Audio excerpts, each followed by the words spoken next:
A Highland Sailor. Highland Heartbeats, Book 6. By Aileen Adams. Chapter 1. Brock paused in the act of folding a fresh tunic, holding his breath to hear better the row which was beginning to pick up in another room. If the newlywed McInneses didn't stop their bickering, the trip to Thrushwood would never commence. Marjorie's plaintive cry rang out. "But I need to go. I keep telling you, there's no other way." "Darling." "Don't darling me, Derek McInnes. You always say that when you're trying to placate me, and I am in no mood to be placated. I know better than to even attempt to placate you, lass." "Lass? Lass? That is even worse." The crash which came after set Brock's teeth on edge, though he couldn't help but chuckle. Marjorie McInnes was a fine woman, but sometimes more than Derek could handle quietly. Brock wondered what she'd chosen to hurl at her husband. Likely whatever was closest at hand, as she was confined to the bed. The shouting stopped at that point, which Brock knew meant one of two things. They were either making up and apologizing for making fools of themselves, or Marjorie was vomiting. Based upon the morning sickness which had recently taken hold of her, he was ready to bet on the latter. It was a tragic twist of fate, to be sure. The three of them had been preparing for the journey to Thrushwood for more than a fortnight. Marjorie had champed at the bit the entire time, eager to see her sister again. Almost frustratingly eager. But Brock could understand, and therefore had allowed her to carry on.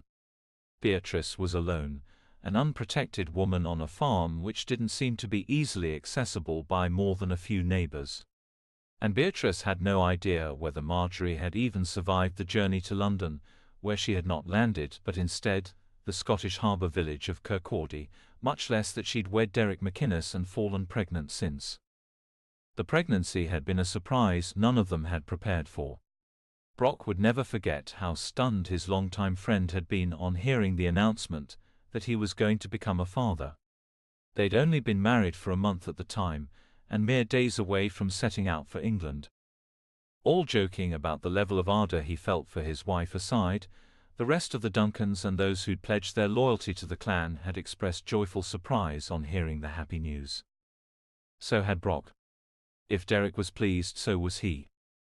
Until Marjorie had begun becoming violently ill every morning. Only the illness didn't pass once the morning had, but instead extended itself throughout the day. This was what made Heather and Sarah, wives of the Duncan brothers, first take note of there being a complication. "The babe should be fine," Sarah, a skilled healer experienced in midwifery and with a child of her own, had assured Derek time and again. It isn't unusual for a woman to experience this type of sickness in the early stages of carrying a child. In fact, she had trailed off, biting her lip. In fact, what he'd pressed. She was accustomed enough to the fiery, unpredictable nature of Highland men to weigh her words carefully, Brock noted. In fact, in some cases, severe illness extends throughout the course of the pregnancy. It isn't common, but it is possible. "Did you go through this?" Derek had demanded. Brock had only seen Derek like this on a small number of occasions. Before meeting Marjorie, his worst moods had to do with unforeseen storms while his ships were at sea or setbacks with a major shipment. Now, his worries all had to do with morning sickness and setting up a house for his wife. Sarah had shaken her head. Not to this extent, no. Nor did Heather.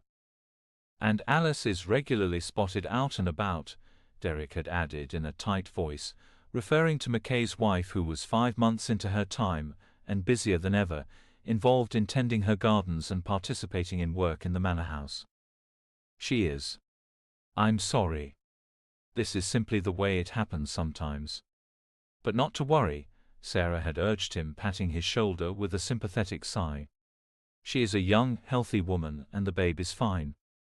That had seemed to settle Derek's nerves. But not Marjorie's. "What does this mean?" she demanded, looking around the room. Her skin was a strange greenish tinge, and she looked as though she might be ill at any moment. The windows in the set of rooms which she shared with Derek, rooms the Duncan wives had insisted they take in order to keep Marjorie close at hand, were flung open to air the space out after her repeated retching. Her husband had winced, eyes sweeping from one ally to another. None of them, Brock included, had felt as though it was their place to speak. Derek McInnes had married the stubborn, fiery woman. It was up to him to break the news. "I'm sorry, lass, but it means you won't be able to go with us to bring Beatrice back." And the war had begun. It was absurd, all of it. Marjorie was foolish to insist she was well enough to take the trip. She could hardly get out of bed, and barely went half the day without losing the contents of her stomach. Much of Sarah's and the cook's time was spent making nutritious, soothing broths, which would still deliver what mother and child needed for their health, while ideally settling Marjorie's stomach. If she were to go with them, she wouldn't make it more than a day or two. The child would certainly suffer and eventually die. It only made sense for her to stay home. Brock could never say these things aloud to Derek. He didn't need to, either. His friend was well aware of what hung in the balance of the trip and his wife's pregnancy, and the stress this put him under left his forehead permanently creased in deep frown lines. A knock at the open door to his room garnered Brock's attention. Hugh McInnes was there, with a rueful smile so like his twin brother's. "It's going well in there, eh?" "By far one of their more interesting fights," Brock observed, shaking his head. "How she has the strength to put up such an argument is beyond me, beyond everyone," Hugh murmured as he entered the room. Brock wondered if he kept his voice low for the sake of discretion, or if he was afraid his sister-in-law might overhear. She wasn't exactly behaving rationally, and none of them wanted to be at the receiving end of her ire. "I think there's only one reasonable answer to this problem." Hugh glanced at the canvas bag which Brock had spread out on the bed prior to packing. "What's that?" "I'll go with you instead. The three of us will go on one last adventure before Derek settles down to a life of domestic boredom." Brock snorted. "I didn't think your life was so boring." "It hasn't changed as much as Derek's, now that he won't be actively involved in his business anymore. I'm still in the Laird's service. I haven't changed much since marrying Dalla. You're better kept than you were when we first met.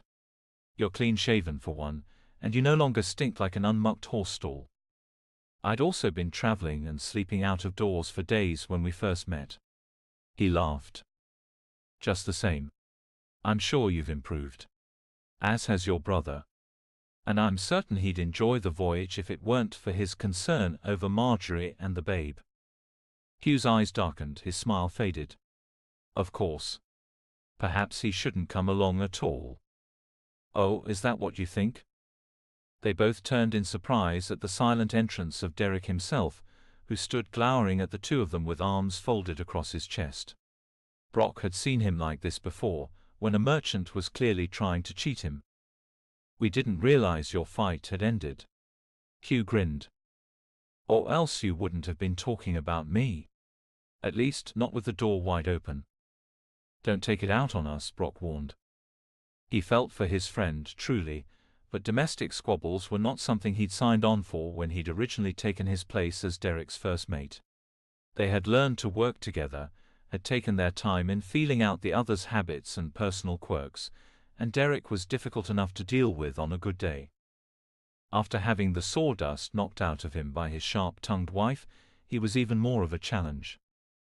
"We weren't sitting around the fire with our knitting, whispering and laughing over you," Brock pointed out. "We were merely discussing whether it was a good course of action for you to come with us. Perhaps it's best you stay here with Marjorie. Your brother and I know you well enough to know you'll eat your heart out with worry over her and the child. It seems cruel to take you away from her now." "Marjorie has already tasked me with protecting her sister," he argued, "or else I might take you up on your offer. We just had it out, as you well know." Hugh and Brock exchanged a glance.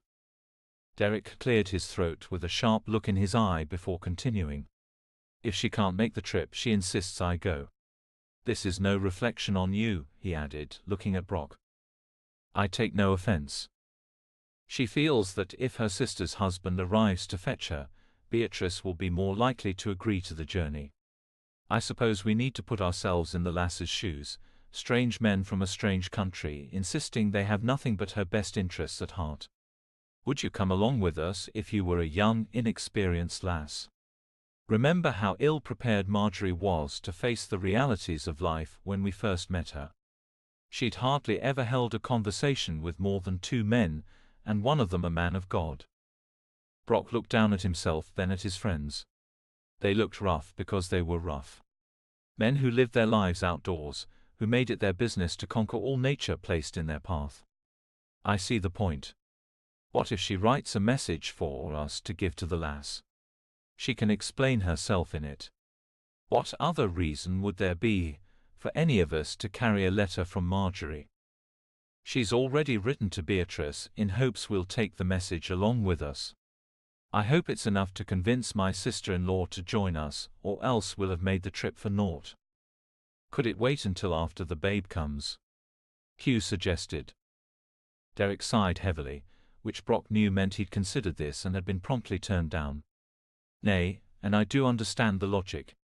Beatrice is alone, unprotected. And it's like as not she believes by now that her sister is dead, or came to some unfortunate end. Let's not forget how easy it would have been for just such a thing to happen. It was true.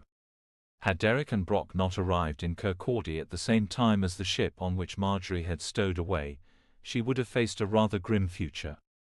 Derek had come between her and certain tragedy more than once before convincing her to leave the village and return to Duncan Lands with them. The longer we wait, the worse it is, Derek surmised. And there's no telling what she's facing all alone. A single woman holding down a farm. Frankly, he added, lowering his voice, if the farm is still in her hands, I'll be deeply surprised. But Marjorie has assured me time and again that for all her stubbornness, her sister is 10 times more stubborn and sharp as a newly forged dirk. More stubborn than Marjorie? Brock asked, rubbing his chin with a rueful smirk. I'll remind you, sir, that you're speaking of my wife. The gleam in Derek's eye gave away his mirth. Brock knew he could get away with making such comments because of the unspoken understanding between them. He'd laid down his life for Marjorie, in spite of the rather rocky start they'd gotten off to. Any dislike he'd ever held for her had stemmed from his own frustration at wanting to move on from Kirkcaldy. Derek had lingered for days in the village thanks to her, and Brock had resented the inaction.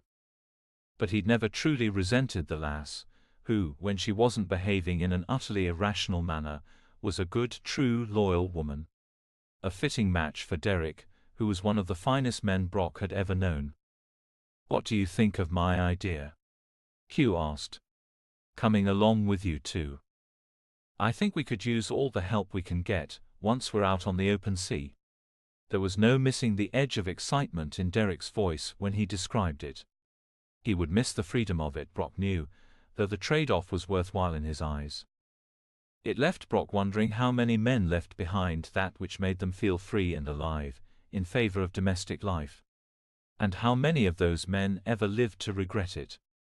Had he been a praying man, he would have prayed that this not be the fate of his friend. Even though I'm hardly as skilled as either of the two of you. Hugh grinned. We'll leave you below to care for the horses, Brock suggested with a wink in Derek's direction. Hugh's jaw clenched. Any little thing I can do, he muttered. The 3 of them burst into laughter, and Brock thought it would be a most enjoyable trip indeed.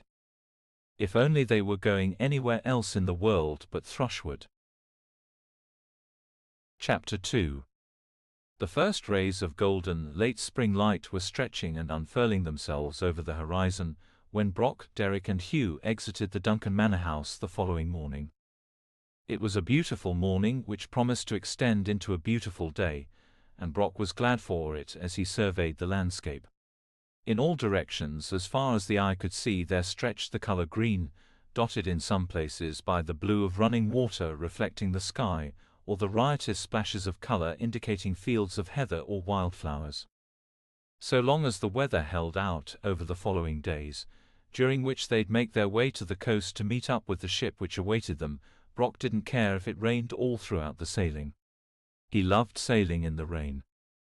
He did not, however, enjoy sleeping in the rain, or riding astride a gelding which couldn't travel at more than a slow crawl, thanks to thick sucking mud, which Scotland seemed to entirely turn into after a dose of wet weather. The others said goodbye to their loved ones.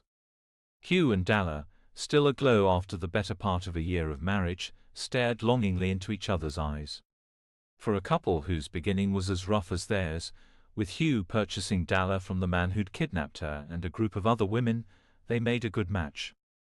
Hugh then clasped the hand of his closest friend, Mackay, whose wife stood by his side to bid the men goodbye. Sarah had suggested Alice might be carrying twins. She was so heavily pregnant at only halfway through. Brock knew nothing of such things, but even he had to wonder how she would be able to walk once a few more months passed. Her pressed her hands to her back, her mouth twisted in a thin line of discomfort for a fleeting moment before she extended best wishes to the travelers.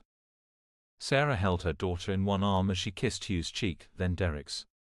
She went to Brock last, smiling widely as she handed over the satchel full of fresh healing tonics, poultices and tinctures, which she'd created especially for their journey.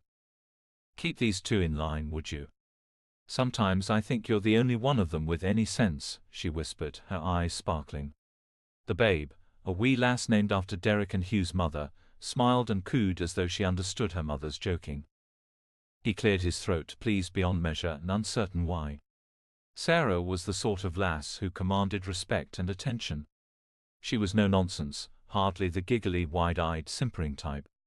He had no patience with lasses of that ilk.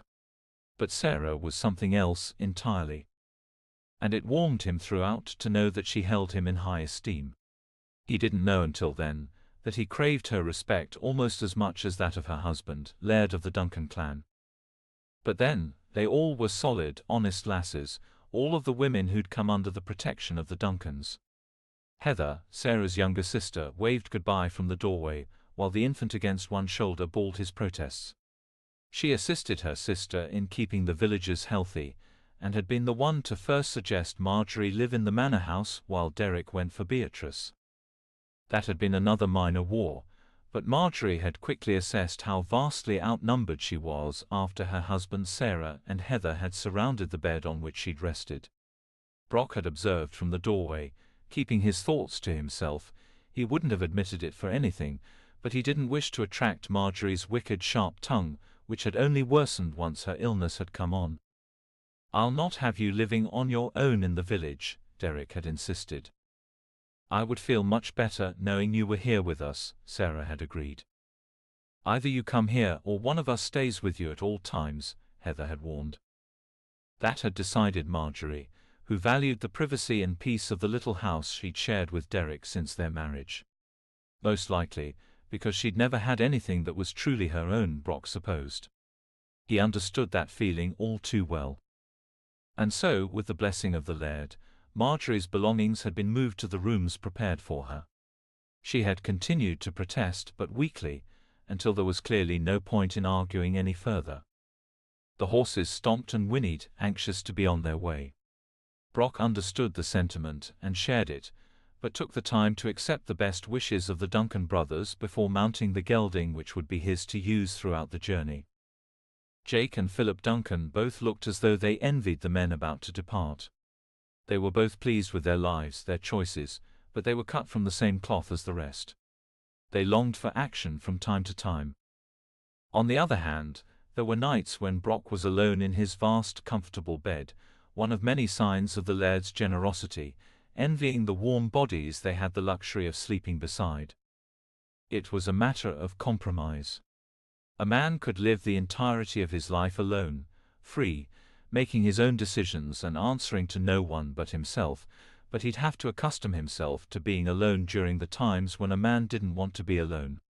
The dead of night, in the darkness, with nothing to do but stare up at the canopy above his bed and think. And remember. The three of them rode away on horseback, all of the many supplies they'd need packed and hanging from their saddles or tucked into the bedrolls which sat across the back of the saddles. There would be more loaded onto the ship in the day or two it would take to get things ready for sailing. Tucked into a special pocket sewn into the inside of Derek's tunic, for just this purpose, was the letter Marjorie had written her sister. The only way any of them could prove the truth of who they'd claimed to be. Brock cast a look over his shoulder as they made their way from the manor house, his eyes seeking out one particular window. There she was, her hair like a flag which waved behind her in the breeze coming out of the east. He lifted a hand in acknowledgement and saw her nod in reply, but it wasn't him she was hoping to catch the attention of, and he knew it. Derek knew it too, but he didn't look back. Brock had overheard the two of them talking before dawn, and while Marjorie had wept and expressed once again how much it pained her to stay behind, Derek had stayed firm. Firmer than he'd been up to that point. He'd all but commanded her to take care of herself, and obey Sarah's orders in his absence.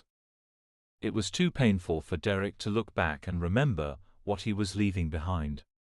Only Sarah's great skill was enough to ease his mind and make the trip possible. Otherwise, Brock was certain Derek would never leave. Brock kept his focus on the trail carved into the ground, worn smooth and free of grass after years of hooves and feet having traveled along its length. It was only wide enough for them to ride single file. Hugh took the lead, having the most experience with the terrain, with Derek in the middle. Brock was glad to bring up the rear, even if it meant having to smell what walked in front of him. It didn't matter. He was outside, in the fresh air, even if there were several days of riding horseback ahead of him. He knew what that meant, though he'd spent hours riding in preparation for the journey with the discomfort of the past in mind. He'd still walk bow-legged by the time they stopped to set up camp for the night.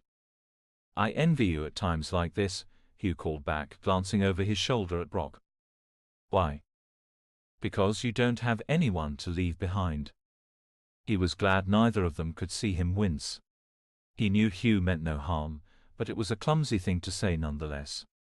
He didn't know Brock well enough to throw jabs like that one, didn't know how Brock felt about having no woman of his own.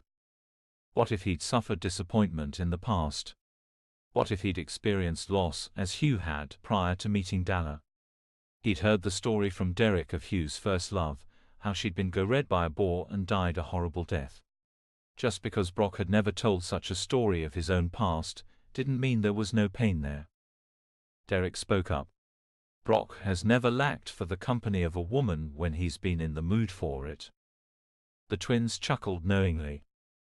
"Not much to choose from in the last months," he admitted, more than a little rueful. It had been worse over the winter, with no one but himself to keep him warm during the long frigid nights. "There are a number of likely lasses in the village. Don't pretend you didn't notice the looks Millicent gave you every time the two of you crossed paths." Hugh laughed. "And don't pretend you didn't notice the way she made it a point to cross paths with you every chance she got." Brock chuckled. He'd noticed all right. The housekeeper's daughter had done little to conceal her interest. It was an interest which he didn't share, however, not that she wasn't a comely girl with a sweet nature. He simply wasn't interested, even in the ways a man could be interested in a woman he otherwise wanted little to do with. She simply didn't inspire his ardor. "I'm beginning to worry about you, my friend," Derek joked. If it hadn't been for his anxiousness over the health of his wife and child, Brock would have reminded him that not everyone was as insatiable as he. The evidence was back at the manor house, bedridden for the time being. Brock was a man of few words and always had been. He shrugged with a good-natured grin, and Derek knew enough to let the matter drop. He turned his attention to Hugh, and the two of them launched into memories of their boyhood exploits through the Highlands. The relative solitude was welcome. Brock surveyed the trees, thick with leaves and full of the sounds of birds and scampering squirrels. They were welcome, too, a distraction from the disturbing memories which insisted on playing in the back of his mind. "The horses are secured," Hugh reported, climbing the ladder which led up from below deck. The last of the supplies had been loaded by a handful of lads Derek had favored, with a few pence for their service. The tide was high and the wind was calm. The sky, which had looked as though it threatened rain throughout the previous night, had since cleared up to reveal a brilliant sun. After 4 days of riding, and another of waiting for the ship's preparation, Brock was fairly jumping out of his skin with anticipation. This was the part of the trip he'd most looked forward to. There was nothing like being out to sea, riding the waves and standing tall in the face of the wind and salty spray. It was when he felt the most alive. Even as a boy on his father's fishing boat, he'd always dreaded the announcement that it was time to return home. To him, home was that boat on the water, not in a cottage so far from shore. His father had understood at least and had encouraged him. When the time had come for him to strike out on his own, there had been little time spent in deciding what to do with the rest of his life. It wasn't even a question as far as Brock was concerned, and he'd already spent far too much time away from the ship's deck. "What say you, Captain?" Brock asked, looking Derek's way in anticipation of the order to depart. His friend merely smiled. "I don't know who you're referring to, seeing as how you're captain now." "Remember?" Brock warmed at Derek's words, his blood flowing faster than ever. Yes, he was the captain of the ship, just as he was of the other two ships which Derek had left in his care. It was his business, free for him to run as he saw fit once Beatrice was safe in Duncan's hands. That had been the final caveat he'd agreed to, on his acceptance of Derek's offer. He'd agreed gladly, too, as he'd still been wrestling with the guilt over being unable to keep Marjorie out of enemy hands during their journey from Kirkcaldy. She might have been killed, and all because some villains had snuck up on him and knocked him out cold. The least he could do, he reasoned at the time, was agree to bring her sister to safety. Funny how he hadn't considered that until the moment Derek had reminded him. It was his ship, his command. He raised his chin, looking out over the ship's bow. "Let's take her to sea then." Chapter 3. When the rooster crowed its shrill song, Beatrice wondered as she did every morning why she hadn't yet strangled the wretched beast. "Be quiet," she moaned, pulling the feather pillow over her head in a pointless attempt to block out the piercing call. "Please. Just be quiet." Nothing could hold back the dawn, of course. Nothing could hold back the endless amounts of work which constituted her lonely days. It was something to do, anyway. Anything to drive out the constant aching loneliness which pressed in harder and harder as each day progressed. Why did she have to start so early, though? It felt as though she'd only just closed her eyes moments ago. Perhaps the beast was confused. Hope sparked in her chest as she lifted the pillow just enough to peer in the direction of her bedroom window. No. The sun was already on the rise. She tucked the soft, thick pillow more firmly around her head and resolved to ignore the burgeoning day. She would go back to sleep and pretend she hadn't heard the rooster's penetrating cry, that she had slept through sunrise in complete innocence of the facts. For once, she would rise from her bed feeling well rested and ready to face another day. But then, poor Bess would bellow mournfully in her stall, udders full of milk. Her bawling would upset the chickens, who would run around and fret, and generally cause noisy commotion as a result. Old Cecil would become agitated over this, and a horse of his advanced age didn't need the aggravation. Beatrice squeezed her eyes shut, willing all of this perfectly rational imagery out of her mind so she could go back to sleep. She deserved sleep. Of all the little pleasures of life she'd been denied, sleep was the one whose absence she felt most acutely. It was no use. The animals depended on her, even if no one else did. She couldn't let them down. And so she tossed the pillow to the floor in an attempt to rouse herself. If there was no pillow to block out the light which slowly crept in through the window, there was less chance of her falling asleep again.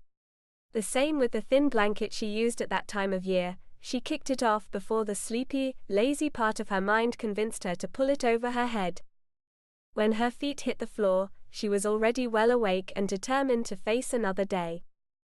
Would there ever come a time when something would happen to her? For her? Something to break up the monotony of life? To break through the ever-present grief which she wore about her like an invisible cloak?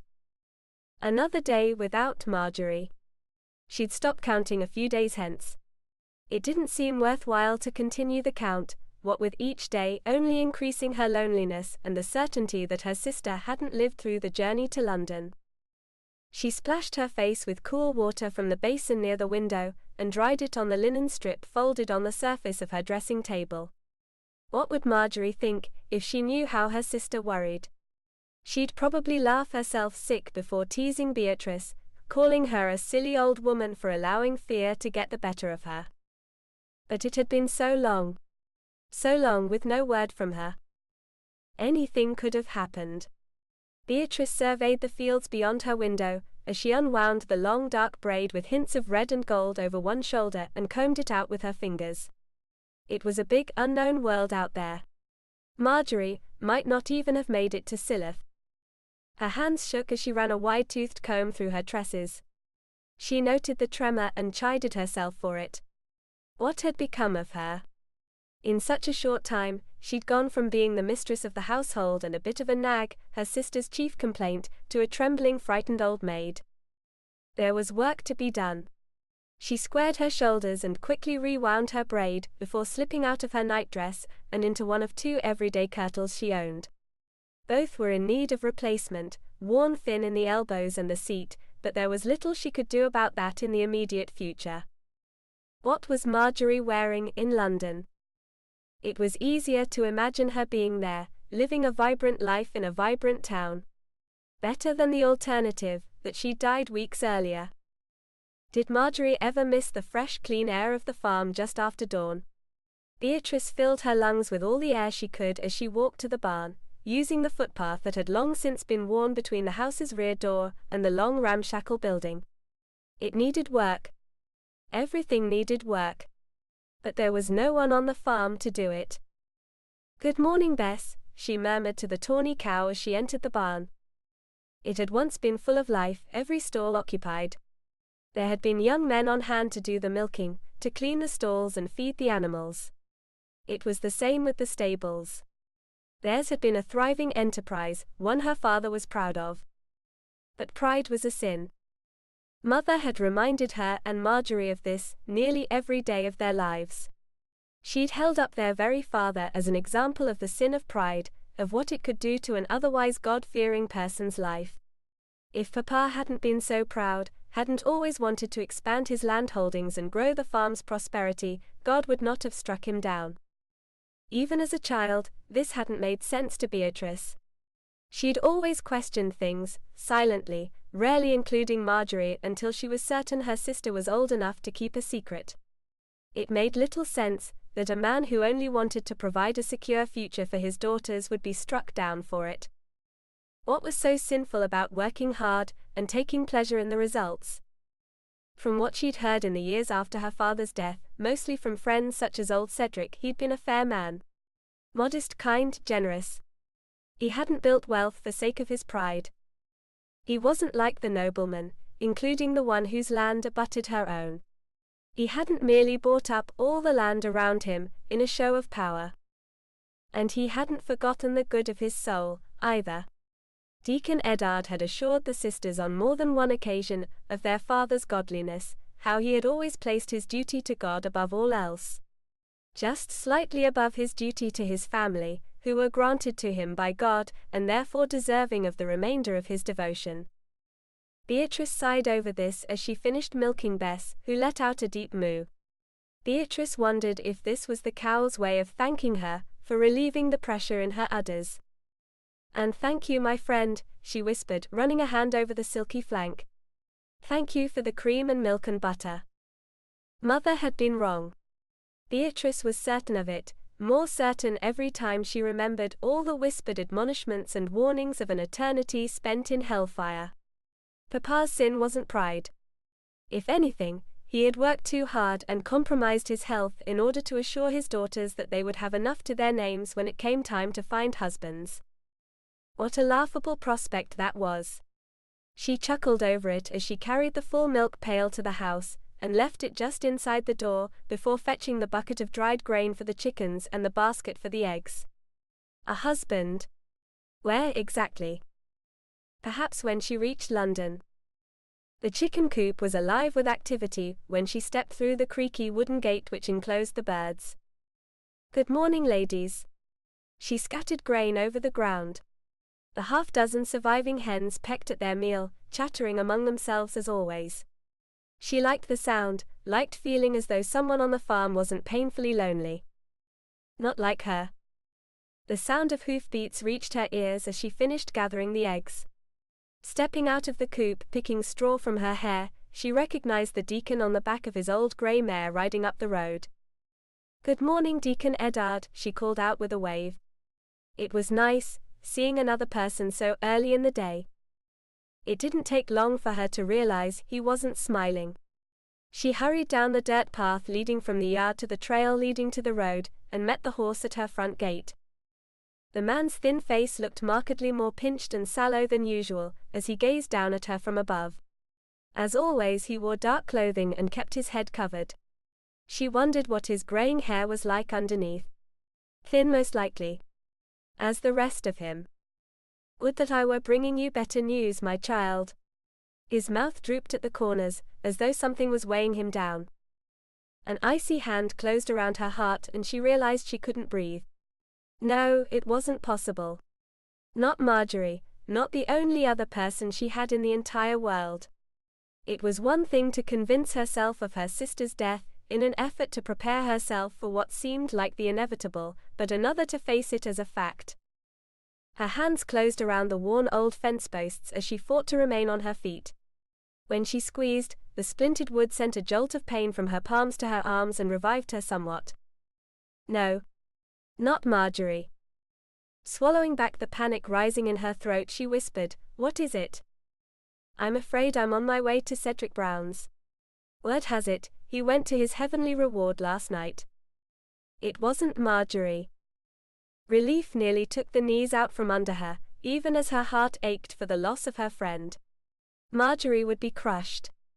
The two of them had become quite close, with her sister looking at the older man as a father figure in the absence of her own father. "I'm so sorry to hear of this," she whispered, her voice shaking. The narrowing of the deacon's eyes told her he mistook her deep relief for sorrow. "It comes to all of us, my dear. Cedric was a good man, an honest and true servant of the Lord. He is undoubtedly in the heavenly kingdom this very morning. I have no doubt." Her voice was stronger, clearer, even if she had merely rattled off the words she knew he expected her to say. He wasn't there to tell her about Marjorie. Her senses returned. "Would you like company on the ride to the mill?" "No, thank you. I understand the miller's daughter has come in from the village, and there is no telling whether she would appreciate the additional company. But I will extend your sympathy to her." "Yes, please do." Winifred Bowman was a rather unpleasant woman on a good day, the two of them having crossed paths several times. Always going on about her husband and their bakery and their children, then remembering aloud how Beatrice would have no knowledge of such things. As though she needed the reminder of her loneliness and the fact that she was past marriageable age. She'd wondered to herself on these occasions, as she'd ridden home on the back of old Cecil, if Winifred thought the visits between her father and a young unmarried woman were improper. Only a woman with a nasty, cunning mind such as hers would come to such a conclusion. Better Beatrice stay home, for certain. As the deacon lifted his reins about to continue on his way, Beatrice added, "If you would please join me for a cup of tea on your return. I'm always grateful for the company." "I look forward to it," he assured her before continuing his ride. She sighed heavily, leaning against the fence for another few minutes as the mare and her rider grew smaller and smaller in the distance. Another loss, one which she hadn't imagined hurting as much as it did. Her heart clenched when she called to mind the pleasant hours she'd spent with the miller, sitting in front of his hearth as he'd regaled her with memories of her father. They were young men together, and he seemed to sense her unspoken craving to know more about the father who'd left her far too soon. As unpleasant as Winifred Bowman was, Beatrice was moved to offer up a silent prayer for her sake. They had both lost their father. Except Winifred was a full-grown woman with a husband and 2 children. Security. And memories of a kind father which didn't need to come by second-hand, through his old friends. What did Beatrice have? She thought it over as she walked to the house, no longer in the mood for the morning meal she'd planned to prepare for herself before spotting the deacon's horse on the road. There was nothing but the remnants of what was once a thriving farm. She would never cease expressing gratitude for the roof over her head and the land which was still theirs, even if it went unused. It was still considered prime land, and would have gone for an attractive price had she decided to sell. But she couldn't. It would mean letting go of the last bit of her father and her family. And there was no telling how Marjorie would feel about it. Imagine finding out one's land was sold out from beneath them. Even though Beatrice would share the proceeds evenly, it would feel as though she'd stolen something from her sister. And there were no buyers. This was an important factor, one which had sealed Marjorie's decision to forge a new destiny for the two of them. No one wanted to buy the farm, and neither woman knew how to arrange such a deal. There would be no telling whether they were receiving a fair offer, even if someone were to express interest. She sank into a chair at the table in front of the kitchen hearth, and the silence stretched out around her yet again. The silence that had become her life, and would be her life until it ended. One word pierced the silence, whispered by a broken-hearted sister. Marjorie. Chapter 4. England. Brock pushed his qualms away and hoped for no difficulties. A sentiment he couldn't share with his travel companions. "Have you been here before?" Hugh asked as the three of them strode down the dock, having rowed from the ship only minutes earlier. "England?" Brock asked. Hugh nodded. Brock scratched his jawline. "When business called for it, yes." "Before you came to work with me," Derek clarified, then turned to his brother. "I never could convince him to accompany a shipment anywhere along the English coast. Always claimed to prefer France." "Which I do," Brock pointed out. "I see." Hugh chuckled. "So which is it? A lover in France or a jilted woman here in England?" He laughed along with Derek. Brock didn't laugh. "I can't speak for either of you, but I could use a decent meal and something which passes for a bed," he growled, surveying the town which sat beyond the harbor. In many ways it wasn't unlike Kirkcaldy, though it wasn't as raucous and seemed considerably better kept. Derek noticed too. No wonder Marjorie had no idea what she was in for on landing in Kirkcaldy, he observed with a wry smile. "From what I understand, Silith is the older of the two and better established, while Kirkcaldy has grown beyond all expectations in a much shorter amount of time. The village hasn't had the chance to establish itself well, whereas this has." And it had. Brock spied no fewer than 3 steeples which rose up over the thatched roofs of the homes and businesses which comprised the village, meaning religion had taken hold there. That alone spoke of what one would find on closer inspection. There were taverns too, and Brock would have wagered the clothes on his back that there was more than one brothel in the area. They were a necessary evil in the eyes of the many. Men had needs which needed to be met. He'd visited brothels before as a seaman, and knew how to spot them almost the moment his feet hit dry land. But that wasn't his concern. Those early, lusty days were behind him. Not that he'd stopped thinking of women entirely. A rather comely lass exited a spinster's shop as the three of them explored, favoring him with a smile which he returned in kind, but he had stopped looking for quick pleasures in dark corners. That was for young, untested men with more pent-up energy than was good for them. No one would dare call him old, not at the age of 27, but he'd gotten such activity out of his system years hence. Derek spotted the inn first and pointed to it. "That's where Marjorie spent the night before stowing away. She said the place was clean and reputable. If there's one person whose opinion I respect when it comes to such matters." Brock chuckled, and the others joined in. She had all but lectured the two of them on propriety several times after they'd first crossed paths, and he would never forget the stricken look on her face when Derek recounted how he had found her staring open-mouthed at a man and his paid companion as they coupled in the shadows of a narrow street. Beatrice would be the same way, no doubt. Sheltered, innocent of the world's many evils and vices, stunned beyond belief at what people were willing to do when they knew they could get away with it. with very high standards for herself and others. Marjorie was correct. The inn was downright cheerful, spotlessly clean and owned by a jolly older couple who seemed to find humor in everything. "Come, come," the owner exclaimed, chuckling as he led the way to the second floor. His flushed cheeks flushed even darker when he laughed, and his round belly shook from the effort. Brock found his mood lightening as a result. Hugh and Derek would share a large room while Brock would have a room of his own.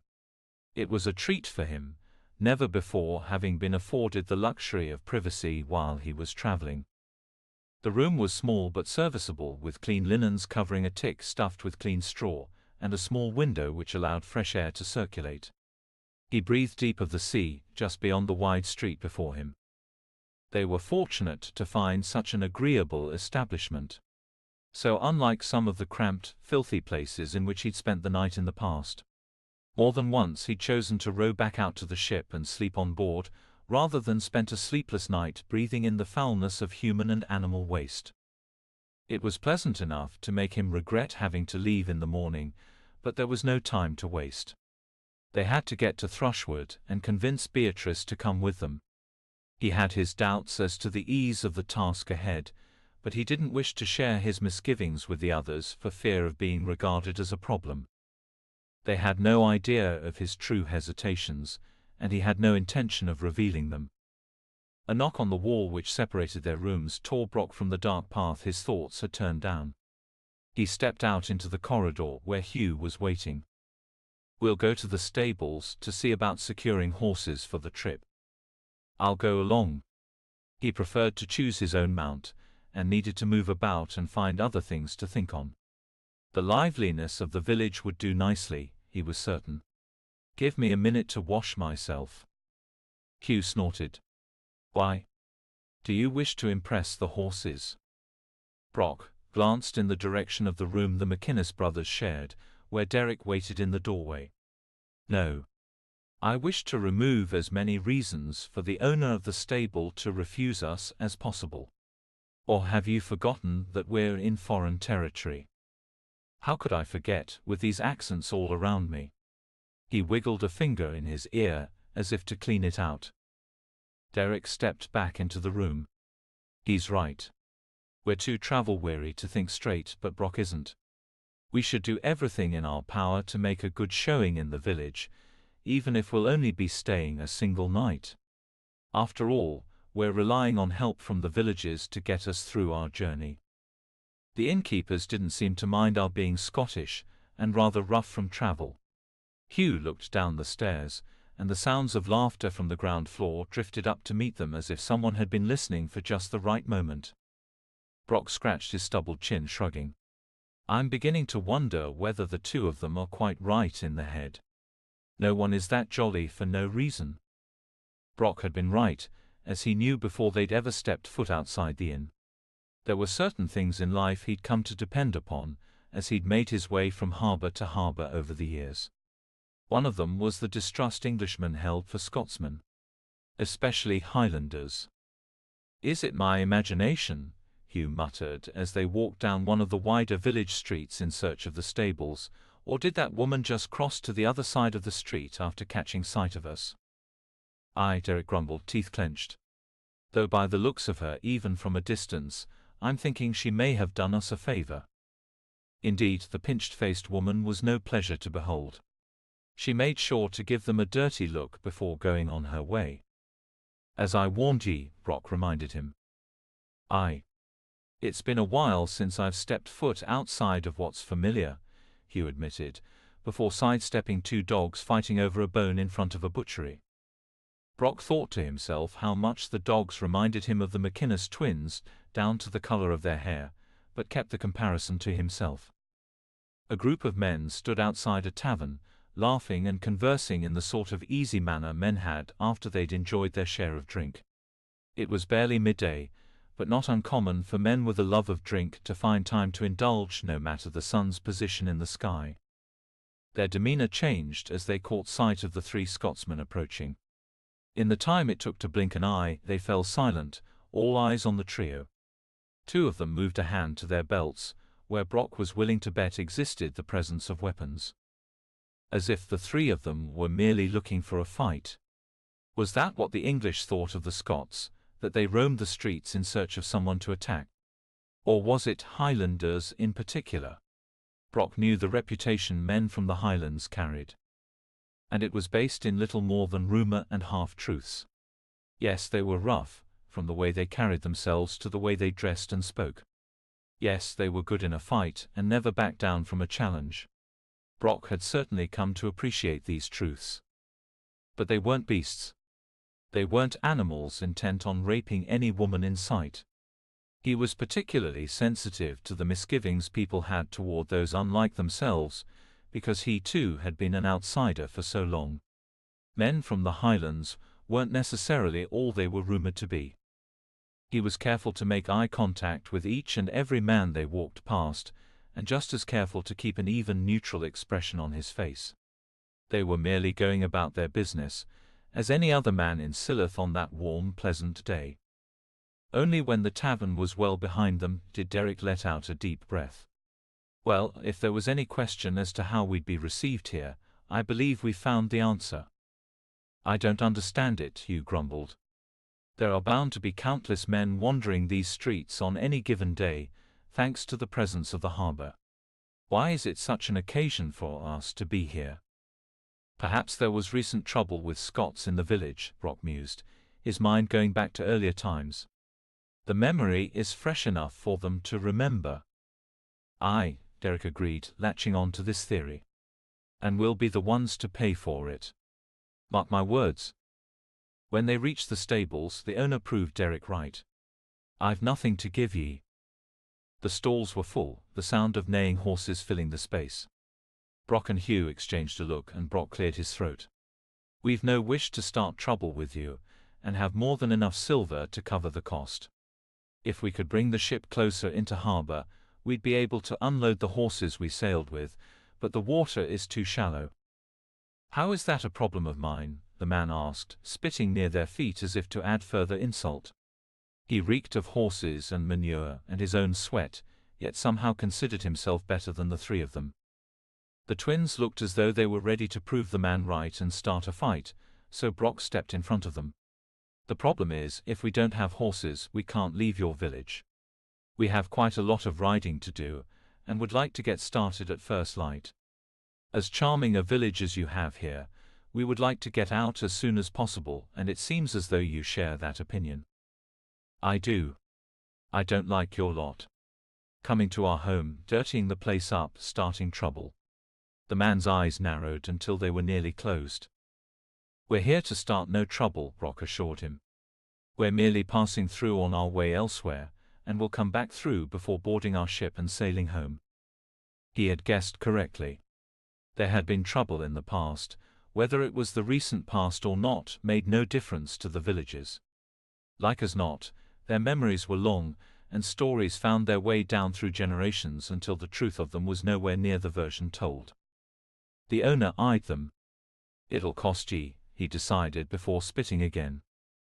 We had expected nothing less, Brock replied, managing a half-hearted smile before the man led them inside to choose from the animals. He didn't want to bring voice to his doubts, but the experience was enough to make him wonder once again how receptive Beatrice would be to their sudden appearance at her door. Chapter 5. The funeral arrangements were simple and somber, as she had expected. The memory of Winifred's wailing would live in Beatrice's memory for years to come, she was certain. While there was no doubt as to Cedric Brown's qualities as a good, honest man and friend to all who knew him, his daughter's show of grief seemed a bit overmuch. Even her husband and small children had appeared embarrassed by her nearly hysterical weeping. Beatrice promised herself she would offer extra prayers on Sunday, as penance for wondering if Winifred would begin tearing at her hair and clothing in abject grief. Daniel Bowman was a kind man, if a bit cowed by the much stronger personality of his wife, and Beatrice had offered her sympathies to him on her way out of the church. Cedric would rest not far from where her father and mother rested, she could visit all three at once. Everyone who'd ever cared about her was right there, in the little graveyard. All except. She shook her head, willing away the tears which prickled behind her eyes at the thought of her sister. It did no good to dwell. If she had no choice but to get on with her life, that was all there was to it. The only question was how to go about that.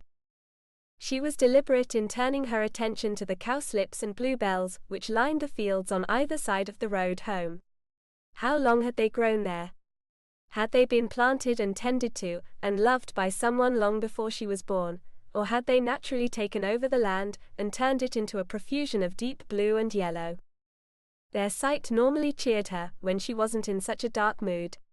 They were enough to give flight to her imagination, and she'd spent many long walks and rides to and from the church deep in thought about the men and women who had once called Thrushwood home, long before it was ever called Thrushwood. Perhaps that was how old the flowers were, just as old as the towering trees with their thick trunks, thick enough to crush a man or even a cottage if they were to fall. But the flowers renewed themselves every year. That was the difference. They were never the same, just as the leaves which grew then fell from the trees changed from year to year. Whatever kept the flowers coming back was deep beneath the grass and soil, just as the trees were what kept the leaves budding into life after winter passed. The trees had watched her over the years as they had watched so many others, keeping silent vigil over the road and its travelers. How many had they seen? And what difference had any of those lives made? Were people meant to only live and die? To eat and sleep and do chores until they were too old to do them any more? Was that the entire purpose of life? She didn't think so. Neither had her sister. That was why they had dreamed. That was why Marjorie had left, so the two of them might build a better life elsewhere. Look where it had gotten them. Perhaps it was better to be one of the nameless, faceless people the trees had outlived. Whoa, Cecil. She pulled in the reins, halting the horse.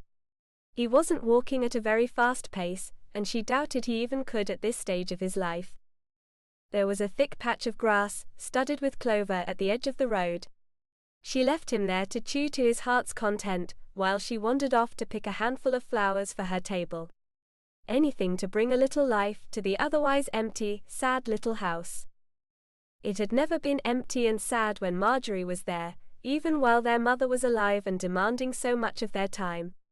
They had been each other's consolation for so long, sometimes thinking as one. They even used to finish each other's sentences. The tears came up again, and this time Beatrice allowed them to flow unfettered. What difference did it make? She had already cried against Cecil's neck more times than she could count, sorrowful to the point where she had needed to rely on an old, mute horse for comfort. Just to have something to hold on to. Do you feel this is a wise decision? Her head snapped up at the sound of the strident male voice. An unfamiliar one, she knew so few men, and one of them had been buried that very day. It certainly wasn't Deacon Eddard, who called out to her from the road. She might not have known his voice, but she knew him by sight. And she was hardly impressed. Lord Geoffrey Randall sat astride an enormous beast of a horse, black as soot and shining in the midday sun. Lord Randall shone too, from his golden hair to the sleek fur-trimmed cape about his shoulders all the way down to his polished leather shoes. He smiled, and she knew he thought he was being chivalrous and charming. Had anyone ever found the nerve to tell him he wasn't? That he looked for all the world like a wolf about to pounce on his prey? She swallowed back her tears, ashamed that he'd found her in such a state. What decision would that be, Lord Randall? To leave your noble steed unhobbled on his own, while you pick flowers? She forced a smile. I assure you, old Cecil is far past the age of running away, especially when there's clover to be enjoyed. His laugh was deep, rich, and strangely out of place. Mirthless as well. His blue eyes were cold and empty, as he favored her with another smile. Pardon my intrusion then. I felt it my place to assist a young lady, when I saw the possibility of her being stranded so far from home. She blinked. You know how far I am from home. It seemed unlikely. The only explanation was his desire to seem helpful, to engage her in conversation, though she had no idea why he'd deigned to converse with her. He was at least 15 years her senior, and a far more important personage than she could ever hope to be. His eyebrows arched. Why, naturally, Beatrice, daughter of Eric Woodson. I know where your farm is located. It shares a border with my own land. Yes. That is correct. The Lord's land stretched over many leagues, including forests and a lake. His family had been purchasing parcels and expanding for as long as she could remember. It was only upon the death of Geoffrey's brother, who'd been the oldest son, that the expansion had ceased. Once Lord Randall had taken over the title and with it the land, he'd stopped expanding. No one knew why, but then again, no one had known why his older brother had been obsessed with buying up every bit of land in the vicinity either. And yet we have never met before now, he marveled, shaking his head. His hair seemed to glow. She had never seen hair so lustrous before, not even her sister's. Marjorie's hair had always been so beautiful. No. Not was beautiful. Not past tense. Marjorie was still alive. She had to be. Beatrice struggled to remain in the conversation, rather than allowing her thoughts to get away from her. This is true. But you're a very important person, and You flatter me. His smile was genuine this time. Good thing she'd chosen her words carefully, for she might otherwise have accused him of caring nothing for his neighbors. Never once had he paid them a call, not even on the deaths of her parents. But he'd been through enough tragedy of his own. It was uncharitable to hold a grudge against him. He looked down the road, in the direction from which she'd come and in which he headed. I was passing through with the intention of paying respects at the church. I understand old Cedric Brown has passed on. The Randall family milled their grain with him for as long as I can remember, and with his father before that. This was a surprise, the idea that a nobleman would attend the services of a lowly man such as the miller. Yes, the family might still be present. Winifred would never allow anyone to forget the fact that Lord Randall had come to pay his respects to her father's memory. She would take it as a personal compliment. There's another prayer this Sunday, if not more, Beatrice reminded herself. Ever since Marjorie's departure, she'd been far less charitable. And much less patient. I ought to be on my way then, before I miss them. He touched his heels to the horse's sides and took off at a trot. Until we meet again, Beatrice, daughter of Eric Woodson. She nodded mutely, lacking anything of substance to offer in reply. Why would they meet again, when they'd never once met in her entire life up to that moment? She had seen him several times, normally in the village on market day. He seemed to like riding through the throngs of villagers, pretending not to notice as they admired his beautiful horse and fine clothing. Perhaps she was being uncharitable again. As she mounted Cecil and clicked her tongue, signaling him to continue on, she reflected on the fact that he was paying his respects to the miller's family. He didn't have to do any such thing. And he'd experienced great loss in his life too. She hadn't heard many of the details in the murder of his nephew several years earlier. It wasn't the sort of thing a young woman should discuss, but she knew it led to the decline and eventual death of his older brother too. Those two deaths, coming within months of each other, had passed the lordship on to him, but at what cost? It was little matter. She hardly expected to see him again. Hours later, she was just about to sit down to a simple dinner of vegetable soup and fresh bread when the sound of approaching hooves caught her attention. Instead of passing and growing quieter, the horse came to a stop. For one wild, breathless moment, she imagined her sister being just outside. She had returned home with money to get them started on a new life, somewhere far away. It mattered little that this fantasy made no sense.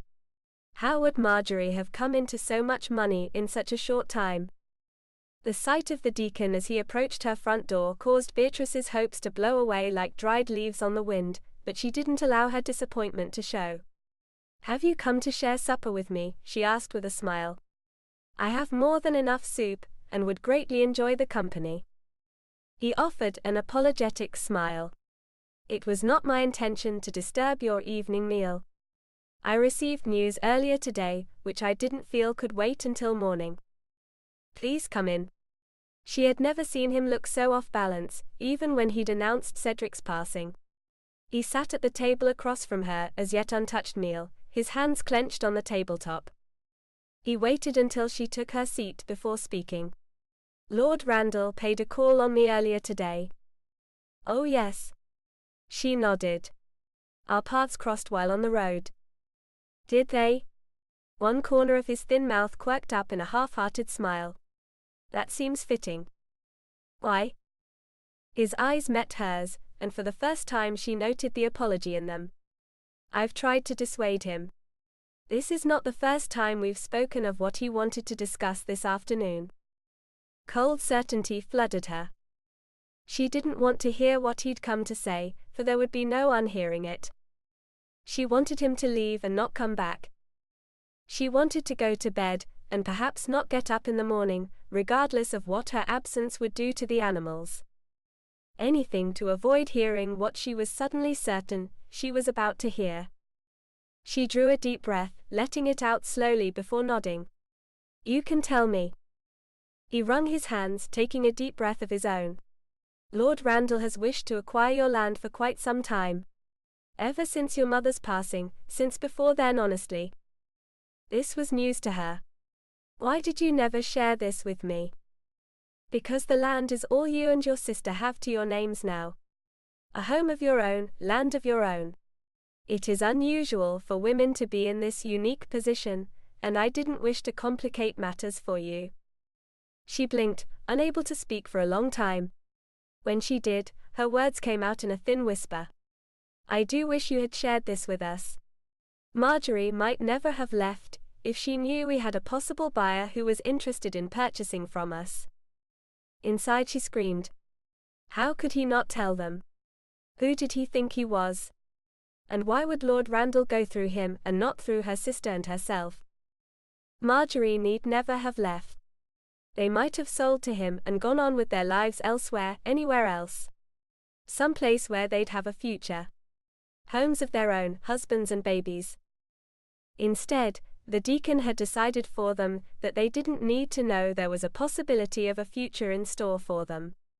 He'd made their choices on their behalf, and most likely expected thanks for it. Deacon Eddard's forehead creased even more deeply than usual when he frowned. You don't understand, my child. He does not wish to purchase the land from you for any price. The screaming in her head stopped. He thinks we'll give it away? Is that what he expects? It is not only the land he wishes to acquire. In fact, he behaves as though it is a secondary concern. There was that certainty again, spreading through her, making her head throb. Her instincts had been correct the first time. And she finally understood why Geoffrey Randall had been so kind to her on the road. He shook his head. No, my child. He wishes to take you as his wife, and absorb the land into his holdings. He intends to marry you. She nearly choked on fear, disgust, and the brief mad impulse to laugh. To laugh and never stop laughing, because surely this was a terrible joke. No one could seriously make such an offer. He asked to marry me, she breathed, struggling to make sense of it. The deacon winced, now wringing his hands. No, Beatrice. He announced to me that the two of you will marry. Chapter 6. It's been a fortnight since we left home. Brock thought he'd never heard a more miserable announcement in all his days. Derek rode beside him, Hugh just in front, through a densely wooded area between Silloth and Thrushwood. They travelled east, and the sun was at their back. The day would end soon, and they would have to make camp within the hour. He left the scouting up to Hugh, who kept watch on the condition of the would-be road and the safety of their mounts, and turned his attention to the miserable man to his left. It has already. He feigned ignorance. It doesn't seem as though so many days have passed. They have. I've kept count. His normally laughing bright eyes had dimmed a bit more with each day away from his wife. We'll reach Thrushwood tomorrow, Brock reminded him. Every day that passes moves us one day closer to your being reunited. Remember that. Not knowing, he growled. It's the not knowing. That's the worst of all. Do you trust Sarah? Of course I do. She's one of the most trustworthy people I've ever known. That trust does not extend itself to her care of your wife and child, however. For the first time in days, Derek laughed. A quiet laugh, but a laugh nonetheless. You'd understand if you were in my position. Brock turned his face away just enough to conceal the rolling of his eyes. If he had 2 pence for every time he'd heard either of his traveling companions make that very statement comparing themselves to him, he'd be a wealthy man. Was that what happened to a man once they wed? Did they suddenly believe themselves above the petty concerns of the unmarried, even if they'd harbored such concerns in earlier days? Then he replied, I understand what it is to put another's welfare above my own. I do not need to sign a marriage contract in order to place myself in your position. Fair enough. Though it still isn't the same. He raised his voice. What do you think, Hugh? A laugh similar to Derek's rang out as Hugh called out over his shoulder. I think his time is coming. One day. And he'll know. Unlikely, seeing as how we'll go back to living as we once did. Remember those times? It wasn't very long ago. Aye, Derek murmured, staring out into the woods as he thought back. Never being home for more than a few days at a stretch, during good weather of course, not the winter months when the waterways clogged with ice. Even then, you were always busy, keeping track of the shipments and their arrivals and collecting from the merchants. Securing new shipments. Making new contacts, expanding the routes the ships traveled. Collecting payment and keeping track of the records. Derek nodded in acknowledgement. You don't have to remind me. It was all of that and much more. Brock spread his arms in a shrug. You expect me to find a lass of my own who'd be willing to suffer through such an existence? Or who would remain steadfast when her man was away for so long? Derek snorted, shaking his head. Remember old Angus? Brock's face fell. How could I forget? Who's this Angus? Hugh asked. Brock exchanged a pained look with Derek. He was an old seaman who worked aboard one of your brother's ships. A good man, trustworthy, as skilled as though he'd been born at sea. Very likely he was, Derek murmured. A bit of a drifter as well.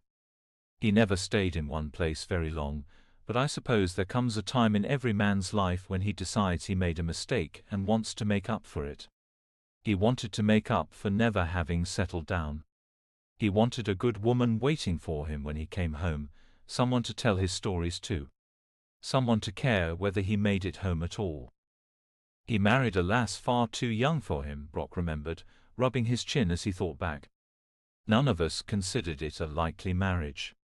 I don't believe there was ever a question in any of our minds of whether it would end well. But he made a good living, and faithfully sent the money he'd earned home to his wife. Who spent it on herself and nothing else, Derek growled.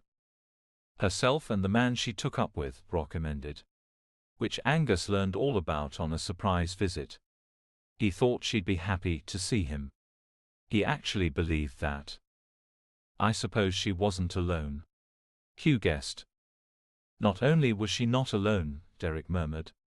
She was in bed with the man. When neither of them finished the story, Hugh prodded them. What did he do? Derek looked at Brock. Brock looked back at him. He killed them both.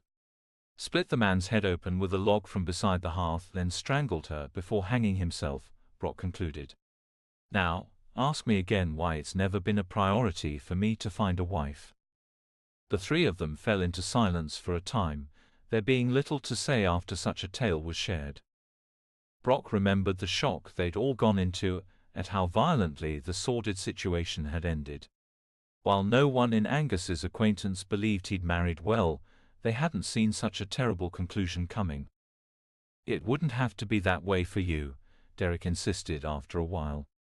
As you said yourself, everyone knew it was doomed to failure from the start. Aye, Brock muttered, staring straight ahead. Everyone but Angus.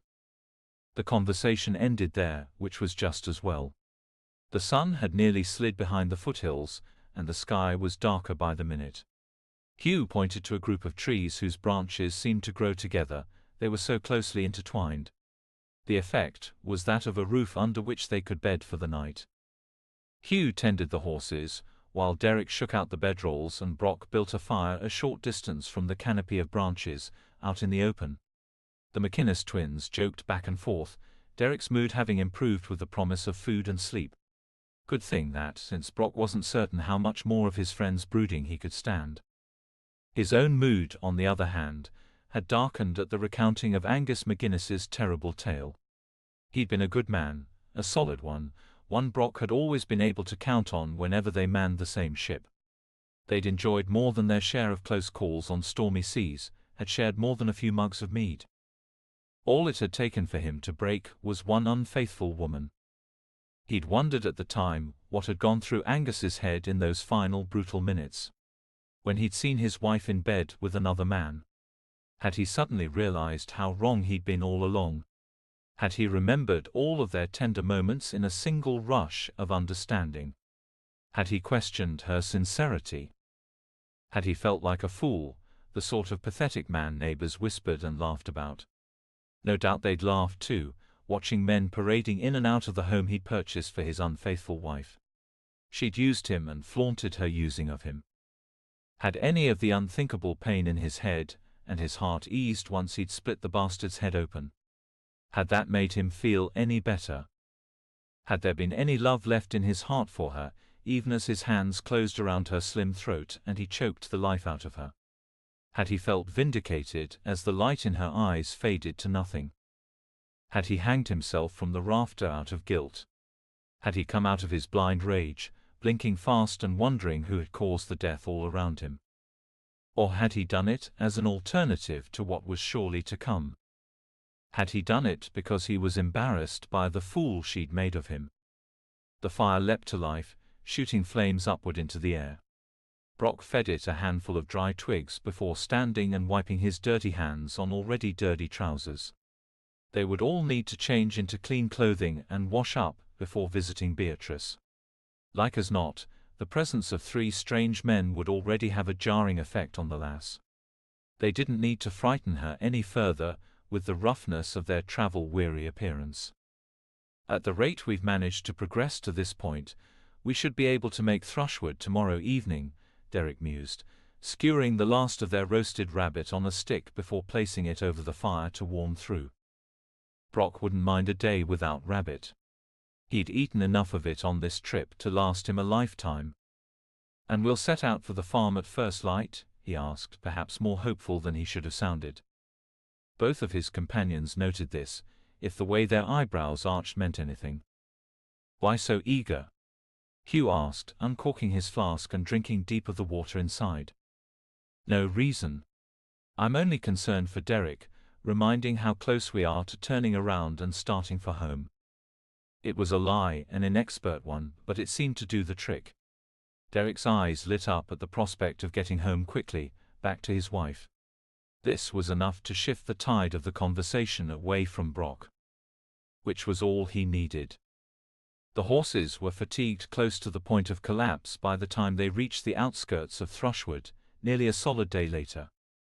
"How that lying bastard could look us in the eye and tell us these beasts were up to the challenge of such a journey is beyond me," Derek grumbled as they walked the exhausted animals past the first few outlying buildings.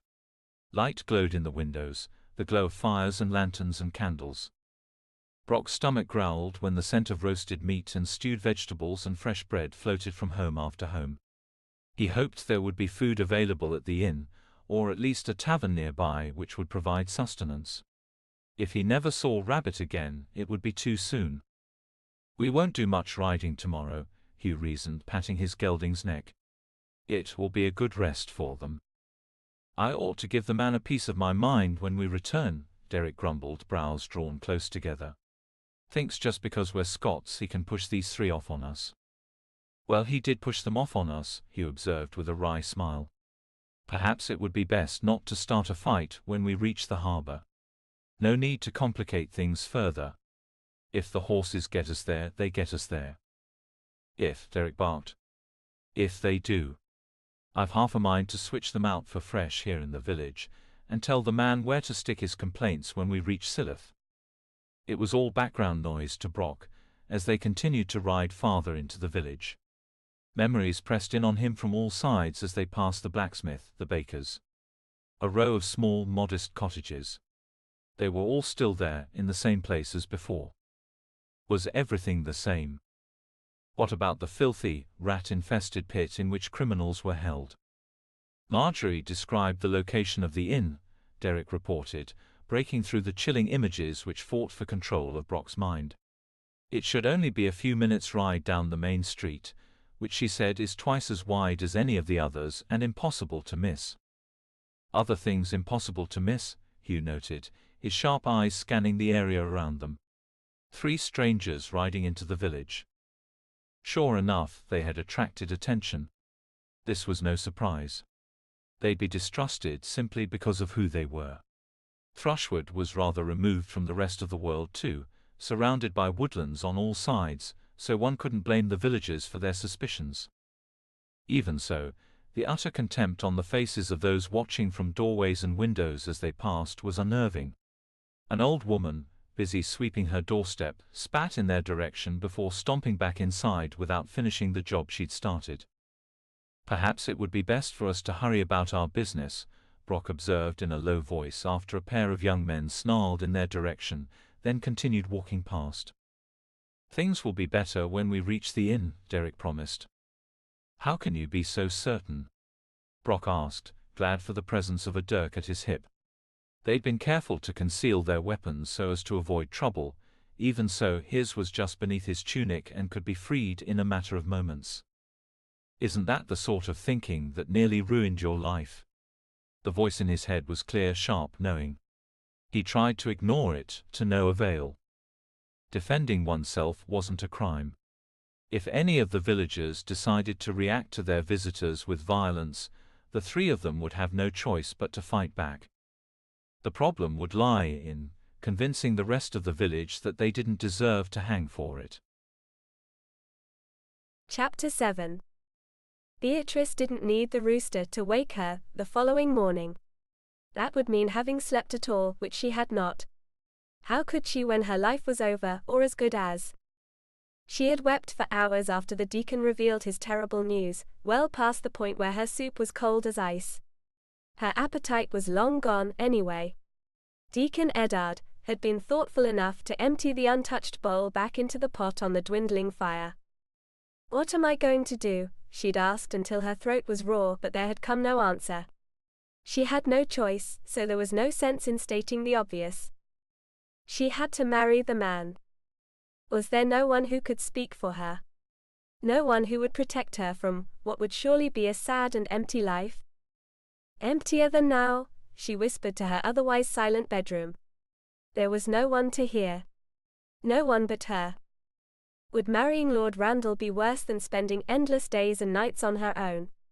Wandering around the house, performing the same tasks day in and day out? Milking the cow, feeding the chickens, collecting the eggs. Tending the garden, harvesting more than she could ever possibly eat on her own. Sweeping the floors, washing her few dishes, cleaning the hearth. Going into the village to trade for the goods the farm couldn't provide. She couldn't trade for companionship, could she? There was no way to fill the emptiness which weighed on every bit of her life. Even so, it was her life. Hers alone. She had spent so much of it, almost the entirety, living under her mother's rule, to the point where she'd devoted what were supposed to be the carefree, sunny years to caring for the woman when she was an invalid. She had lived for nothing more than her mother's comfort, and her own meager existence. While she did not enjoy the aching loneliness of her days, especially in Marjorie's absence, she preferred it to the thought of living under the Lord's roof. She'd never seen the manor up close, only from a distance as she travelled the road into the village on market day. A sprawling, intimidating sort of place, even from the road.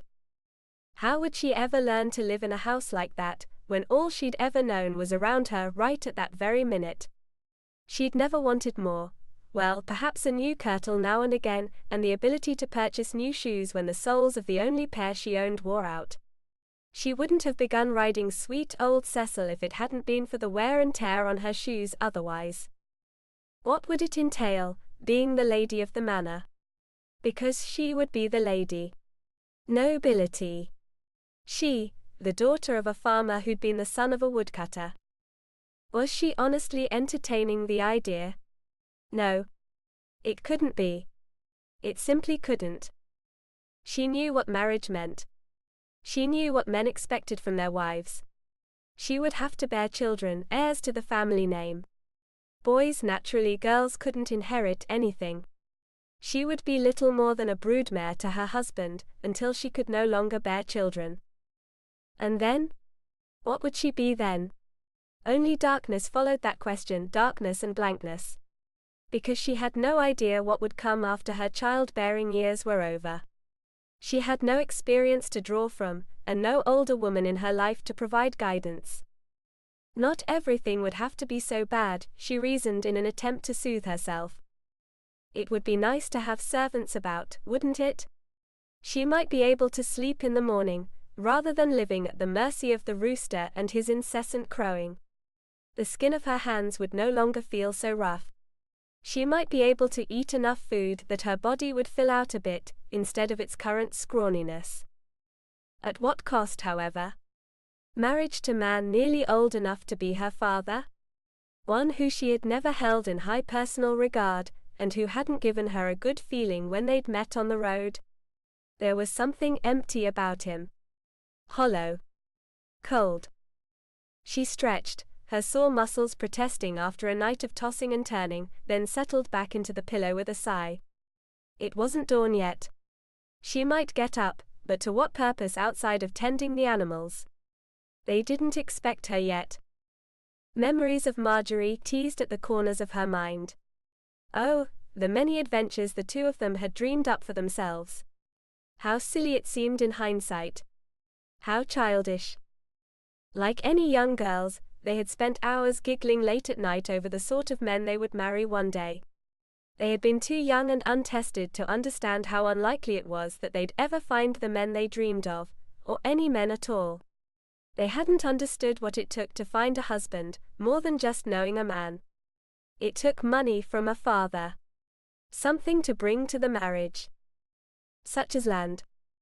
There was no such thing as romance for girls such as they, poor girls with no living father to provide for them or even ensure they made a good match with a decent man. To think, she had once feared living the rest of her life alone. Going to bed alone every night until she died. Never knowing love, never hearing the laughter of children as she went about her housework. She hadn't considered the existence of something much sadder. Darker. Lonelier. Of course, once she had children, she wouldn't have to be alone. She would have them. Yes, and then what? She wouldn't make them responsible for her happiness. That was one lesson she'd learned from her mother. One of the few things she would carry with her, out of the many warnings Mama had passed on. It wasn't fair to a child, having to carry the burden of an unhappy parent's misery.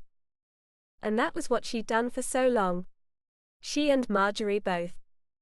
It seemed that no amount of thinking would help her.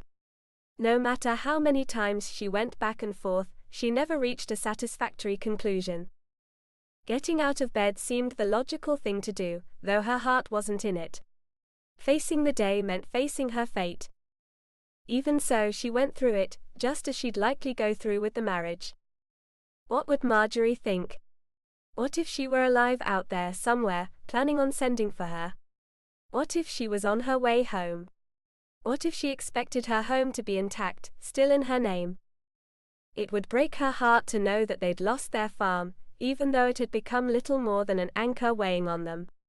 Beatrice knew her sister all too well. She would blame herself for not having succeeded in establishing them elsewhere. She dragged her heavy feet across the room, splashing her face with cool water out of habit and drying it on the back of her arm. What did it matter? The water did soothe her sore eyes though, after so much crying.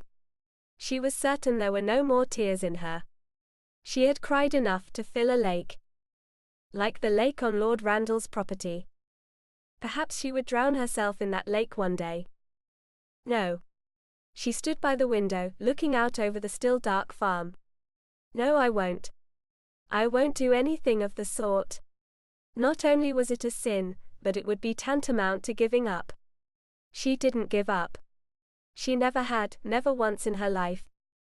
Even if she had to marry the man, she held out hope otherwise, but it was always a possibility. She would find a way to be happy. She owed it to herself. Didn't she? It wasn't until the sky began to lighten that she turned away from the window, dressing quickly, and with much greater purpose than she'd felt since the visit from the deacon. There had to be something she could do. And she thought she might have an idea as to what it might be. If she could find someone in the village interested in purchasing the land, anyone at all, she might be able to get around Lord Randall's demands. Let whoever bought the land argue with him over a good price. She hardly cared anymore. It was a matter of desperation at this point. While she didn't much enjoy the feeling that she was trapped in a corner, she was reasonable enough to do what needed to be done without much regret. Bess would be waiting for her milking. Beatrice was lost in thought as she stepped outside. She knew she would have to get to the village early, as soon as she had the chores finished. The time couldn't come soon enough. It wasn't until the three riders were nearly close enough for her to make out the color of their eyes that she even noticed their presence on the road. Rough-looking men, large and muscled. All of them looking at the house, the farm. They weren't merely passing through. Her instincts screamed at her to run, to throw herself on Cecil's back and take off in the other direction. To take sanctuary in the church and throw herself at the deacon's mercy, to beg for his protection. But they would catch her, for certain. Their horses were large, young, unlike the old farm horse who could barely make it to the market and back. She felt sorry for even forcing him to make the trip. How could she hope to outrun them all the way to the church? Instead, she dashed inside the house, and did the only other thing she could think to do. In the bedroom, which had once belonged to her parents, in the trunk at the foot of the little bed they'd shared before her mother had taken it over and made it her sanctuary for years. Beatrice's hands shook as she worked the old lock, but she managed to open it on the third attempt and withdrew the sword her father had carried as a member of King Henry III's army. It was heavy, requiring both of her hands just to heft it from the chest and carry it to the front door. The horses were approaching, their riders dismounting. She saw them through the window, only peering out at them with one eye to keep the rest of herself hidden. Just the sight of them would have frightened her in any circumstance. Watching as they walked from the front gate to the door left her uncertain as to whether she could hold her water. Had Lord Randall sent them? Would they forcibly remove her from the house and take her to his manor? Would he force her? The very thought of such a thing sent fire racing through her, the fire of rage and desperation, and a determination not to be his possession, his thing to do with as he wished. It was enough to make her fling the door open and take the sword's hilt in both hands. "You're on my land, whoever you are," she announced, throwing her head back. "I would leave it if I were you, unless you've a mind to feel my sword slicing into you." Chapter 8. That was a surprise. The three of them stopped in their tracks, feet from the front door of the modest farmhouse. It looked like a pleasant enough place, if a bit run down and remote. Brock understood how two young lasses could feel removed from the rest of the world in such a house. His eyes darted back and forth, from Derek and Hugh back to the dark-haired warrior standing in the doorway. She wore a worn-out kirtle which had obviously seen better days, and strands of long hair, embellished with gold and auburn streaks, had worked their way loose from the braid which hung over one shoulder. "Did you hear me, or are you all unable to understand English?" she demanded, her chin high. Blue eyes flashed fire as she glared at them. "I'll not be coming with you, so you might as well leave this land and never come back. The land belongs to me, as well as everything on it. Be gone." Was it possible that she knew why they were there? No. It couldn't be. They hadn't told anyone in the village of their plans. How could she know then that they'd come to take her with them? Unless she thought they were a threat. Which meant she was in fear of such a threat. It would explain the sword she tried valiantly to heft as she stared them down, her feet spread shoulder-width apart so she nearly filled the doorway. She was magnificent, even in her worn clothing, even struggling to lift a sword he'd be willing to wager she wouldn't be able to swing. His brain clearly worked faster than that of the others, for he found his tongue before they did. "We mean you no harm, Beatrice." "No harm?" She laughed, tossing her head back. "You mean to take me with you? Isn't that it? Why don't we come out with it and say what we mean?" "How do you know that?" he asked, glancing at the other two. "We shared knowledge of our plans with no one, lass." Her forehead creased slightly. "Lass? Where are you from?" "Scotland," he replied, taking pains to keep his voice low and soothing, as though he were calming a skittish animal. She was little more than that very thing at the moment. A dangerous animal. Though the only one she posed a danger to was herself. She would slice into her own leg or arm with that blasted sword, like as not. "We've come to take you to your sister," Derek explained, finally coming to the heart of it. "She is my wife. My name is Derek McInnes, and we were wed not long ago." Her expression softened, her mouth opening slightly as she absorbed his words. For a moment Brock had hope. She would thaw, in light of this turn of events, and they would be on their way within the hour. So he told himself. Her jaw tightened. "I don't believe you. Why would my sister be wed to a Scotsman when it was London she was intending to sail to?" "It's a very long story," he explained as he reached into his tunic for the letter. "Stop right there," she ordered, lifting the sword a little higher. It shook slightly as her arms weakened. She wouldn't be able to hold on to it for much longer, but from what he'd already seen of her, Brock had the feeling she'd find a way to fight through her weakness. "I have a letter from her," Derek murmured, holding his hands out to show her he meant no harm. "I am not here to harm you. None of us are." "I don't believe you," she spat. Her eyes were wide, wild, moving from one of them to the other. She was close to panic. What had happened to her during her sister's absence? Marjorie had said nothing of Beatrice being unstable or quick to jump to irrational conclusions. In fact, everything she'd said up to that point had praised her sister's cool head, her deeply rational mind, her clear sense of reason. Who was the lass standing before them? What happened to a woman to drive her half mad? "Just read the letter," Derek urged, his voice low and soft. "I have it here in my tunic. Marjorie made me keep it here at all times, so as to ensure I didn't lose it. It was so very important to her that we make it here, to you, and that we tell you she's well and she wants you to join her. All of us, in fact." "Why didn't she come for me then?" Beatrice demanded. "If she's so well, why did she send 3 men in her place?" "She's with child," Derek explained. "And she could not be away from home for so long." Her eyes softened, lost some of that half-crazed look. "A child," she whispered. "Yes. She longs for you most desperately. You are all she's been able to think about." That was the wrong thing to say. Beatrice tensed once again. Why hasn't she contacted me prior to this time then? Why did she lead me to believe she was? "No. I want you off this land immediately. Or else." Somehow, perhaps panic granted her strength she wouldn't otherwise possess, she lifted the sword and managed something close to a fighting stance.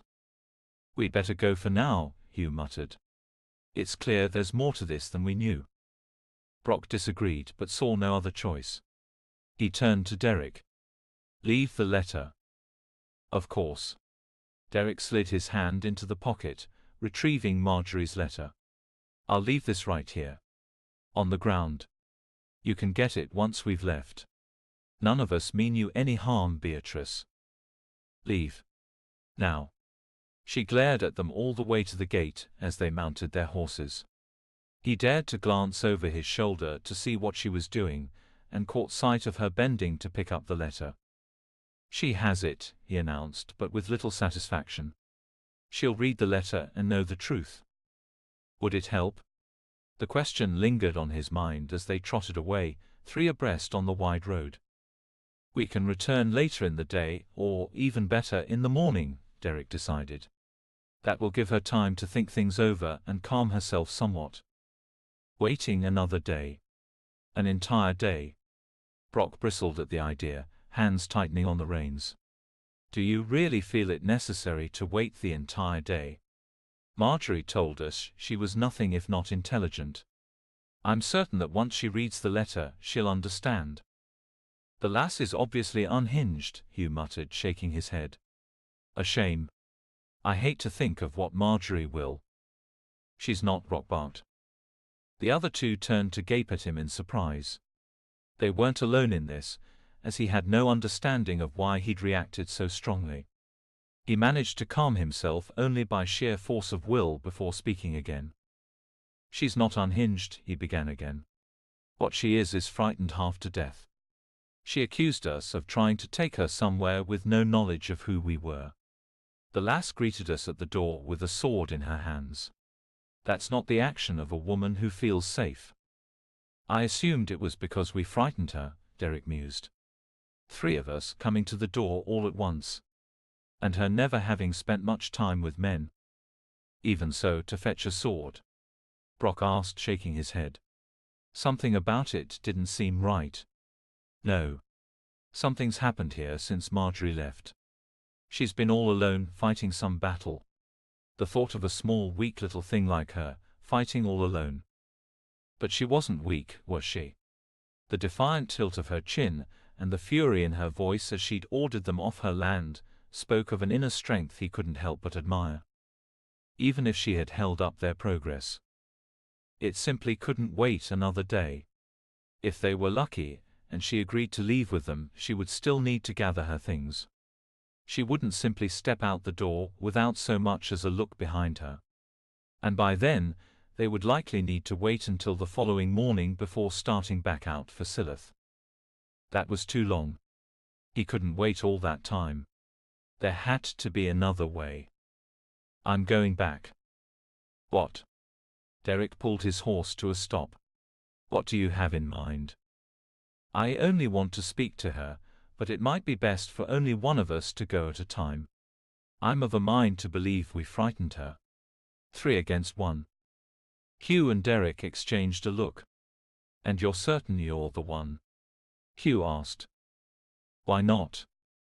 I'm Marjorie's husband for one, Derek pointed out. Which means nothing to her, since she only just found out her sister was wed. No. That won't matter. You two return to the inn. I'll come back on my own. You're certain of this? Hugh asked, but Brock had already brought the horse around and was on his way back to the farm. There had to be a way to convince her to accompany him. He simply had to do it. She was frightened. Of what? He might manage to offer protection, a way out of whatever terrible threat she had been facing. He was certain of there being something. Someone willing to take advantage of a lonely young lass all on her own with no man to look after her. Yes, there were men such as that. It had to be a man too, for no woman would wield such power. Not in a small village such as Thrushwood. His heart warmed toward her the more he thought about her being all on her own. He imagined the frightening loneliness, the sense of having no one to turn to. Not even her sister, who for all she knew could have been dead. Another burden for her to carry. The farmhouse came into view once again, with the land stretching out well beyond it. It was all her land, hers and Marjorie's. They would have to find a way to settle the sale without being present for it. Perhaps there was an ally somewhere who could act on their behalf. Marjorie had spoken of a miller and a deacon. One of them might be able to help. As long as they could leave, and soon. Right away. Immediately. He hesitated at the front gate, wondering if she would still have the sword when he approached the house. There was no sign of her at the window. He'd spied her hair earlier, even though she'd tried hard to keep herself hidden. "Hello?" he called out, looking about the place. When there was no response, he dismounted and took slow, cautious steps down the path which led to the door. No sound came from inside, no dragging of iron against the floor as Beatrice hauled the sword behind her. Daring, courageous, daft lass. He peered through the window beside the door. A small, nearly bare kitchen, with only a handful of blue and yellow flowers sticking out from the mouth of a jug, to cheer the place up. Something about those flowers spoke to him. They said the person who lived there still held hope. Otherwise, the house looked empty. No fire in the hearth, no sounds of movement. He went around the house then, the clucking of chickens growing louder as he did. There was a cow penned in the old barn, a building greatly in need of repair. There was no man on the property to perform such repairs. No horse. He'd noticed it near the chicken coop, on the other side of a fence which enclosed the birds. It was gone now, and the stable was empty. It used to be filled, he noted, with stalls lining either side of the impressive space. This used to be a thriving farm. It was little more than a memory anymore. She was gone. He went back to the horse which he'd tied off at the front gate, and reflected on the fact that they hadn't crossed paths as he returned, which meant she'd gone in the other direction. She was fleeing somewhere to someone. Asking for help. It looked as though he had to find her. Chapter 9. She staggered her way up the short stony path, which led to the front door of the deacon's modest home, after hobbling Cecil by the low stone wall which ran along the road, separating church grounds from the rest. "Deacon," she gasped, leaning against the door as she banged on it with the side of one fist. Poor Cecil would likely need a good long rest after being ridden so hard. She could barely breathe, panic and fear sitting on her chest as they were. Old Frances opened the door, squinting her faded, failing eyes. She had served as the deacon's housekeeper and cook all Beatrice's life, and likely for far longer than that. "Beatrice," he asked, surprised. "You look all a fright." "I'm certain I do. I feel all a fright too. Is the deacon in? I must speak with him."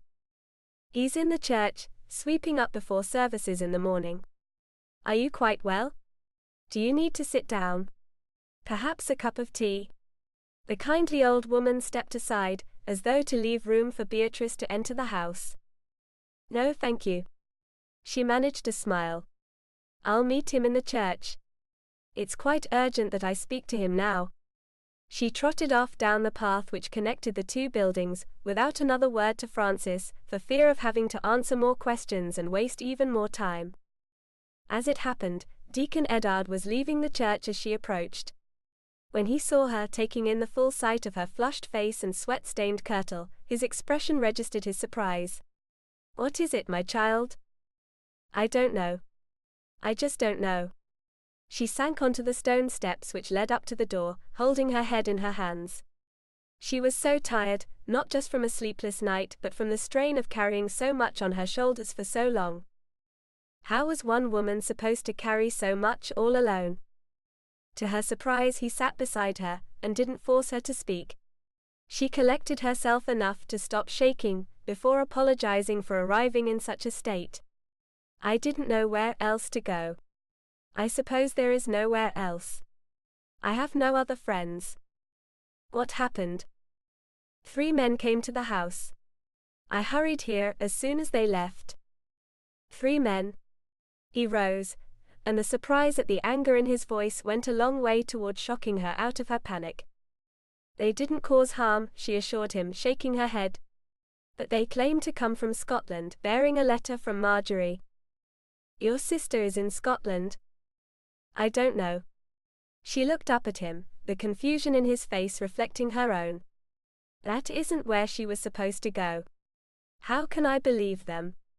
I didn't know what to do. I didn't know who they were or why they came. I'm afraid I was rather rude." "How so, my child?" "I threatened them with father's sword." There was silence as the deacon's face went blank. Then, to her eternal shock, he chuckled. "You did?" "I could hardly lift it and my arms ached terribly, but yes. I had to at least make it appear as though I could defend myself." He threw his head back and laughed, warming her from the inside out. Even the brilliant sunshine streaming down on them hadn't managed that. Before long, she was laughing too. 3 Scotsmen and 1 young woman with a sword. I can only imagine what they must have thought. He wiped tears of mirth from his eyes. I haven't laughed this way in many years. As for her, the laughter helped wipe away the panic she had suffered through all the way from the house. They left without much fuss, she explained, but they did leave a letter. Have you read it? I didn't take the time. The moment they were out of sight, I took Cecil and headed here as fast as I could. I didn't feel safe there anymore, all alone. I thought they were there to take me away, to the manor. My dear. Deacon Eddard sat beside her again, patting her arm. I do not believe Lord Randall would behave in such a brutish manner. He seemed quite intent on creating a happy home life for you both. Yes, he would when speaking to you about our marriage, wouldn't he? She noted the stricken expression on his face, and relented out of guilt. I'm sorry. I don't mean to be difficult. I'm so unhappy. Perhaps you should read the letter from your sister, he suggested. It may help you understand. Oh yes. She had folded it in half and tucked it into her sleeve before fleeing, and slid it out at the deacon's suggestion. He was discreet, looking away in order to give her some privacy. Her hands trembled as she unrolled the piece of linen. Dearest, I regret I'm unable to fetch you myself. My husband, Derek, will explain why I was unable to be with you. Our plans did not turn out as we'd expected, my sweet sister. I boarded the wrong ship and landed in Scotland. I can tell you more when you join me, or you can ask Derek and he will explain. Derek is a good man, as are the others. I trust these men with my life and with yours. I miss you terribly and hope this finds you well. Forgive me for taking so long to get word to you. It's a story I will relish sharing with you when we're together again. We always said we wanted adventure, did we not? I love you very much and pray for you every day. I pray you'll have a safe journey to my arms. I know we will be happy here together. Marjorie. Tears blurred the words as she read them again and again. It didn't reveal much, this letter. It told her nothing, which others would not want her to believe in order to lure her elsewhere. My child.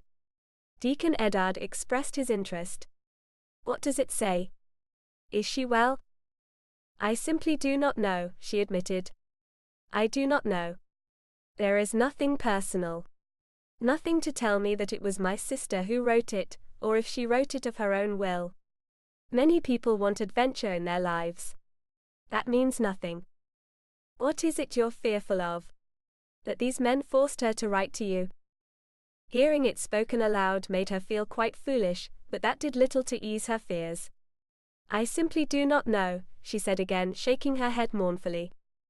They both looked up at the sound of an approaching horse, and Beatrice sprang to her feet when she recognized the man on horseback as one of the men who'd come to the house. He's one of them, she whispered, wiping away her tears with the back of her hand. The deacon tilted his head to one side. I feel as though I've seen him before. Impossible, she hissed. He's Scottish. He did seem to be the kindest of all of them. The man didn't make a move to descend from his horse, who seemed interested in Cecil. The two of them touched noses and sniffed at each other as the man gazed their way. He was quite tall, dark-haired with kind dark eyes set deep in his face. He wore a plain grey tunic over plain trousers. Nothing like Lord Randall's fine clothing, another sign that he had nothing to do with the nobleman. She might even have considered him handsome, had she not been so afraid of him, and had he been a bit neater. His thick hair was not too long, and his firm jaw bore dark stubble. He'd been away from home for a while, she surmised. What do you want? She called out. I thought I asked you to go away. Ah, you did. And I did.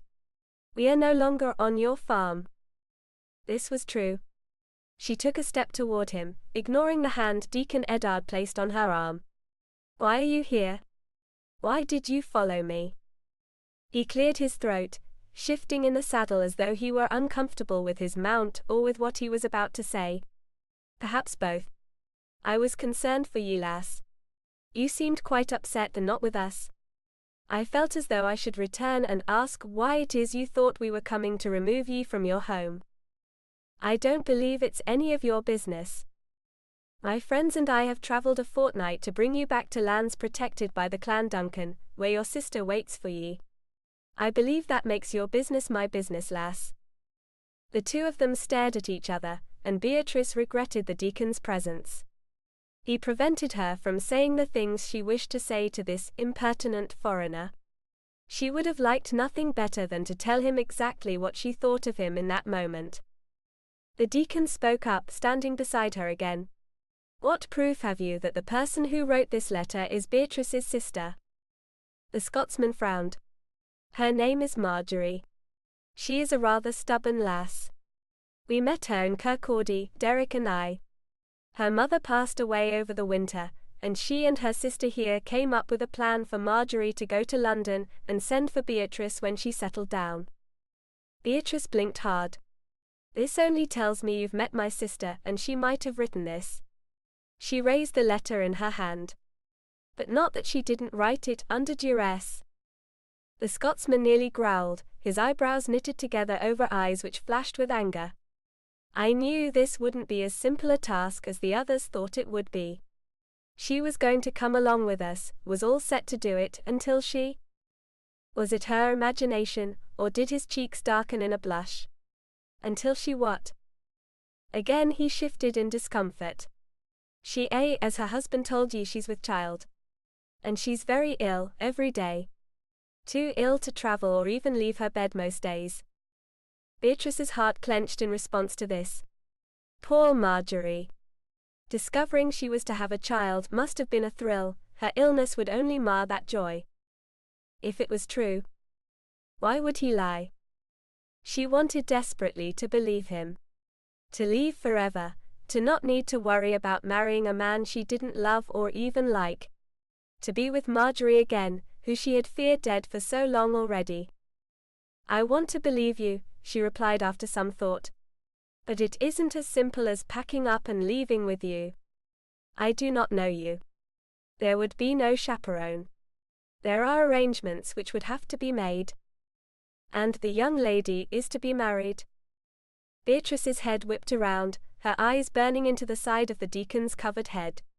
It wasn't his place to announce such a thing, and the way he did it too. As though her marriage were agreed upon, and a date had been set. "Is this true, lass?" The man sounded surprised, to say the least. "I was under the impression there were no men worth speaking of in the area. Marjorie made it sound as though the two of you were alone, and it looked as though you were alone, certainly." She ignored this. "It's not as simple as that. But it is one of the arrangements I would need to put in place before I left for Scotland. I suppose we would need to leave soon. Immediately, if possible." "That's impossible." She shrugged. "I'm sorry, but if you wish to take me back with you, I must arrange the sale of the farm at least." "Couldn't you take care of it for her?" He looked at Deacon Eddard. She could trust a man of God, surely. She glanced at the deacon, and shook her head ever so slightly to signal her feelings about this. "I feel it would be best for me to be here, while the matter is settled. I want to go with you and be with my sister again, but I can't simply leave with you because you tell me to. You can share that with your friends." "Including your brother-in-law," the man reminded her in a dangerously quiet voice. "Don't you think you should share this with your brother-in-law in person?" "I don't know him. You tell him yourself. My mind is made up." In reality, nothing could have been further from the truth. Her knees nearly knocked together as she faced him. He was so very big, with hands that could easily bruise or break her if she angered him. And yet he'd been the kindest of the three men. And he had come back to speak with her. That meant something. He sighed as though he were the most put-upon man in the world. "I suppose I should meet up with them then, and let them know. Do you need an escort back to your home?" The thought of this Scotsman with his strange accent and rough ways escorting her was nearly laughable, but not so when she considered the possibility of finding Lord Randall on the road, as she had before. He had made his intentions known, and was less likely keep his distance. "Yes. Please. I should go back and tend to the animals." She looked at the deacon, who she'd never seen so surprised and disconcerted. "I will call on you soon," he promised as she mounted Cecil and brought him around to face the direction of the farm. She nodded in response and gave him what she hoped was a convincing smile. Who was she trying to convince? Him or herself? Chapter 10. I must apologize. Beatrice rode beside Brock on her slow, tired gelding who looked as though he'd just as soon take a long nap in the hay than carry a rider. They kept an easy pace as a result, but Brock didn't mind. It would give him more time to understand her and convince her, possibly. For what? He asked. She clicked her tongue to signal the horse, who kept trying to wander off the road and into the banks of clover which lined it. Brock found it difficult to keep from laughing at the animal. For forgetting your name. Did you ever introduce yourself? I was a bit distraught when you arrived. You don't greet all visitors with sword in hand. And you seemed so experienced too. Her cheeks flushed nearly dark enough to match her hair. I don't appreciate being laughed at. Something you share with your sister, he observed. My name is Brock. Brock, she murmured, chewing her lip. You do know my sister, then? She gets very angry when she feels as though someone is laughing at her. Or when someone tells her something she doesn't want to hear. Such as when her husband informed her she wasn't well enough to make the journey with us. He winced before chuckling quietly at the memory. Was she very upset? She threw nearly everything she could reach. That sounds like Marjorie. The depth of emotion in her words surprised him. When he looked over, he noticed her quivering chin and tear-filled eyes. I didn't mean to upset you.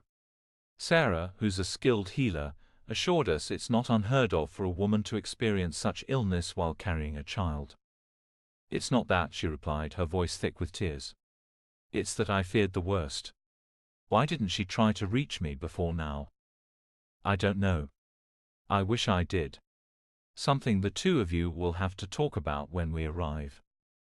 Did you really think it would be as easy as telling me to come with you and leaving the same day? She asked, watching him from the corner of her eye. He kept his gaze focused on the road ahead as he replied. When she put it to words like that, the journey sounded somewhat ill-planned. Your sister made it sound as though you were merely waiting for word. I was. Every day, I hoped to hear something. Every time I went into the village, I hoped there would be word waiting for me. Every rider on the road past the farm I hoped carried something for me. Have you ever waited like that, Brock? Every day, waiting for something to happen. Something which meant more than anything to you. Your entire life, or so it seemed. He was quiet for a moment before answering. Yes. I have. Rather than asking what he'd waited for, she continued, then you understand. I wasn't preparing so much as I was simply waiting. Holding on to hope because it was all I had. Now you know, do you not? There's nothing holding you back. You're a free lass, able to go as she pleases. Even so, I can't leave Bess and Cecil with no one to care for them. I thought you lived alone. She chuckled, patting the horse's neck. This is old Cecil. He's been a good friend to me during these lonely fortnights on my own. As has Bess. Our cow. He smiled. Ah. I see. I'm certain you could find someone to care for them, couldn't ye? If someone were to purchase the land, wouldn't the animals come along with it? I suppose. She didn't sound convinced, however, and he felt for her. She had a good heart, and had become attached to the only friends she'd felt she could depend upon. The fact that those friends happened to be farm animals only made his feelings for her soften further. You've no business holding any soft feelings for the lass, he reminded himself. He also reminded himself of the deacon, who it was clear had wanted to protect her from the big, frightening, threatening Scot. The deacon was dangerous. Did you hear me? Beatrice's voice held the same note of irritation her sister's did from time to time. Had he not known better, he would have thought it was Marjorie riding beside him down that country road. I'm sorry. I did not. She sighed. I asked what sort of home my sister lives in. Is it a farm? Or someplace grander? She demanded the laird allow her to live in the village near the manor house. demanded. Beatrice's laugh rang out, the sort of laugh that brought a smile to Brock's face. When she laughed in such a way, she sounded young. Not so troubled. She's living in the manor house of late, with the women keeping watch over her. She was not pleased at being told what to do. I wouldn't expect anything less. Ah, so there are people there who care for her. Brock nodded, and she fairly glowed with pleasure. I'm so glad. I had prayed for just such a thing. And she has prayed for you. I know she has. He suddenly felt embarrassed at having shared such an intimate detail. It wasn't for him to speak in such a way. Silence fell between them, filled only with the twitterings of the birds who sang away in the trees all about them, and the clip-clop of hooves on the road. So long as he'd already made a fool of himself, he thought it made little difference what he said next. Who are you afraid of? She took a deep breath, and the top of Cecil's head suddenly held great interest for her as she stared at it. Who said I'm afraid? The sword ye greeted us with, for one. It didn't need to speak in order for me to understand. And the way you accused us of being there to take you elsewhere, when we hadn't so much as spoken a word of going anywhere, led me to believe there's somebody, somewhere, who wants to take you away. I was foolish. I acted before I thought. There was nothing to be so afraid of. She glared at him, indignant.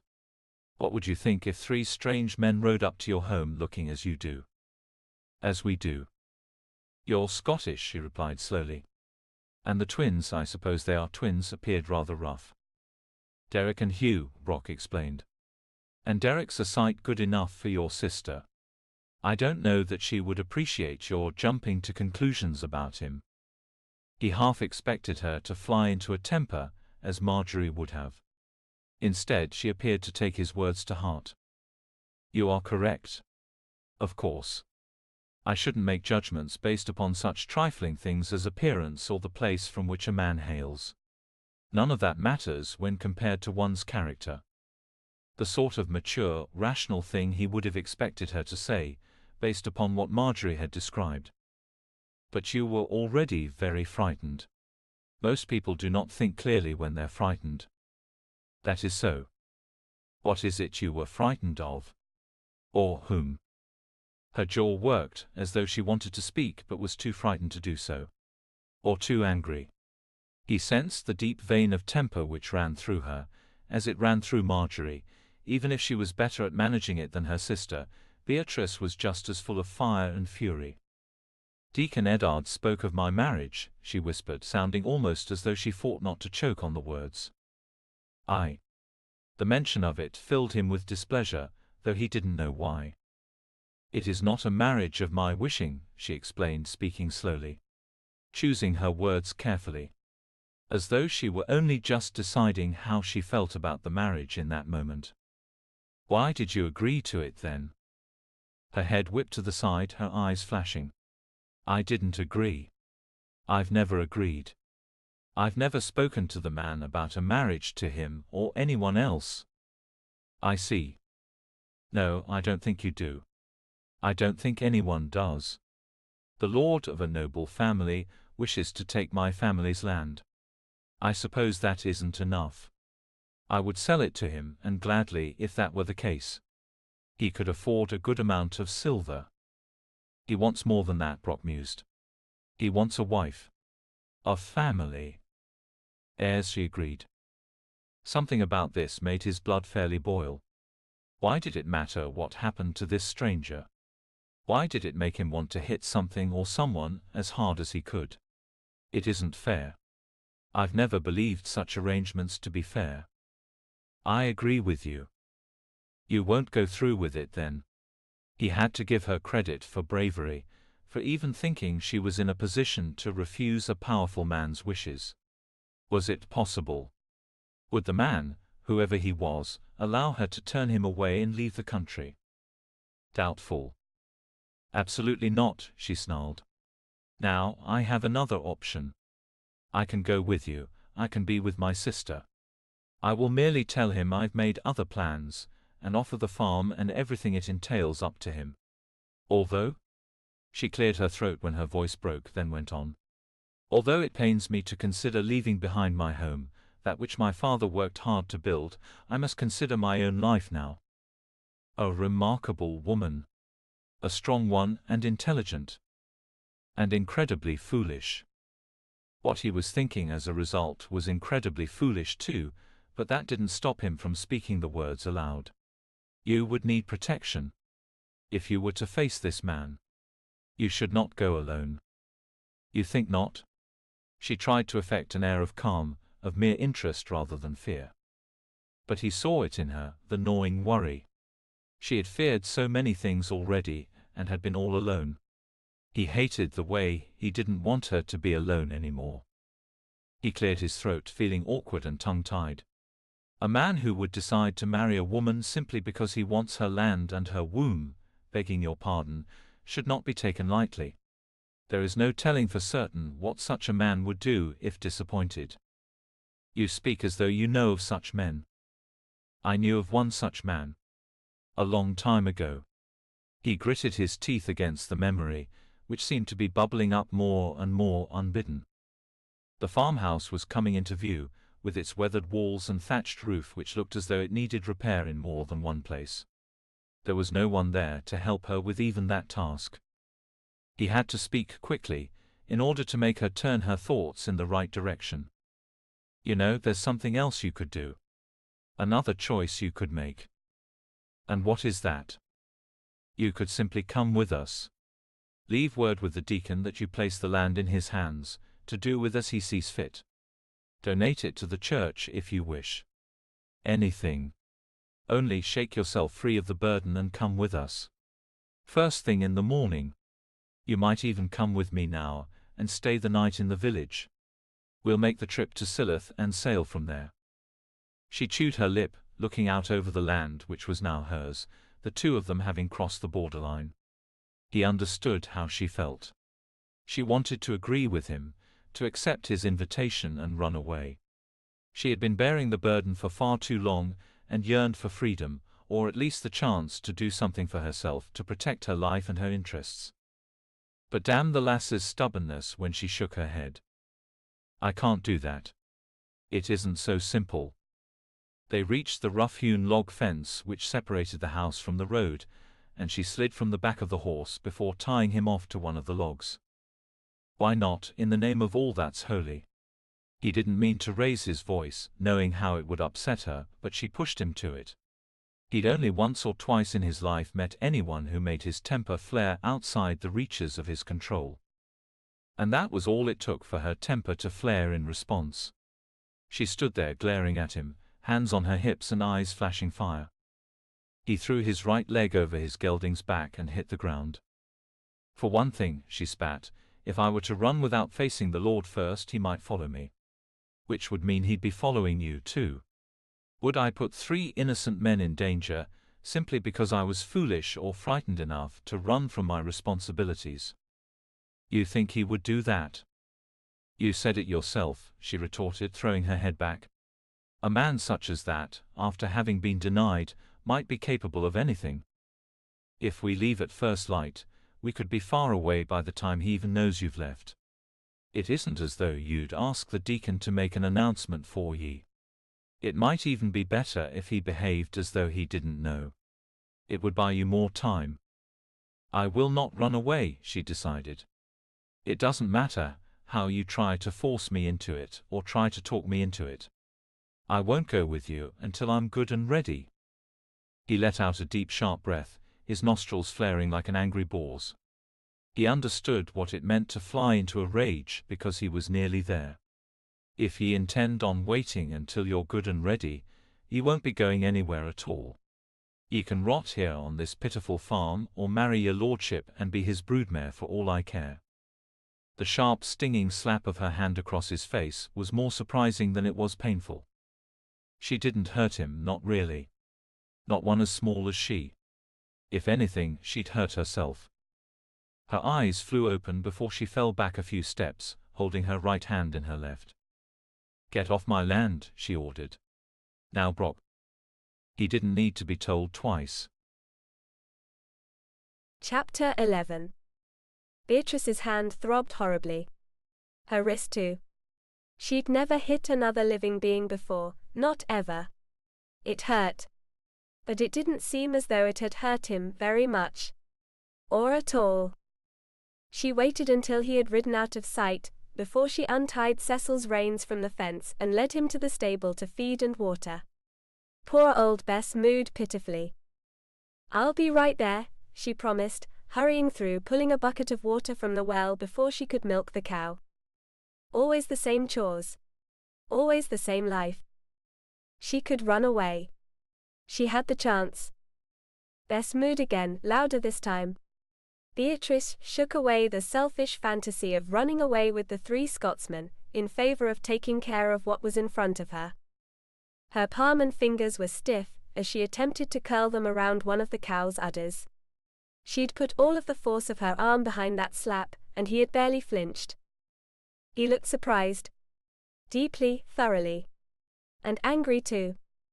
Even so, as angry as he'd been, he hadn't struck back. He hadn't even raised his voice any louder than he had when they were arguing. She hadn't been afraid of him.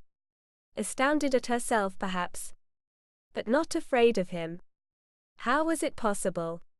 She had never known more than a handful of men, all of whom had been kind to her, but her mother had told her tales of violent men.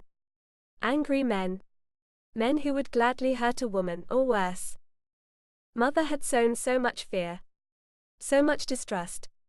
There were times when Beatrice wondered if she had deliberately set out to render her daughters unable to function in the world, out among other people. Perhaps she had, out of her own fear of being left alone in her illness. Her illness. Beatrice disliked herself for smirking at the thought, her cheek pressed against the cow's flank while she worked the udders.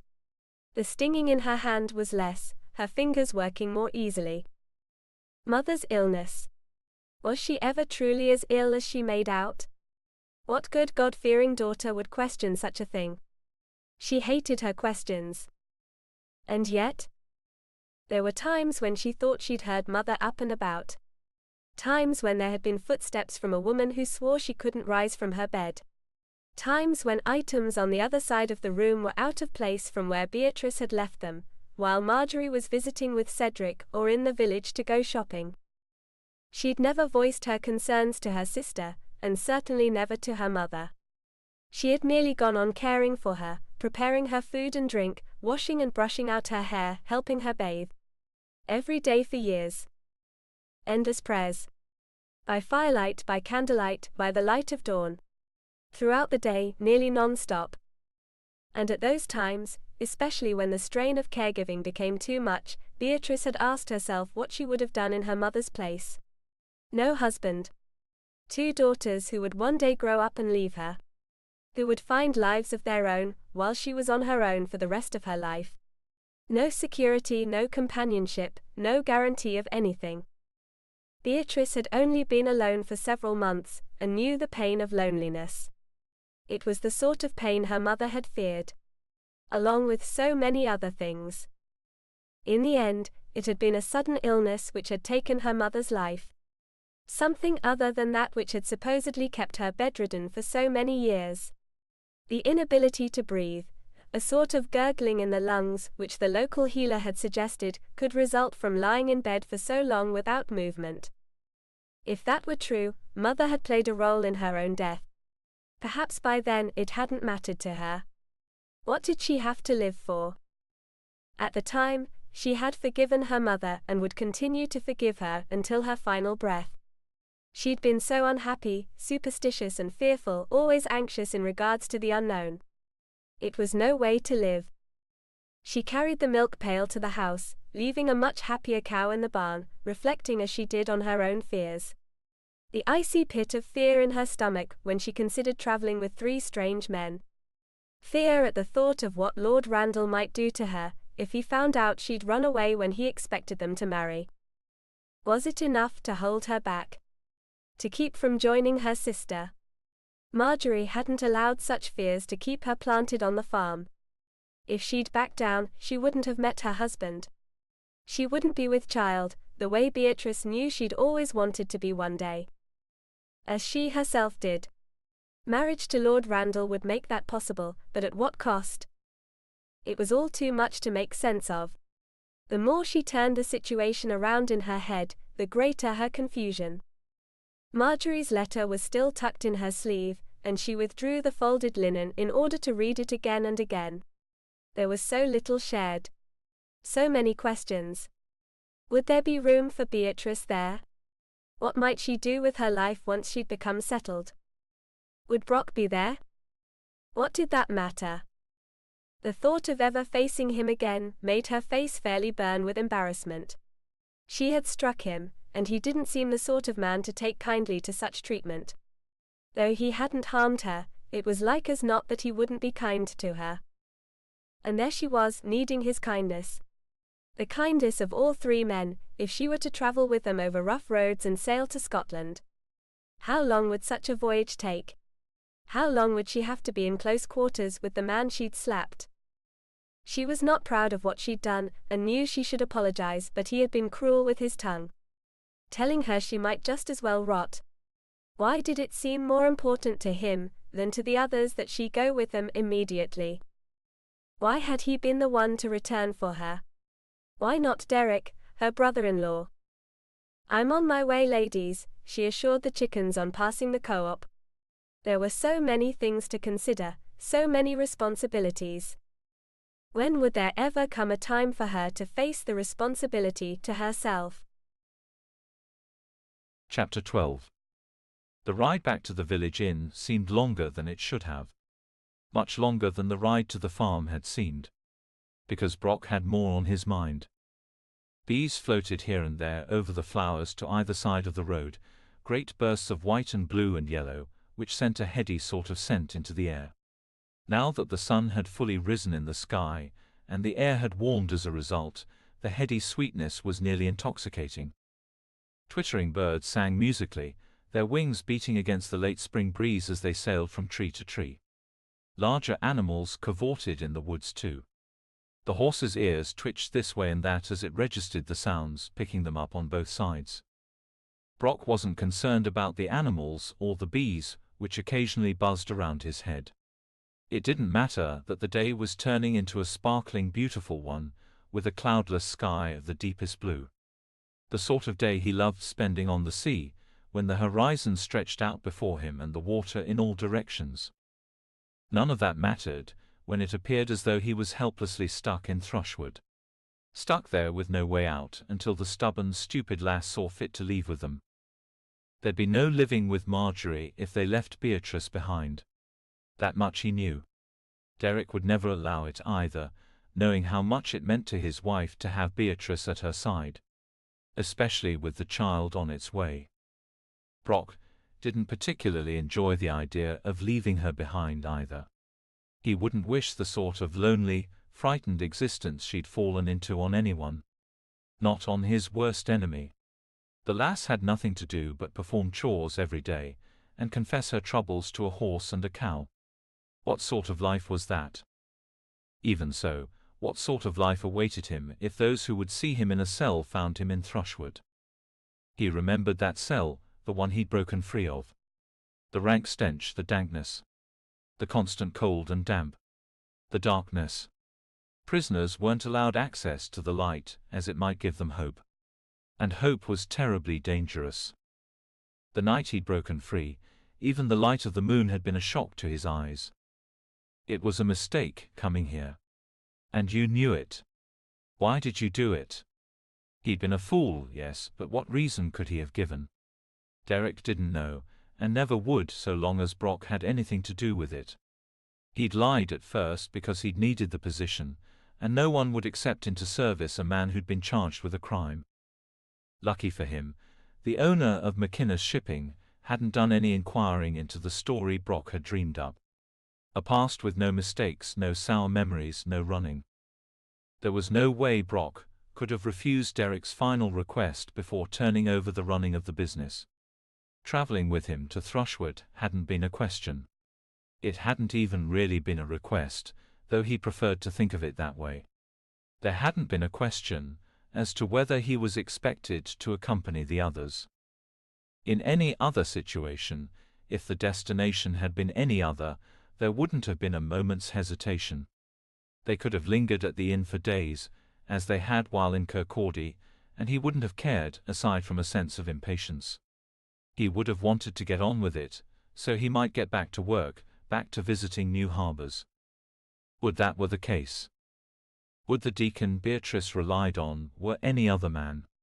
He'd known Eddard instantly on first sight, and it had taken all of his sense of self-control to keep from racing the horse back down the road through Thrushwood and on to Silloth. And Eddard had known him. The man had a long memory, it seemed. There had been no words or knowing looks between them, but he'd sensed the recognition just the same. He'd warn Beatrice, wouldn't he? Once he placed Brock's face and connected it to that terrible night, and all the terrible nights which followed. Brock tied off the horse beside the low-slung long building they'd spent the night in. The only night they were supposed to stay. He had battled irritation on their arrival, silently angry that Derek would even consider the possibility of their needing more than one night in the village. His friend had insisted on expressing this to the innkeeper nonetheless. It looked as though he'd made the right decision, as there was little chance of them leaving yet with Beatrice in tow. They were waiting for him in the great room which served as a dining area for lodgers, though the food offered by the cook was hardly worth the extra cost the innkeeper added to the price of a room. Brock had to wonder if this was a ploy to empty the purse of a foreigner, offering subpar food which might just as easily be thrown out for stray animals, and more than likely should be. It was fortunate that the three of them had enough silver between them to leave them with options. Without waiting to find out what had happened at the farm, Derek and Hugh joined Brock just outside and walked down the wide street on their way to the nearest tavern. After the day he'd had up to that point, he thought a large mug of wine wouldn't be out of the question. "So?" Derek asked, once they were out of earshot of any interested parties. While the farm was far from the village, it was doubtless most people who called Thrushwood home would recognize Beatrice's name. It was best they keep the nature of their visit to themselves, which meant not speaking about it while in the presence of others. "She's just as stubborn as that sister of hers," Brock grumbled, wishing there was something nearby for him to kick. "And she's got quite a strong hand, too." "She hit you?" Hugh asked, barely concealing a laugh. "She did. As hard as she could, I wager." "Why would she do that?" Derek asked. "What did you say to her?" "Ah, so you think it's my fault, is that it? The lass greeted us at the door with a sword in hand, and you still assume it was my fault she slapped me." The twins snorted behind his back, and he could only guess at the cause of their mirth. They hadn't been there. They didn't know how impossible she was to reason with. "The facts are these," he continued, as though he took no notice of their chuckles. "Someone, a nobleman, expects her to marry him." That silenced his companions, as he'd known it would. Derek took his arm, stopping him in his tracks. "And she's going to go through with it." "She doesn't want to," Brock explained, sighing heavily. "She's appalled at the notion. I've an idea it was him she was so afraid of, the reason she greeted us as she did earlier today." "She thought he was coming to take her away," Hugh mused, teeth gritted. "It seems that way," Brock agreed. "She doesn't want to leave with us until the situation is settled. Fears that if she were to leave today or any time before speaking with him first and explaining her refusal, he might come after her, which would place us in danger." "She's a smart lass," Derek murmured, frowning. "He might do just that. Men such as him simply take what they want. It matters little whether what they wants to be taken. It's easy to forget that not all nobles are like Philip. Philip Duncan would never order a woman to marry him. He'd never force a lonely, frightened lass into handing over her property, simply because he wanted it for himself." "I've half a mind to find this man and settle things for her," Derek growled. "She's the sister of my wife, and therefore under my protection. He has no right to force her into anything." "He'll be quite surprised to find she's not as alone in the world as he thinks she is," Hugh observed with a snarl. Brock, meanwhile, held a far different opinion. "I say we take the lass, whether she wants to go or not. Tonight. And get out of this place." The two of them stared at him, unblinking. "Why not?" he asked, eyes darting back and forth to ensure their ability to speak freely. He lowered his voice. "We can go to the farm tonight and pack a few of her things. I'll ride with her. It isn't more than 2 days on horseback to Silloth." The twins looked at each other, having a silent conversation. It unnerved Brock to no end when they did this, and they knew it. "You might as well say what you have to say aloud, rather than discussing it in your heads," he muttered. "All right then, but I'll think a lot more clearly once I have a little food in me. Come." Derek jerked his head in the direction of the tavern, still several buildings down from where they stood. Brock had no desire to discuss what he had in mind, while in the presence of strangers who'd more than likely pay more attention than normal to a trio of foreigners, but he followed nonetheless. The way Derek and Hugh looked at him, anyone would think he'd suddenly begun speaking another language. The tavern was larger than the one he remembered from Kirkcaldy, larger even than some he'd visited in thriving harbors and towns throughout his travels. A good thing, since the extra space meant a better chance of finding a table away from the handful of patrons currently enjoying a hot meal and friendly conversation. Conversation which came to a halt once all eyes fell on the newcomers. Derek nodded, smiling, as they snaked their cautious way between tables which seemed to have been placed with no real scheme in mind. No scheme as to the size and appearance of them either, nor to that of the chairs. It appeared as though the owner had simply taken whatever was available, whether it was scarred, cracked, large or small. Like as not, most of it had been cast off by neighbors. They found a round table near the rear corner of the room, closest to the fireplace and therefore left empty on a warm day such as this. In the winter, it would be the most popular spot in the tavern. The three of them arranged themselves, and Brock noted how much warmer it was back there than elsewhere. "So," Derek whispered, leaning across the table to be better heard, "you've actually gotten it in your head to take her." "Aye." He might as well own up to it, now that they knew what had been going through his head. "We've already been far too gentle with her. What have we become? Women?" "Watch yourself," Hugh warned, not without good humor, but there was an edge to his voice. "I'm merely pointing out that we've already given the lass space in which to think things over. It's silly for her to be afraid. She'll be under our protection as we travel." "What happens if she screams her head off the moment we reach Silloth?" Derek asked. "We can't keep her bound and gagged once we've reached the harbor. By that time she'll see it was for the best." Derek chuckled. "You don't know women very well." Brock growled in frustration at this tired argument. "And you do, naturally, because you have a bride and I haven't. I've spent more time speaking with the lass than either of you, and I tell you she wants to come with us." "She does. She's merely frightened." "By all means then." Hugh smirked. "We should sneak out to the farm and kidnap her. That will set her mind at ease." "Neither of you see this for what it really is," Brock insisted, feeling more and more with each passing moment that he was fighting a losing battle. 2 against 1. They simply didn't understand. Derek's brows knitted together when he frowned. "What is it then? Tell us. It's clear you know something we don't." A nervous-looking young woman joined them, glancing wide-eyed over her shoulder before speaking. "What is it you'll be needing?"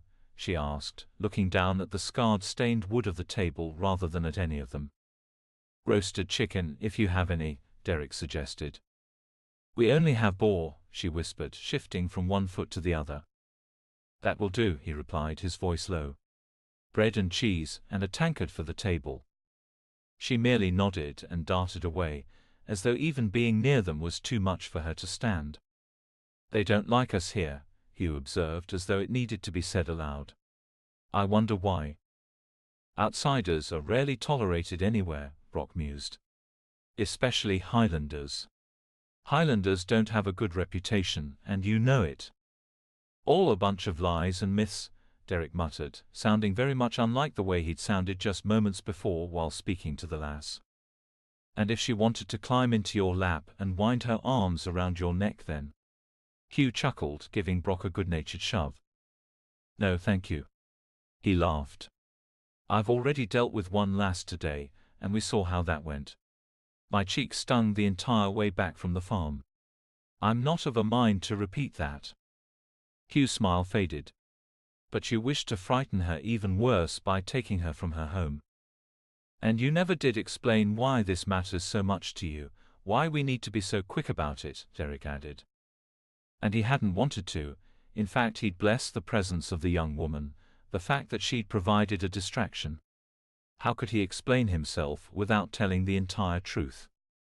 "The last thing we need is entanglement with a noble," he whispered, careful to avoid the attention of eavesdroppers. "Her fight is not our fight, not when there are 3 of us and no telling how many on his side. It's not just the land he wants, so offering it even for free won't be enough to satisfy him." "You speak as though you know the man," Derek observed. "She never revealed his name, but I've known a noble or 2 in my time. I know how vengeful they can be." The twins exchanged a glance. "And yet you think it wrong for the English to think poorly of all Highlanders, simply over the actions of a few." "It isn't the same thing," Brock insisted. "I've known them personally. I haven't merely known of them or heard stories. English nobility, they're of another breed entirely. Nothing like you're accustomed to, knowing Philip as well as you do. The complete opposite." "There's still no way of knowing for certain that this man is of the same sort," Derek insisted. "I say we find out for ourselves, then go on from there." I second that," Hugh agreed. Brock marveled at the fact that he'd thought it necessary to express agreement with his brother, with whom he would naturally have taken sides. It was clear to Brock what he'd need to do.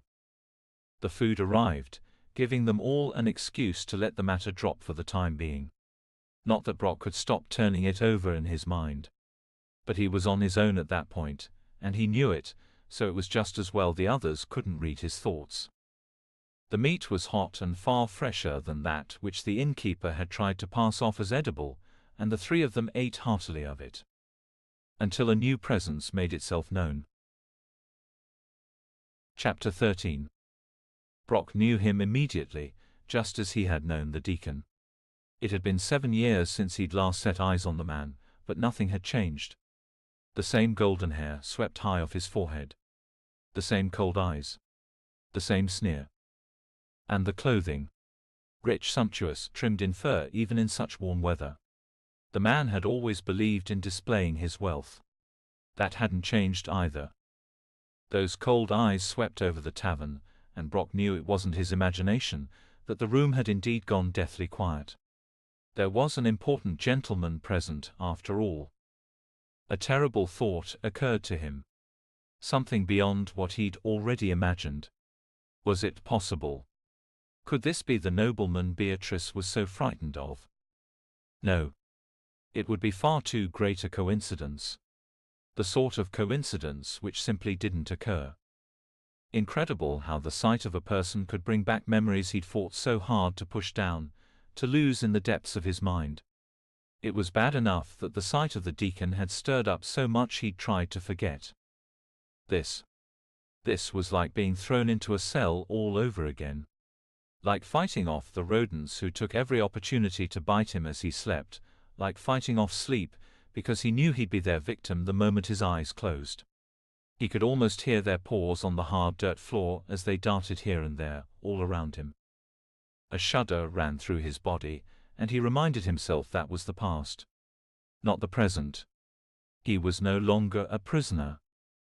When the man's eyes fell on their table, Brock noted the way Derek's hand drifted down to where the dirk was hidden beneath his tunic. "Leave it," he whispered through clenched teeth. Brock knew it wouldn't end well if Lord Randall so much as suspected one of them was armed. "You must be the 3 foreigners who've been visiting my intended," he announced in a loud voice, looking around to gauge the reactions of the other patrons. "I understand you've paid a visit to the farm of a young woman living on her own, with no chaperone to speak of." Brock's hands curled into fists, a block of ice taking the place of his stomach. It was true. This was Beatrice's nobleman, the one who demanded her hand in marriage. The one she might have been forced to marry, had it not been for their arrival. Because he would lay down his very life if need be, if it meant her freedom. He wouldn't leave her in the clutches of a monster. The tavern's owner came running from a back room. "Lord Randall, it's an honor to have you here. What brings you to my establishment?"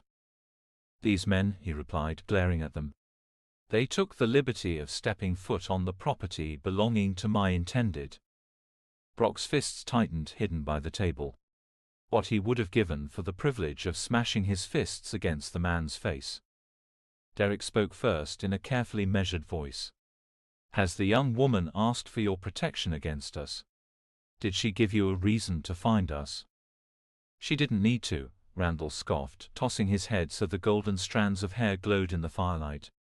The years had been kind to him, but then why shouldn't they have been? He need only wake in the morning at whatever time suited him, and find a way to fill his days with leisure. If that had been Brock's lot in life, he might appear ageless too. "Then you're here to accuse us of calling on a young lady?" Hugh asked, a hint of humor in his voice. "There's no reason for a filthy Highlander to call on a young Englishwoman, especially one who is betrothed to a lord," Randall retorted, eyes narrowed.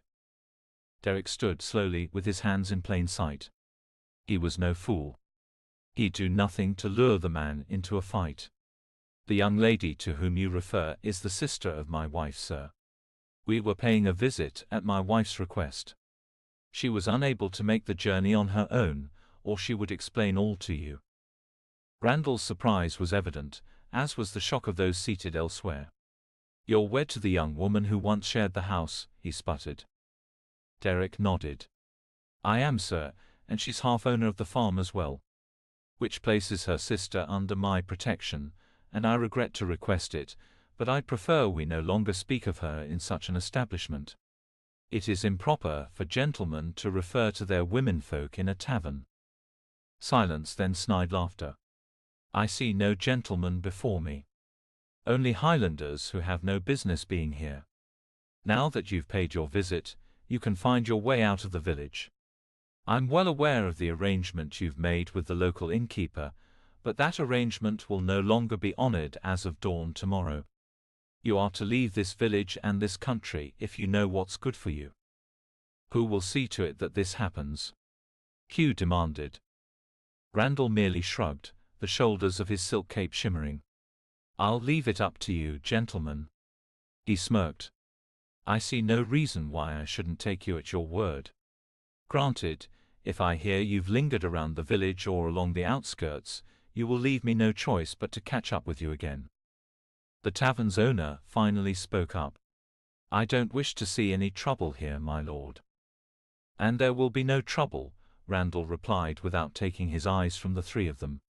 "Isn't that correct?" Derek fairly shook with the strain of holding himself back. "That's correct, my lord." "Pardon?" Randall let out a tiny sigh to signal his exasperation. "It's typical for a lord such as myself to be addressed as such. Your mistake is understandable, I suppose, since you Highlanders aren't accustomed to the way civilized people conduct themselves." Derek spoke not a word in reply. Nothing to defend himself, nothing to argue the point, and no apologies. He didn't even correct himself for leaving out the man's title. He merely glared at him with hatred he didn't bother to disguise, eyes unblinking, nostrils flaring, muscles jumping in his jaw. And Lord Randall saw it for what it was, or else he wouldn't have backed down. "Enough of this. I'm a busy man. If you know what's good for you, you won't pay any further visits to my betrothed. While she may have been under your protection as you call it, she is now mine." The cape he wore swirled around him when he turned. Brock recognized the gesture, one the man had likely studied. What else did he have to do with his life, except practicing how to make an entrance and an exit? The tavern remained silent once he was gone, all eyes on the trio near the fire. "I suppose you wish us to leave," Derek said, eyes shifting from the empty doorway to the owner of the establishment. The bald, short little man's face turned deep red. "Yes, and quickly too. I didn't like the looks of you when you entered, and now I understand why. We don't need any trouble from your sort in here, and certainly no trouble from the likes of Lord Randall." "We did nothing to cause trouble," Hugh began, his voice no longer carrying a note of humor, but Derek held up a hand to silence his brother. "Never mind. Let us settle our debt and be gone." "I don't want your money," the bald man spat, pointing to the door. "Get out." Brock stood surprised. Since when did a man refuse payment? He dropped a few pence on the table nonetheless. "If any of you would like this then," he muttered, looking at all of them before following his companions out into the night. Let it never be said that he left debts unpaid. He hadn't risen from his chair while the nobleman was in the tavern, as Hugh and Derek had. And he hadn't spoken. Anything to avoid Randall's attention. Anything to keep Randall from recognizing the man who'd killed his nephew. Hugh had noticed. "Why did you say nothing in there?" he asked as they walked to the inn, all three of them keeping a fast pace. There was no telling how many of the villagers knew of Lord Randall's orders, how they were to leave Thrushwood at dawn. News traveled fast in small villages, Brock knew. It was likely most of the people up and down the street were already aware. "What was there to say?" he asked. "It was him against us, which meant the entire tavern was against us, and I've already warned you about men such as him. You see now that I was right all along. He has no intention of treating us fairly. I only wonder how he knew of our visit." "You don't think Beatrice would have told him, do you?" Derek asked. He seemed to take Brock's silence better than his brother, most likely because they'd known each other for so long. He knew his longtime first mate was no coward. "She hates him," Brock muttered. "And with good reason. She wasn't alone in that. She'd never go to him. She might not entirely trust us, but she fears him. There's the difference." "How would he know then?" "Word travels," Brock reminded the two of them. Just as it had traveled after that terrible night, the night he first made the acquaintance of Henry Randall and later his uncle Geoffrey. "What are we to do?" Hugh wondered. "We can't simply leave without her. Marjorie would never get over it." "Nor would Beatrice," Brock muttered. "We cannot leave her here. I'm still of a mind to go out to the house tonight." "You'll do no such thing," Derek snapped. "What if someone is there, waiting? Watching the house?" "After having made the acquaintance of Lord Randall, I can easily imagine him leaving one or more of his men by the road to watch out for us. Damn the bastard soul to hell. He would never let them take her. Why hadn't Beatrice agreed to leave with them? They might already be on their way if things had gone according to plan." They would have to go according to Brock's plan then. He didn't wish to cause the lass any further strain, but what would be worse than the strain of being forced into marriage with a brute? In the end she would thank him for it. He only needed to get to her. That would be the greatest challenge. The three of them gathered their belongings in silence when they reached the inn, having avoided the innkeeper on the way to their room. Or perhaps it was he who avoided them, the coward. There was nothing else to do but discuss among themselves what was to be done next. Brock knew what had to be done and saw no reason to waste time, but he couldn't leave without explaining himself. "I'll sit in the great room for a while," he declared, standing. "I need to think. To straighten out my thoughts." Derek fixed him with a knowing look. "You like the lass, don't you? It disturbs you to leave her to that man." As if he needed another reason to want to kill Lord Randall. It was true, and he knew it when Derek voiced the words. He did like her, more than he should considering that they'd only met that very day. He liked her strength, appreciated her intelligence and courage in the face of that which terrified her. "Yes," he admitted. "I do, and it does. More than I can explain." He left the two of them behind, going straight to a small desk which he'd spied earlier in the day. It was customary for innkeepers to prepare a place for their patrons to write messages before sending them on to loved ones, or back to those they'd left behind. It would be easier to explain himself this way, he decided, pulling out a piece of linen on which to write. The faster he wrote, the easier it would be. So he hoped. Writing had never been his strong suit, and he took great pains with the lettering to be sure Derek would be able to understand. Derek. I've had to move ahead with the plan I discussed with you. I did not wish to call attention to all of us, nor to expose you to danger or added trouble. I must confess now something which I didn't wish to confess before now. I'm certain you will understand when I explain. He drew a deep breath, steadying his nerves and wishing he had a mug of ale at his side to aid him. Then again, he would need full control of his faculties in order to accomplish what he had in mind. Our meeting with the Lord tonight was not the first time I've met the man. It didn't seem as though he recognized me, but I knew him instantly. You see, 7 years ago I killed his nephew. It was accidental. The young man, Henry Randall was the name, was attacking a young lass outside a brothel. It seemed as though she had refused him, or he had demanded something she didn't wish to grant him. He began beating her without mercy, while tearing at her clothes and forcing himself on her.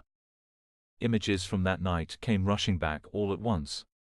The lass's blood on the ground, the tooth she had lost lying beside her after Henry Randall had punched her mouth.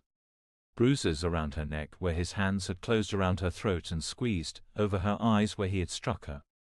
He'd torn her kirtle from top to bottom, leaving her plump body exposed to all, and was moving sharply on top of the unconscious woman when Brock had found them.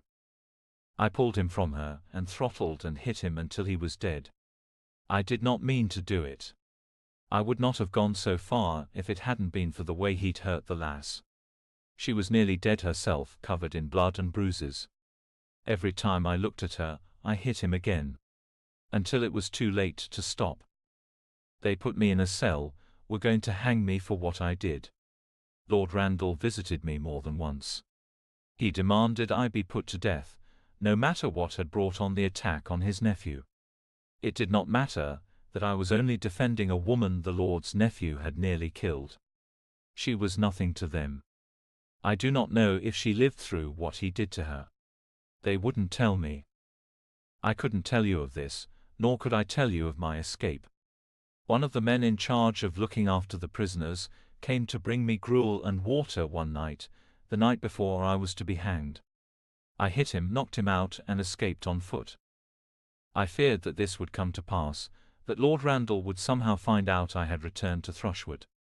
Or that someone in the village would know me on sight. Refusing you would have meant confessing to my crime, which I could not bring myself to do.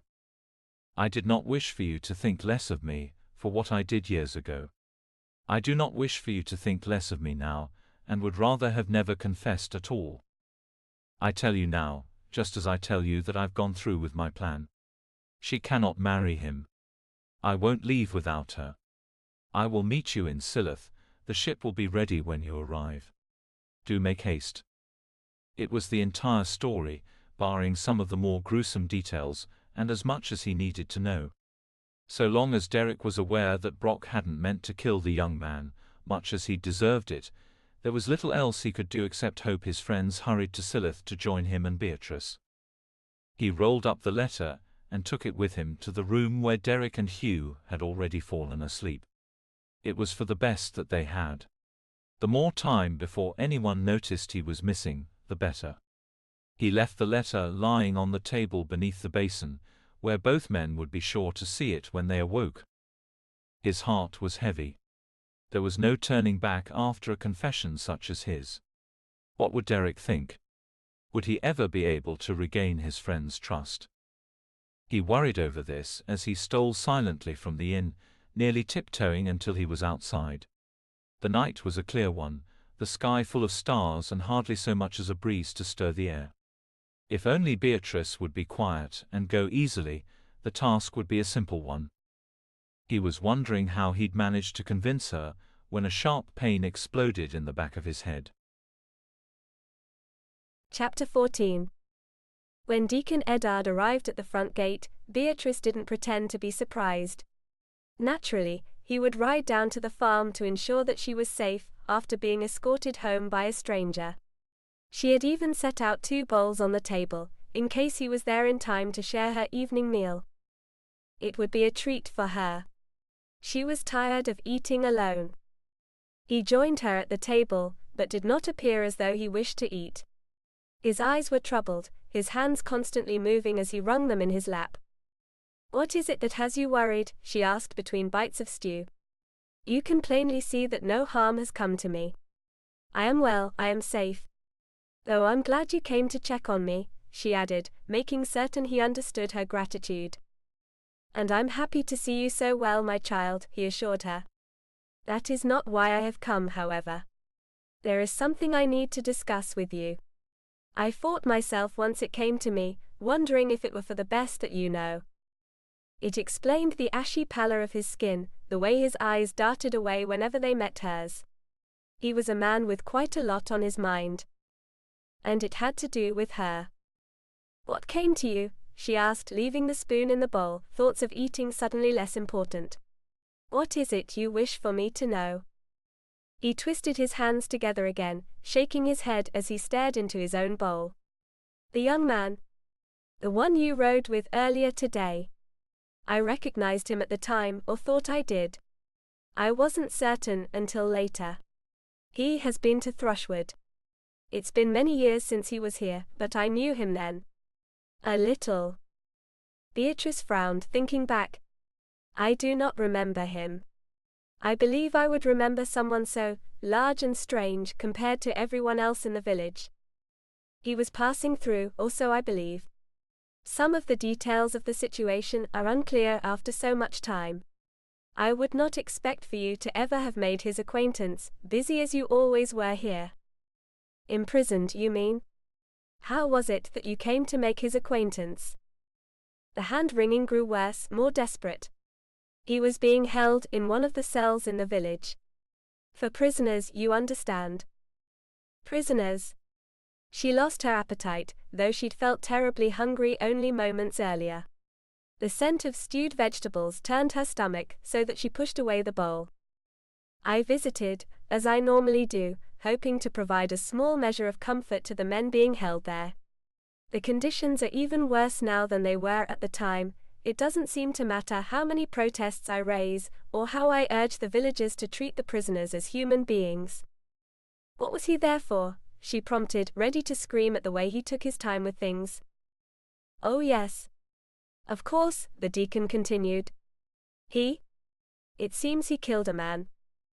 "Killed?" she whispered, breathless, suddenly certain that her stomach would empty itself of its contents. "No, not Brock. Brock was good, wasn't he? Gentle, even for a man of his size. He hadn't touched her. He had hardly raised his voice, and even when he had, it had been in response to her temper." "I don't believe there was malice in his heart," Deacon Eddard insisted. "I didn't believe it at the time, after hearing his confession. After hearing the specifics of what occurred on that evening, the night he killed Lord Randall's nephew." The world began twisting and twirling around her, as though she were lost in a strong wind which had lifted her from her chair and tossed her about. She found herself sliding to the floor, hitting it with a thump. The deacon flew to her side. "I shouldn't have told you," he fretted, helping her sit up. "I knew I shouldn't have. I knew it would be too much for you, such a terrible crime." She shook her head, but wasn't able to speak until he guided a cup full of cool water to her lips. It helped revive her somewhat, cleared her head. "It isn't what he did," she whispered as her entire body trembled. "It's who he did it to. I'd heard of Henry Randall's death, but never of exactly what happened to him." "It was a rather ugly affair," he murmured, helping her up into her chair and hovering over her until she was ready to scream at him to give her air.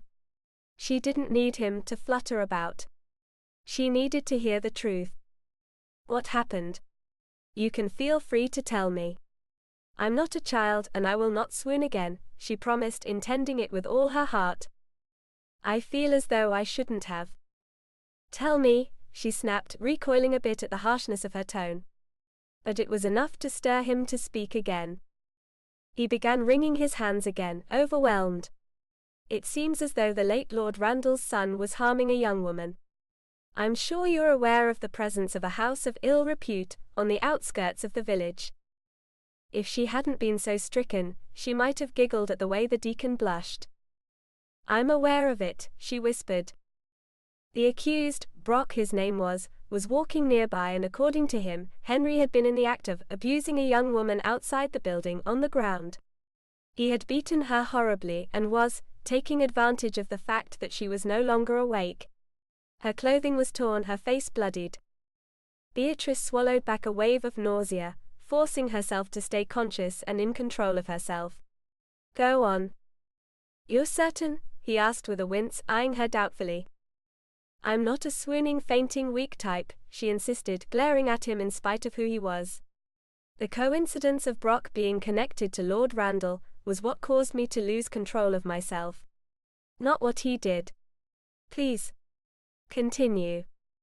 He sighed, shrugging, knowing there was nothing to be done but finish his tale. Brock came across this and pummeled the young man. He didn't stop. Henry Randall died there on the spot. What happened to the young woman? She asked. A sad smile touched the corners of his mouth. Only one with a heart as true as yours would think to ask, my child. Sadly, she died as well. It appeared as though Randall had strangled her to death before Brock ever arrived on the scene. And yet it was Brock who had been imprisoned for the crime. He had only done the world a favor, ridding it of a monster. She'd never known Henry Randall personally, but had no trouble believing the nephew of Lord Randall to be a violent, murderous fiend. Lord Randall demanded he be hanged for it, the deacon explained. He wanted him hanged that very night, when several of the men he cleared his throat, blushing again, who'd been inside the building at the time, brought Brock into the village. Once it was evident who the dead man was, Lord Randall and the late lord stormed in and all but killed him themselves. What happened? How did he escape with his life? He ran away. 3 days after the killing, he overpowered the man who'd been guarding the prisoners and ran. He was never found, as is obvious, seeing as how he's still alive. She took a few deep breaths, striving to calm herself. Her heart raced painfully, her head throbbing as a result. He'd come for her. He had returned to the place where he'd committed murder and escaped with his life. To bring her to Marjorie, who was waiting back in Scotland. He didn't have to do it. The man was either a fool or incredibly brave. She wasn't certain which. Once the storm in her head calmed a bit, she looked up at the deacon, who still hovered nearby, arms slightly outstretched as though he was ready to catch her. Why did you feel it so important to tell me this?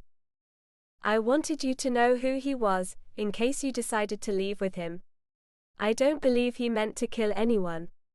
I believe he wanted only to help the young woman. Perhaps he was angry at Randall for what he'd done. I'm certain he was. And? He turned away, facing the fire, hands balled into fists. When he spoke again, his voice was tight with emotion. I'm not certain that I wouldn't do the same if I were in his place, though I know the severity of the sin.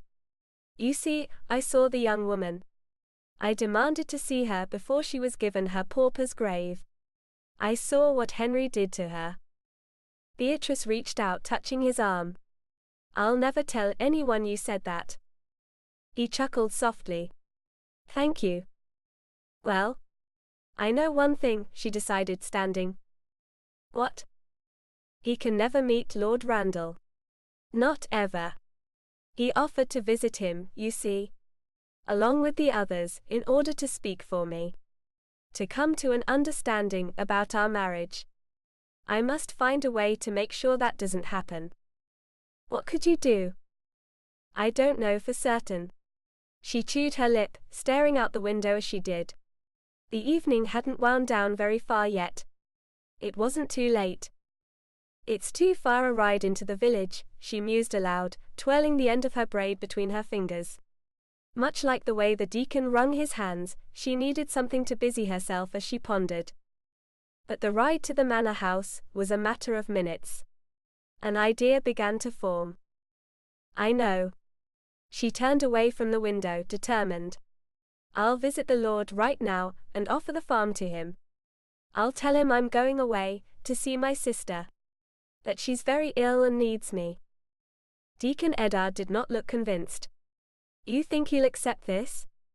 That it will be that simple? No. I don't think it will be that simple, she admitted. But I know it needs to be done. And I would be eternally grateful if you would come with me. Chapter 15. It was full dark by the time Beatrice and the deacon reached the manor house. Had it been possible to cut through her fields and into his, the trip would have taken no more than a few minutes. Over the road which bordered her land and that of the Randall family, it was a much longer ride. And it gave her plenty of time to think. Thinking was the last thing she needed to do just then, with so many concerns competing for her attention. It would have been better to simply act before she became overwhelmed. Think about the good which will come from this, she urged herself when her fingers tightened around the reins to the point of pain and her heart began to race. Think about how good it will be when things go your way. Her muscles eased slightly and her jaw relaxed. She only realized then that she'd been grinding her teeth, a bad habit she'd been certain of breaking years earlier. It would be a relief, having the situation with Lord Randall settled and the matter of the farm too. He didn't need to know that she was aware of his ties to Brock, or that she'd ever met the man. With the word of the deacon behind her, there would be no way to question her motives, or the fact that she needed to leave immediately. Who would dare question him?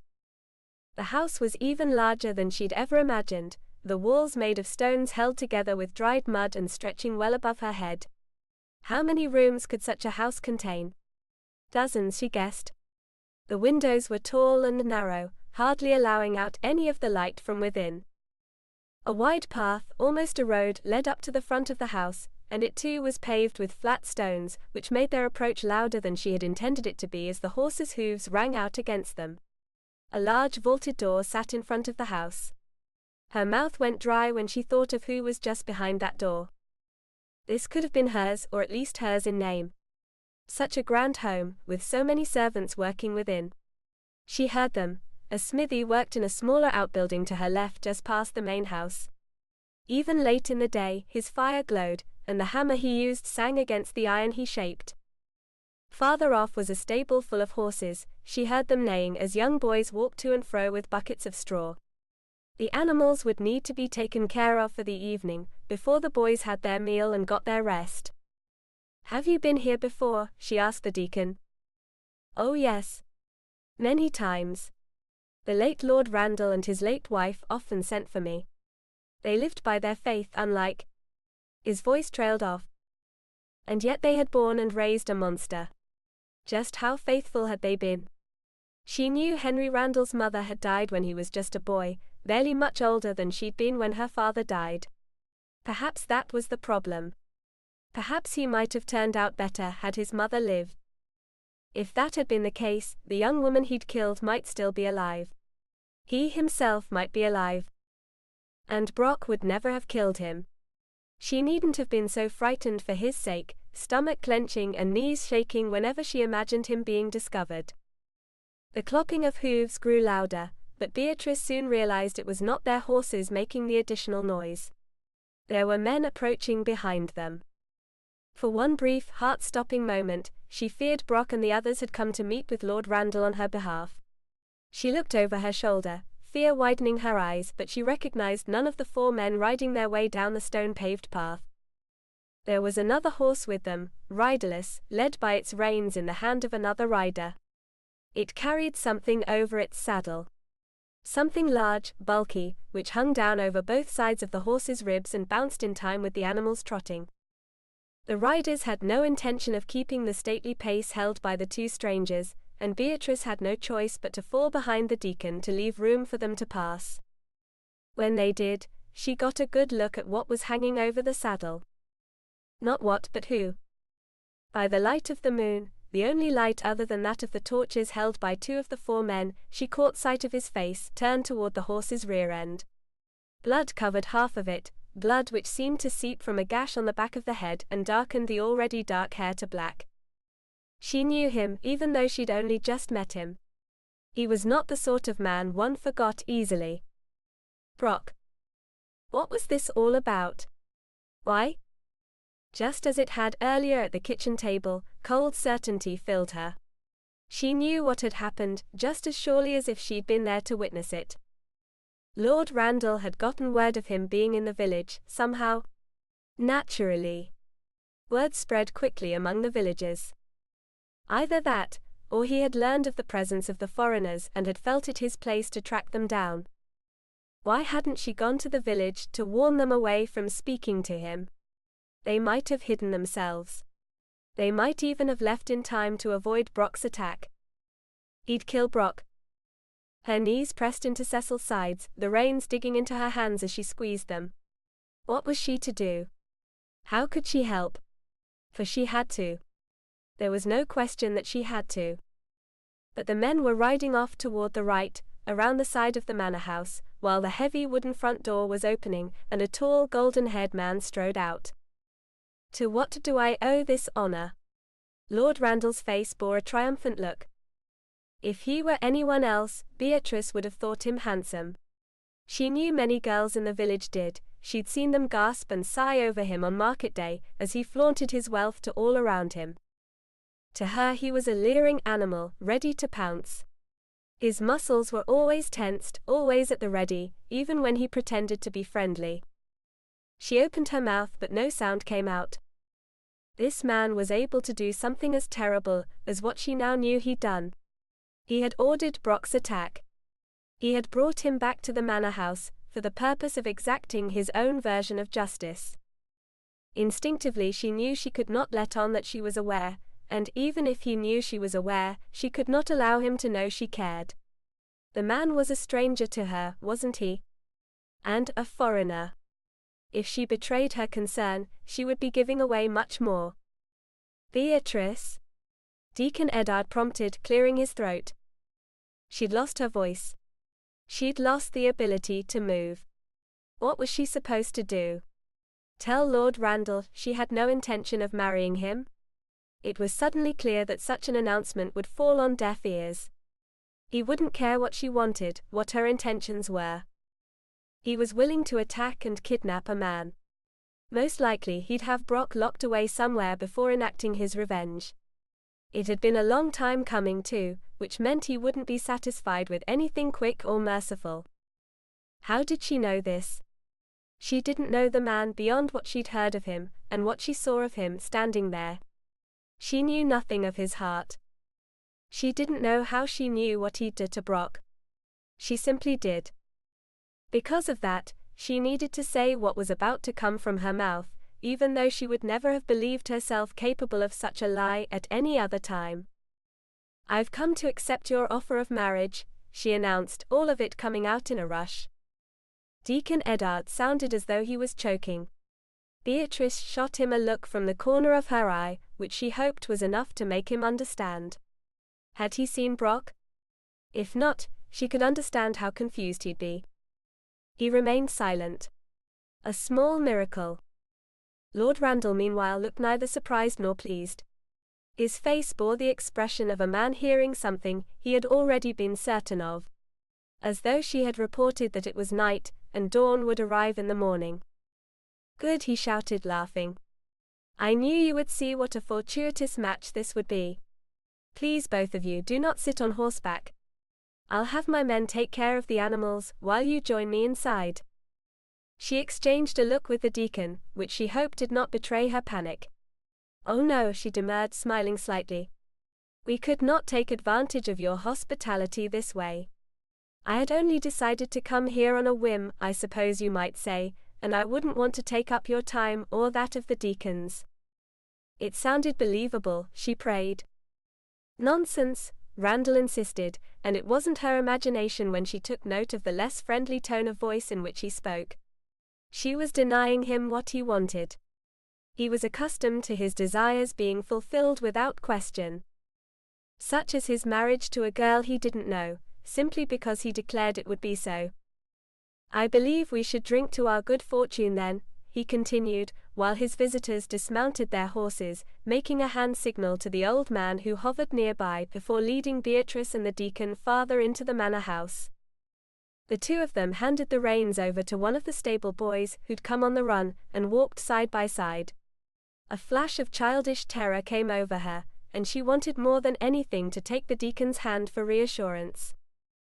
Instead, she curled her hands and drew deep breaths in a desperate attempt to tamp down her rising panic.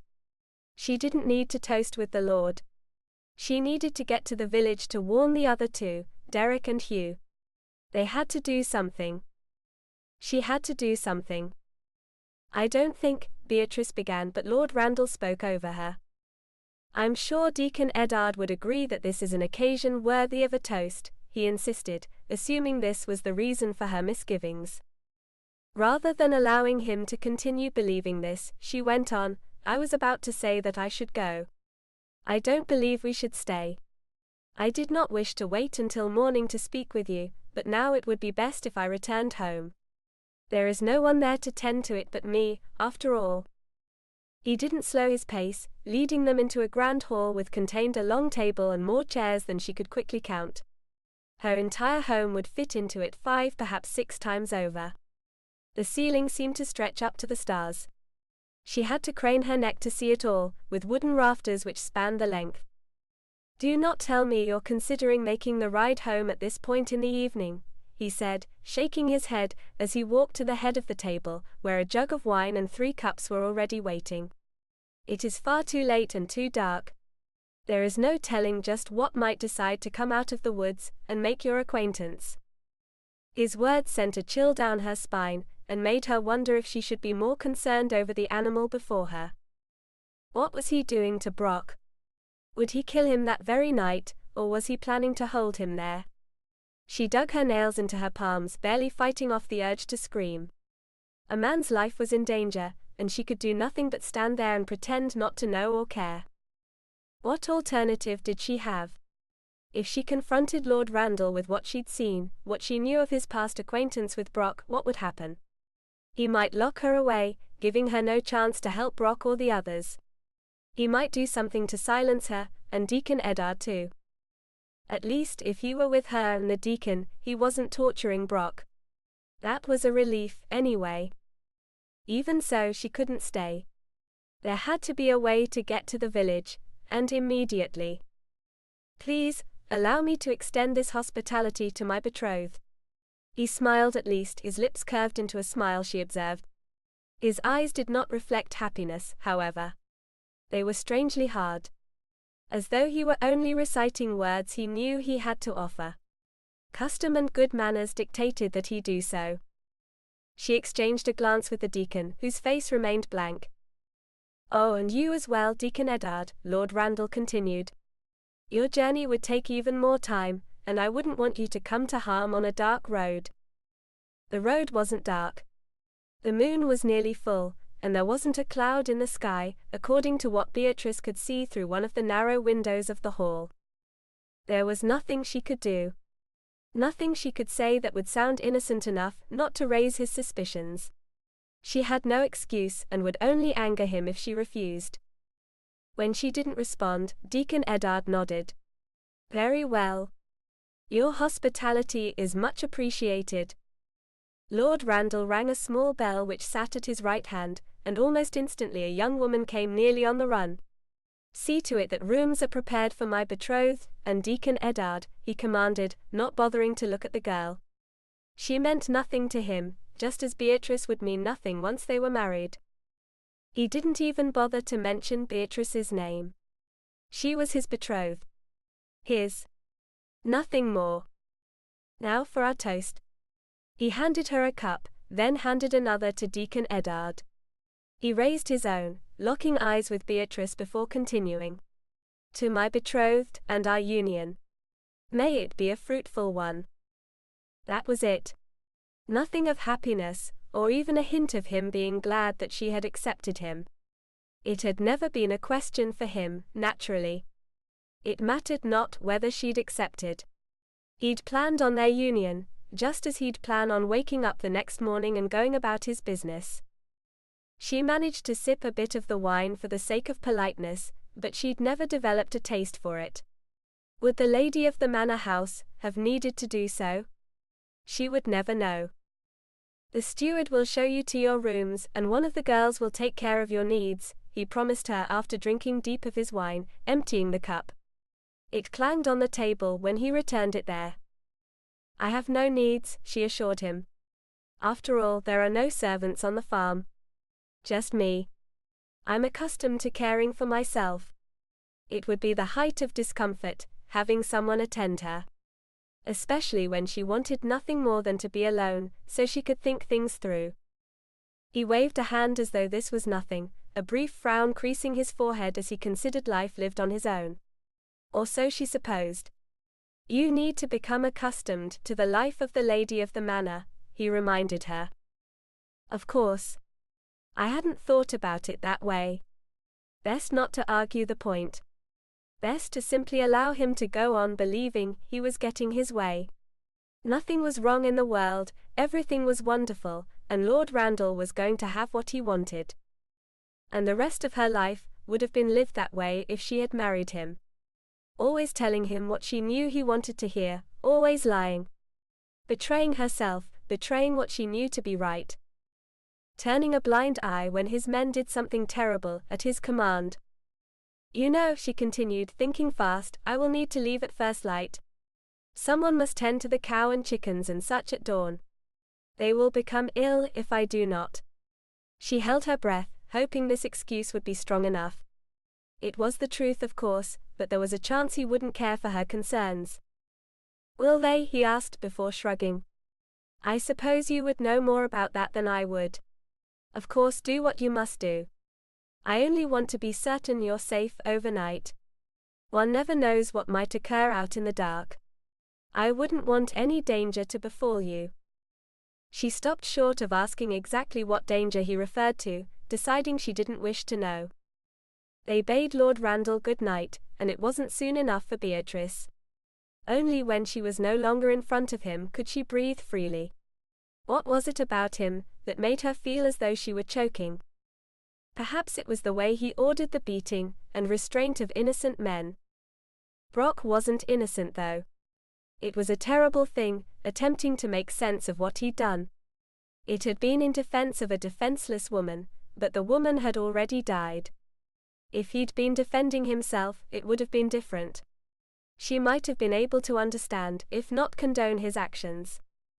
Then again, Deacon Eddard had admitted that he would have done the same thing. Did that mean it wasn't such a terrible sin, after all? Was there such a thing as a forgivable sin? One God would understand? The old stooped steward walked a few steps in front of them, leading the way down a long narrow corridor hung with richly embroidered tapestries. Would Lord Randall have expected her to learn to embroider once they were wed? She knew noble ladies were expected to learn such skills from a young age, but there had hardly been time for such fanciful pursuits while she was growing up. She cut her eyes to the side, catching the deacon's attention. You saw Brock, she mouthed. He nodded, his face pained. She pointed to herself. Dawn. Village. Warn them. He nodded, still with a pained expression, then pointed to himself with eyebrows raised. She glanced at the steward, to make certain their conversation was unnoticed, before shaking her head. Nothing, she mouthed. Go home. No. His eyes went wide. You can't. I will go. I must do something, he whispered, a bit louder than he should have. The steward glanced over his shoulder, but it was an innocent glance. He understood nothing, or so she needed to believe. A man of his advanced age might well have been hard of hearing. She shook her head again. No. Please? He merely sighed, shaking his head, and folded his hands in prayer. She nodded firmly. They would need all the prayers they could get. Chapter 16. Brock could only open one of his eyes on waking. When he did open the left eye, the one not caked shut with dried blood, he could smell it. That, plus the searing pain in the back of his head, told him what he needed to know. He looked about him and wished he had never woken at all. Everything hurt. Not just his head. His hands and feet were bound, the feeling having long since left both. Time had passed then, enough for the blood to stop flowing. Why would it flow there when it could flow out of the back of his head? If the pain was in back, he reasoned, thinking helped distract him from the pain, something he had learned long ago, but the blood had flowed over the side of his face. It meant he'd been on his face, or at least face down. He didn't need to ask himself where he was. The scent of manure and pigs assaulted his nose to the point where his eyes watered. A barn, tucked in a corner somewhere. Aside from shuffling feet and occasional snorting, there was silence. They'd left him alone. Why not? He was bound, arms behind his back, with a cloth wadded up and stuffed into his mouth. He was no threat to anyone. He also didn't need to ask himself who had done this to him. It had been too much to ask that Lord Randall not recognize him. The man had known him on sight, as Brock had known him. It was folly, beginning to end. The entire thing. He had no business returning to the scene of his crime. Whatever happened was no less than what he deserved. After all, he'd gone 7 years without paying for his crime. They had been good years, too. He had Derek to thank for that. And himself. He'd worked hard, but it had been work at which he'd excelled, work which had pleased him greatly. Perhaps that was as much as he deserved. He told himself not to despair, not to give up so easily, but what was the alternative? Lord Randall, who had most assuredly seen to his capture, wouldn't make it so easy for him to escape again. There wouldn't be a moment in which he'd be left to his own devices. He would be bound at all times. And though he was currently alone, he wouldn't be alone for long. He knew that too. Derek and Hugh didn't know where he was. They would read his letter on waking, and assume he had left with the lass. And they would ride out at dawn, as Lord Randall had demanded. There was one hope. Only one. That they would first ride to the farm to confirm that he'd kidnapped Beatrice. When they found her there, never having arrived, they'd know something befell him. What difference would it make? What could they possibly do? He'd seen what they could do. He'd heard the stories too. But there were only 2 brothers, that was all. None of the men Hugh had trained to fight, none of Mackay's men or any of the others. While they both had military training, it would matter little when they were so vastly outnumbered. And Derek wouldn't want to ride to the farm at any rate. He would take Randall's threats to heart, and would like as not assume the man had placed spies along the road, perhaps even near the farmhouse, keeping watch for them. Brock felt a great deal of affection for his friend, the sort of affection men develop toward those with whom they'd been through many challenges. He knew that affection was shared. But it wasn't the same as having a wife and a new babe on the way. He wouldn't risk his life to save his friend when Marjorie waited for him. That was simply the way of life, the manner in which things had unfolded. He was on his own. There was little light coming from the window above his head, telling him it was still night. Derek and Hugh would leave at dawn. There were only a handful of hours left before his fate was sealed. If that many. After all, Lord Randall need not keep him alive that long. He might decide to end things quickly, not out of any sense of mercy but impatience.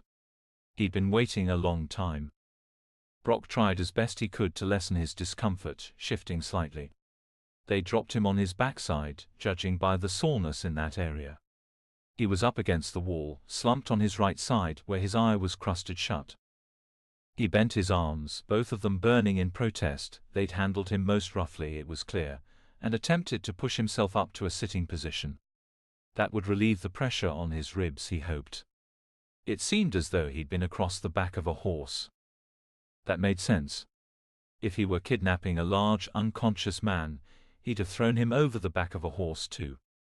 On his stomach, where the blood flowing from the wound on the back of his head would run into his eye and close it. Was he actually agreeing with the methods behind the actions of the men who'd captured him? After much slow movement, taking time to breathe carefully against the pain in his ribs, he managed to sit up. They'd at least left him on a bed of straw. A small mercy. What wasn't a mercy was the terrible white-hot pain which screamed out in the back of his head. Sitting up had turned mere throbbing into agony, and made the world swim before his open eye. His stomach clenched in revolt. But he was gagged. He would choke to death on his own vomit if he didn't control the nausea which twisted his insides. He couldn't allow it. He wouldn't allow it. Panic would only make things worse, and it was threatening to overtake him. Breathe. Slowly. Deeply. He counted to 5 as he breathed in, focusing on the numbers and on drawing breath in through his nose. Then, he let it out as slowly as he'd drawn it in. Again, in and out. In and out. He rested against the stone wall at his back, closing his eye, fighting to control himself and stave off another wave of nausea. It got easier as time went on, and his insides relaxed somewhat. Strangely enough, he thought of Marjorie in that moment. Poor Marjorie. To think she had to go through that every day. He'd never see her again, either. Any of the people who had welcomed him into their home and their hearts. They'd found their way into his, all of them. He loved them. He had never imagined loving people. There had been his father and mother. Affection at most, but even that had been rare. Theirs had not been a loving home. Perhaps this was why his father never hurried home from his work, from his boat. Perhaps this was why their son hadn't wasted a moment's time in leaving home when he came of age to do so. He had never imagined himself as part of a large, loving family. Like the Duncans. Somehow, they'd all found each other and did everything they could to ensure the comfort and safety of the rest. Such as the way Heather and Sarah had insisted Marjorie live in the manor house so they could care for her. They weren't related by blood. Her husband was a childhood friend of theirs. They owed her nothing, and yet they had demanded the ability to watch over her and the child she carried. He hadn't known there were people in the world such as them. Nor had he known there were lasses as brave and true as Sarah and Heather. Alice. Dalla. Marjorie. Beatrice. His chest ached at the thought of her. Would she marry Lord Randall out of a lack of other options? For there would be none once Hugh and Derek were gone. She'd have nothing to do but go through with the marriage and be his prisoner, as Brock currently was. He hoped she had a longer life than he would. Then again, perhaps he didn't. Perhaps it would be a mercy if she didn't live long at all. Footsteps roused him to full wakefulness, full awareness. Someone was coming. Someone who wore good shoes, who walked with a long sure stride. Only one person on the manor would fit that description. Sure enough, moments later a lantern appeared. With it, the man who carried it. The golden-haired, cold-eyed man he'd remembered so well over the course of 7 years. The man who had remembered him as well. "We meet again," he murmured, eyeing Brock up and down. "I must admit, they hit you a bit harder than I had requested. I didn't wish to see you covered in blood which I haven't shed." Brock could do nothing but watch and wait. And listen to the foul words coming from the man's foul mouth. "Did you really think I didn't know you when I saw you last evening?" he asked, raising an eyebrow. "Did you think that just because you allowed your friends to do the talking for you, that I would leave you be? I would think you'd know me better than that by now." Brock remained still, barely breathing as he strained to hear the man's low voice. Even the snorting, shuffling pigs had silenced as if in fear. "I will have the satisfaction of avenging my nephew's murder," Randall promised, leaving the lantern on the floor near the window before coming closer. "I will watch you die. I will think of him as I do, as the life drains out of you. Him and my brother. His father. The man who died of a broken heart without his only son, his only child. You destroyed my family. And for what?" He crouched in front of Brock, examining him closely, sneering as he did. "For the sake of a filthy, worthless piece of garbage? As if women like her don't die every day. As if they matter. As if any woman matters, aside from what's between her legs." The image of Beatrice's face crossed Brock's mind then. So this was the esteem in which Lord Randall held all women. It wasn't a surprise, of course, but hearing him give voice to what Brock knew was in his rotten heart only solidified his certainty that Beatrice would live a miserable, wretched life under his roof. "You killed a man far better than you," he uttered.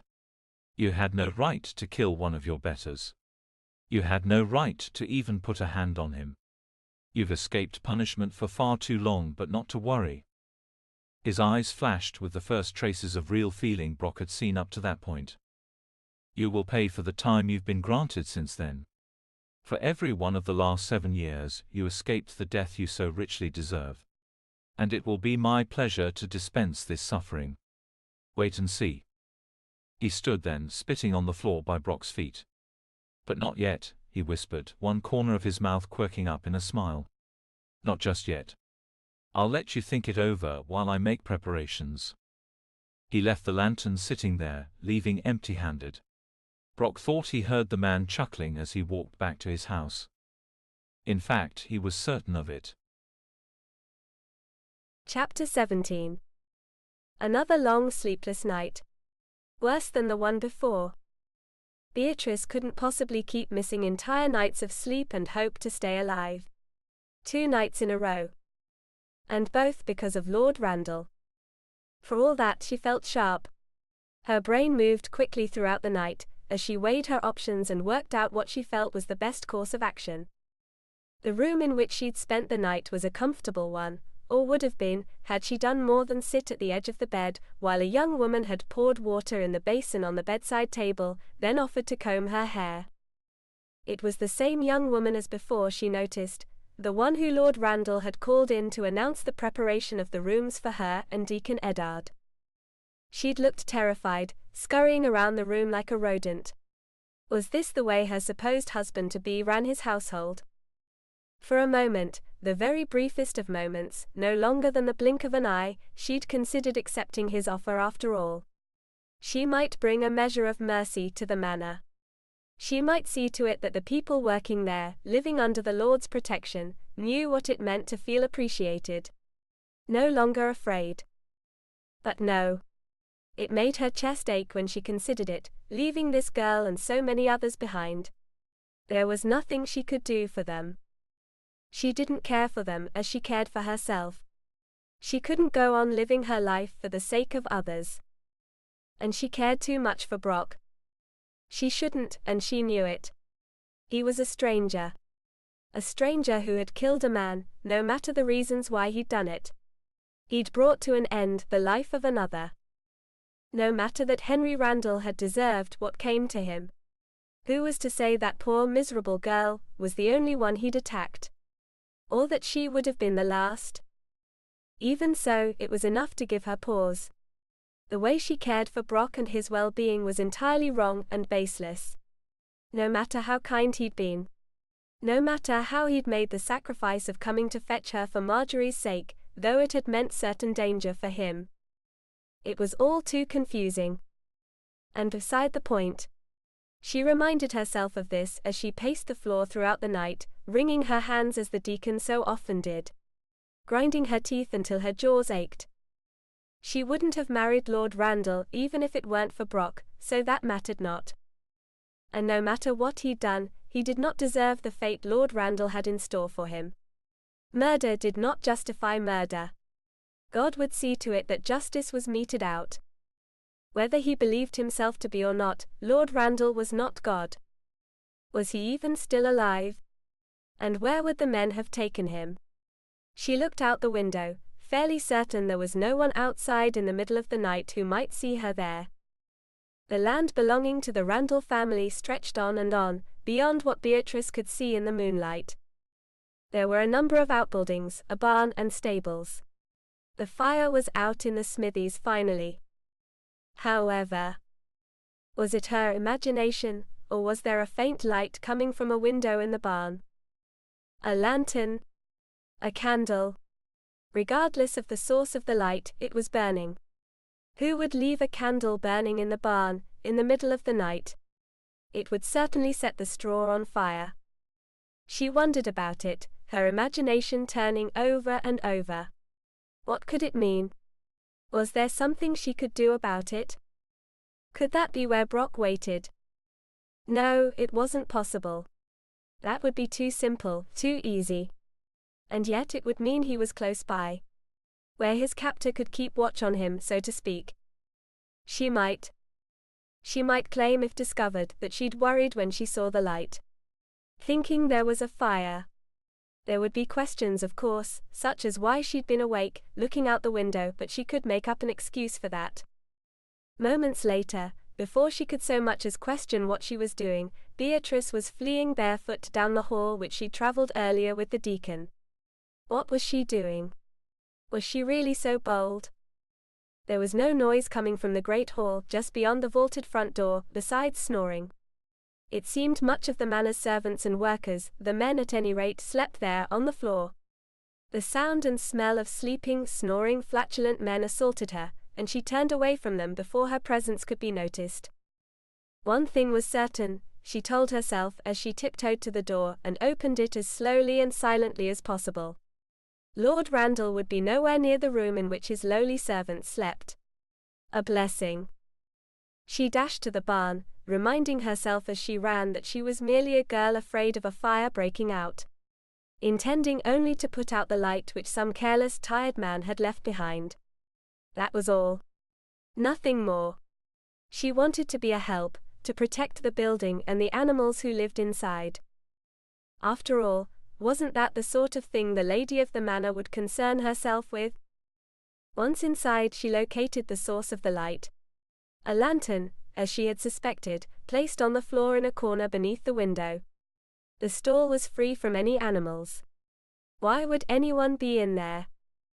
Other than that, there was nothing but the sound of pigs who she'd startled with her appearance. As a result, she moved slowly, so as not to further frighten the poor creatures. It wouldn't do for them to raise a fuss and alert the others to her presence. She bent at the waist to retrieve the lantern, wrapping the edge of her kirtle around her hand in case it was hot after burning for so long. A sudden movement in the straw on the other side of the stall startled her so, she nearly dropped it on the floor and set the entire place on fire. With a shaking hand, she lifted the lantern higher, lighting more of the space around her. And she saw him. "Brock," she gasped, dashing over to him and falling to her knees. "Brock, it's me. Beatrice." Only one of his eyes could open, she realized. The entire side of his face was crusted over, the blood having long since dried to an ugly shade of rusty brown. She longed to wash it clean, but knew that would be a grave mistake. Someone would know he'd been assisted. He stank too, reeking of sweat and blood and filth. The stench made her nose wrinkle, but she wouldn't leave him. She couldn't turn away. There was something in his mouth. Cloth? She was careful in pulling it free, holding it between the tips of 2 fingers as she did. "Beatrice?" His voice was little more than a whisper, and he winced after speaking her name. "Your head. It hurts?" she asked, looking around to be certain they were alone. "Aye, lass. Terribly." "What did they do to you?" "It matters not," he breathed. "You must get out of here. Now? Before he finds you." He was right, of course. Her hands trembled at the notion. "I have to help you," she insisted nonetheless. "We have to get out of here." "It's impossible. You could never free me now, they would catch us. He would know it was you who did it. I won't have you sacrifice yourself for me. I want to. I won't leave you here." "Lass? You don't know why I'm here." "I do," she hissed. "I know about all of it. That doesn't matter. I will help you. I won't let him." "You must go," he urged. "Whatever the reason you're here, you must go back. I came here to sell the farm to him tonight. He made me stay with Deacon Eddard." Why she felt the need to explain this, and to add the fact that she wasn't unchaperoned, she wasn't certain. She wanted to be certain he knew she wasn't there because she wanted to be. Not with someone like the Lord of the Manor. He nodded, then winced from the pain which resulted. "Please. Do us both a favor and get out of here. You must before he finds you, lass." He was right. "Oh, Brock," she breathed, standing in spite of the deep desire to stay. "Leave the lantern. Replace it," he reminded her. "He must not know you were here." "Of course." She did this, then turned back to him. Bound hand and foot, bloodied. Defeated, or so it seemed. "Hurry," he urged. He smiled ever so slightly. "I'm glad I had the chance to see you again, lass. Don't worry about me. I'll be all right." This wasn't true. She knew it as well as he did. She knew he was lying to her, trying to ease her pain. She wouldn't let him despair. She wouldn't let him die, not if there was anything she could do about it. "I'll bring back help for you," she promised. "Don't worry. I'll be back." "Don't come back," he whispered. She turned away, but then at the last moment remembered the gag. "Oh no," she gasped, running back to him and picking up the cloth. "I'm sorry. I almost forgot this." "As did I." He smiled, his good eye searching her face as his mouth fell open. She was careful not to choke him as she wadded the cloth into his mouth. "All right," he whispered. He nodded. She then leaned forward and kissed his almost clean cheek before she could think twice and stop herself. He made a strangled noise in the back of his throat as she ran from the stables and back to the house. The sky was beginning to lighten. A good sign. Lord Randall had left him alive for that long. He was in no hurry. So long as he allowed her a few more hours, she might be able to find the twins and bring them to the manor. There had to be some way to free Brock. At any rate, she couldn't allow them to go on without knowing what had happened to their friend. She did not know the men. She didn't know the sort of men they were, or whether they were brave enough to free him. Or foolish enough, perhaps. Slipping back into the house, she dashed down the hall and into the bedchamber. It was as she'd left it. Empty. Only once she was certain of this did she breathe a sigh of relief and lean against the closed door. But it was a short-lived relief. There was little to be thankful for or relieved over. Dawn would arrive soon enough. She pulled on her stockings and shoes, then washed her face and hands. After that, she went from her room and down to the next room, where the deacon had spent the night. Had he slept at all? Or had he walked the floor as she had? Perhaps he had spent the night in prayer. There were stirrings in the great hall, telling her the men inside were beginning to awaken, though it was not yet dawn. Perhaps she could slip away in the commotion of early morning activity and get a head start into the village. The door opened when she knocked, the fully dressed deacon peering out at her before he opened it farther. He didn't ask why she'd come or what she intended to do. He merely joined her. The two of them walked side by side down the hall to the front door. "We'll need our horses," he announced to the first man they found. He nodded, running both hands through sleep-mussed hair, and went outside to fetch the animals. The two of them spoke not a word as they waited, Beatrice's nails digging into her palms once again. Just as they had the night before. It would be a strain, holding back old Cecil rather than urging him into a run. If he even could run. "Can I use your mare?" she whispered when the young man came back into view, leading the pair of horses by the reins. "I don't want to push Cecil too hard." "Of course," Deacon Eddard replied, so they mounted the wrong horses before bringing them around and starting down the stony path. Beatrice avoided looking directly at the barn as they rode away. He was still in there, perhaps wondering when he'd be killed or how. It broke her heart to leave him, to ride from the place without freeing him first. But trying to escape with him as they were, the three of them riding out in the open, would have been worse than folly. "He's in the barn," she whispered as the horses trotted.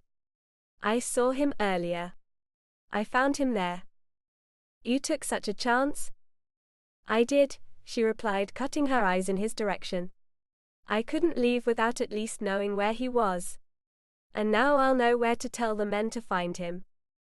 "You believe they would take such a chance?" "What choice do they have? He's their friend, their companion. They wouldn't leave him behind."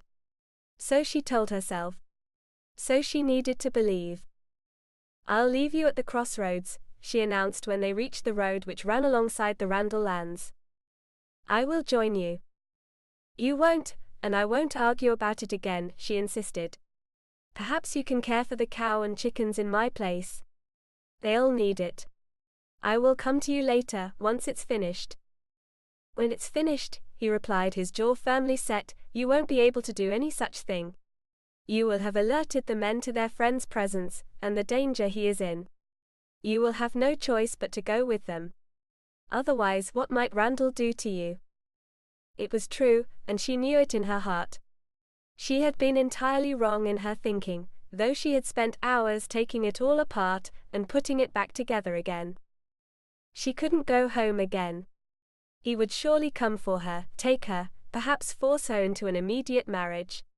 He might keep her prisoner until she gave him children, then dispose of her. If he did not dispose of her immediately after they'd consummated the marriage, once her land was in his hands.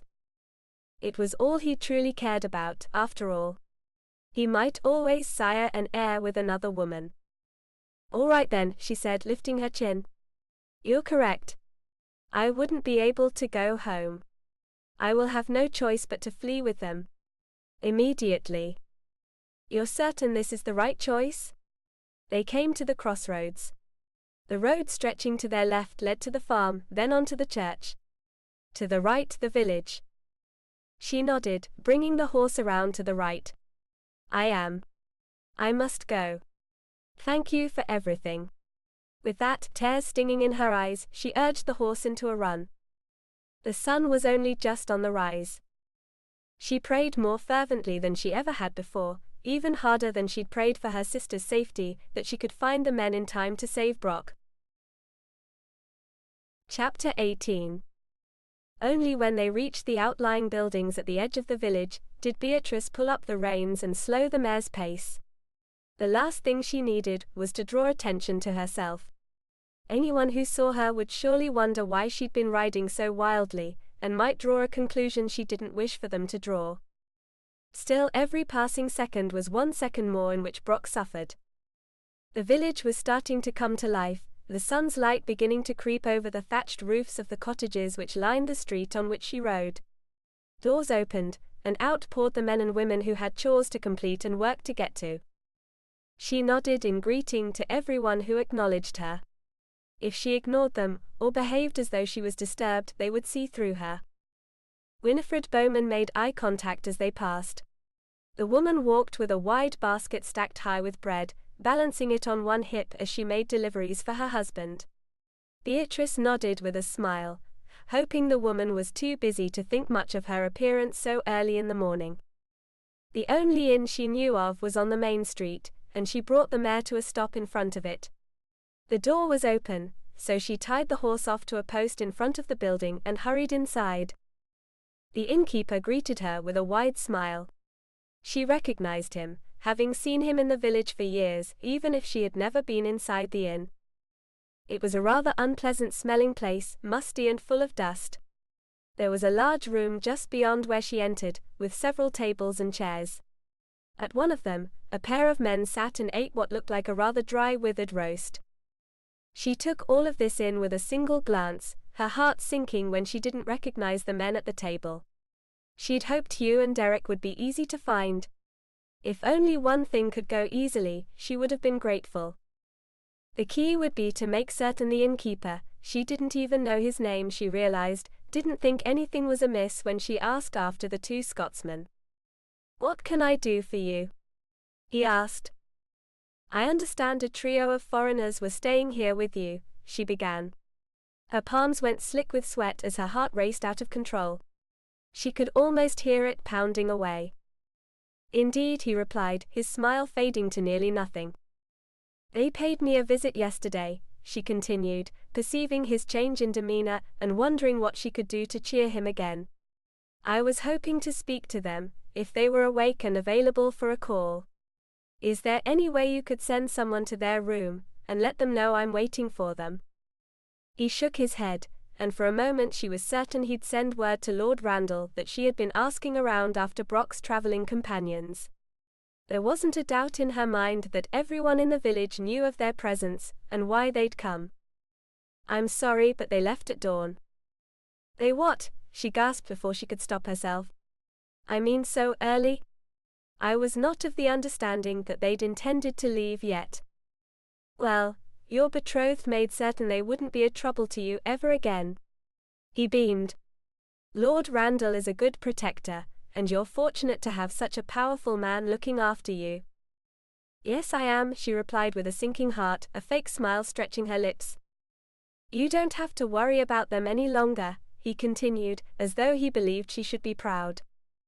She supposed he wanted to feel more important than he was, too, and enjoyed being at the center of an exciting story which otherwise had nothing to do with him.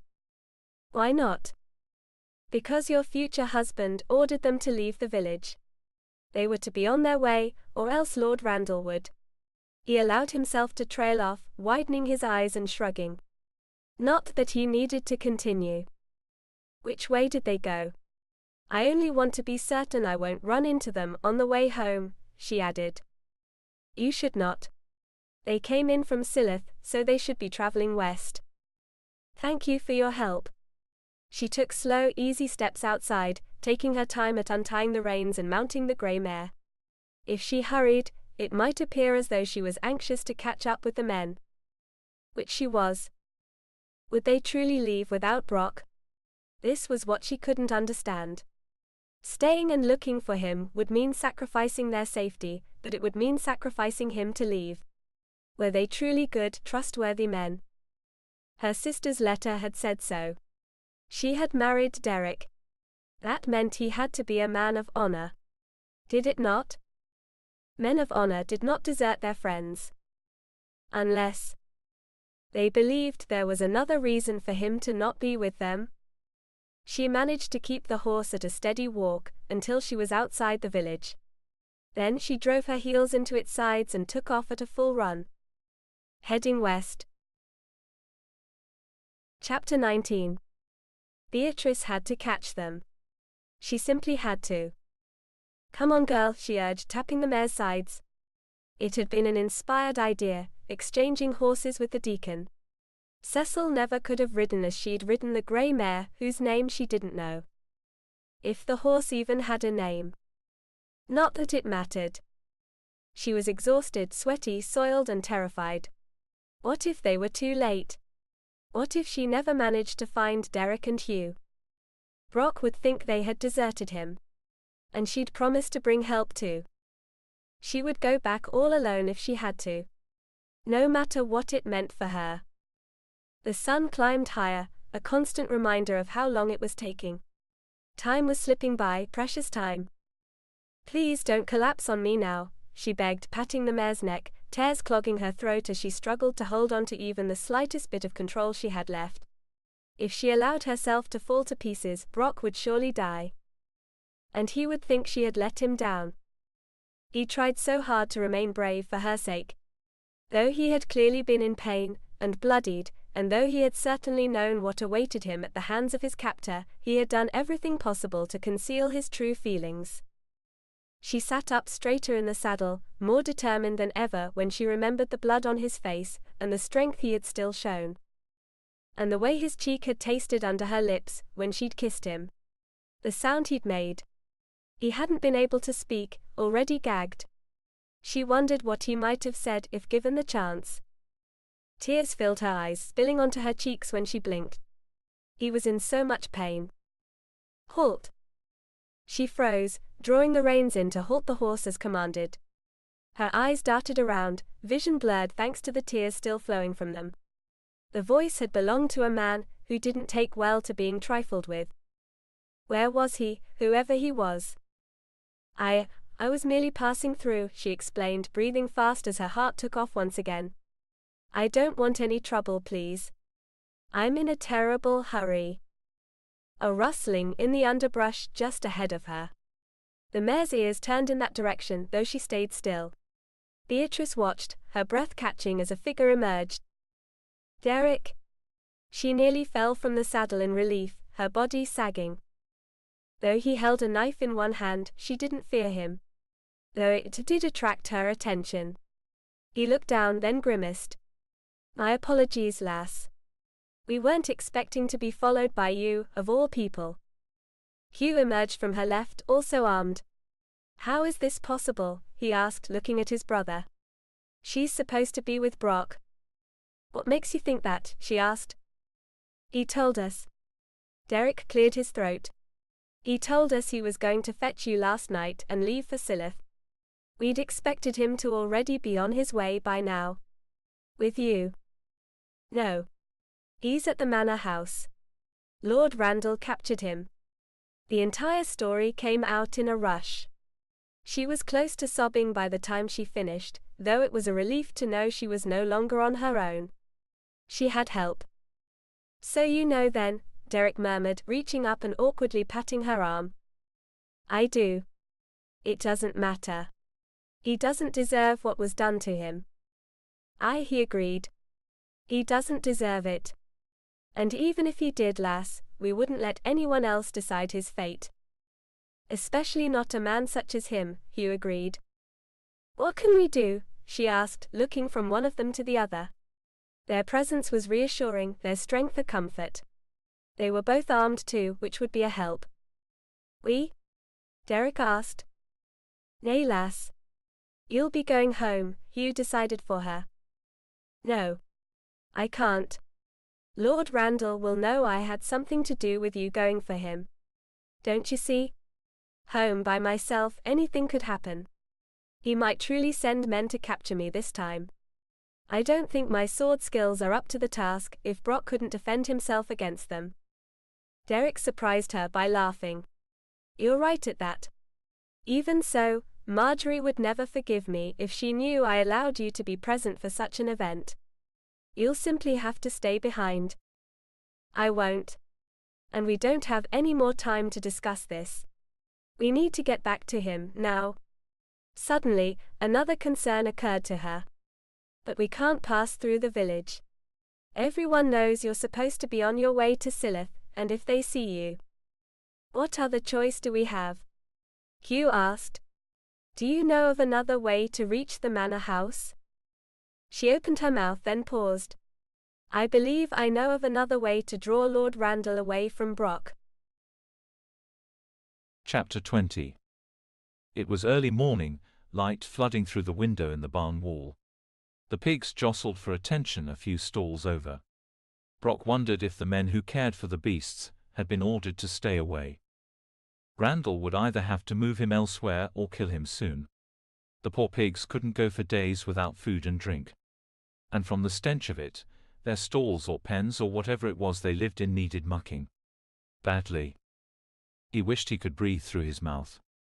Perhaps being forced to sit in the midst of such stink was his true torture. The manor came to life outside the barn, voices overlapping as men and women got to work. It wasn't unlike the clamor of activity which always surrounded the Duncan Manor house. He'd grown accustomed to it. If anything, the noise comforted him. Except the voices weren't pleasant. There was no laughter, no good-natured joking or taunting as everyone worked together. Was life with the Duncans so special? Or was life with Randall so bitter? He could easily believe it was the latter. Randall likely treated those who worked the land and tended the animals and house little better than slaves. They were miserable, all of them. As Beatrice would be. He imagined her growing old before her time. Her smooth skin would become wrinkled, would lose its healthy color and turn sallow. The corners of her mouth would point down in a scowl and stay that way. Her rich, vibrant hair would go gray. Her feisty nature would fade to nothing. She'd be nothing but a shadow of who she had once been, and it wouldn't take long for the change to occur. There had to be a way for him to escape, to take her away. To spare her the pain. What about his pain? His legs had cramped beyond the point of movement. If Randall's men were to haul him to his feet, there would be no way for him to run. Even if they untied his ankles, he would be useless. The same went for his arms. He'd never be able to fight off an attack when he could hardly feel anything from the shoulders down. He was useless to himself, useless to her. Those strident footsteps rang out again, and this time he was ready for them. Only Randall wasn't alone, at least 2 men accompanied him. The men who had attacked him, most likely. After all, it wouldn't do for everyone at the manor to know who was tied up and left helpless in the barn. One of them, a squat little man with a crooked nose, was rough in pulling the gag from his mouth before shoving a cup of water at him. Brock did what he could to swallow some of it, but most ran down his chin and onto his blood-stained tunic. Let no one say I allow my prisoners to go without water. Lord Randall waited by the window, his arms crossed as he watched Brock nearly choke. They didn't gag him again. Oh, relief. He took deep gulps of air, relishing the freedom until his ribs ached in response. The other man, tall, wiry, with a nasty sneer and only a handful of rotten teeth, dropped a crust of bread in his lap. "How am I supposed to eat this when I can't use my hands?" he asked, his voice little more than a croak. "I suppose you'll have to work it out for yourself." Randall smiled. "Let it not be said I allowed you to go without food. Why don't ye get it over with then? Are ye too much of a coward to do what we both know you're simply longing to do?" He dared. "Don't think you can goad me into taking action before I'm ready," Randall whispered, nostrils flaring as he did. "That would be an act of mercy, and there is no room for mercy here. I didn't wish to extend it 7 years ago, and I certainly have no wish to do so now. I've had too much time to imagine what I'd do to you if I had the chance. And I've had 7 years to reflect on how glad I was to beat that filthy excuse for a man to death. He deserved worse than he got, which you know is true. No matter how little you think of women, no one should do what he did and get away with it." "The men in the village certainly didn't believe so," Randall hissed. "They were preparing the rope for the noose, which would have broken your neck, you murderous savage. And you'll finish the job for them. You've taken it upon yourself, rather than turning me over to those who'd see me hanged back then." Randall scoffed. "Those feeble-minded dolts. I'd be surprised if any one of them could remember what took place yesterday, much less a crime from 7 years back. At any rate, this is about satisfaction. Personal satisfaction. I intend to experience quite a lot of it." "Don't allow me to get in your way then," Brock muttered. "Do what you must. Perhaps I shall die of boredom, while waiting for you to screw up the courage to kill me."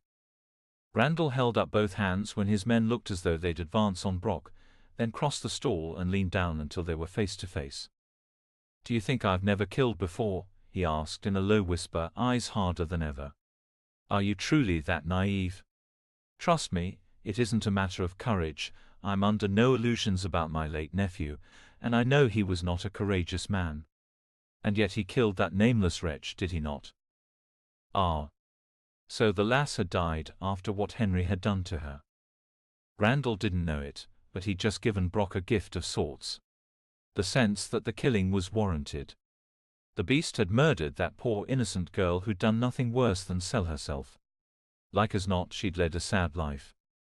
But nothing she'd done, no sin she'd committed, meant she deserved to die so pitifully. So painfully. Randall's teeth shone even in the shadowy corner of the stall. "Perhaps I should thank you, in all honesty. You did what I couldn't do myself. You did me a favor by killing Henry that night." And to think he'd been certain Randall could do or say nothing to surprise him. "Think about it," he continued, with all the relish of a man finally able to bare his secrets to a confidant. "If my nephew had lived, he would have inherited the title. The land, the money, all that goes with the lordship. Once he was out of the way, it was just a matter of time before my brother died.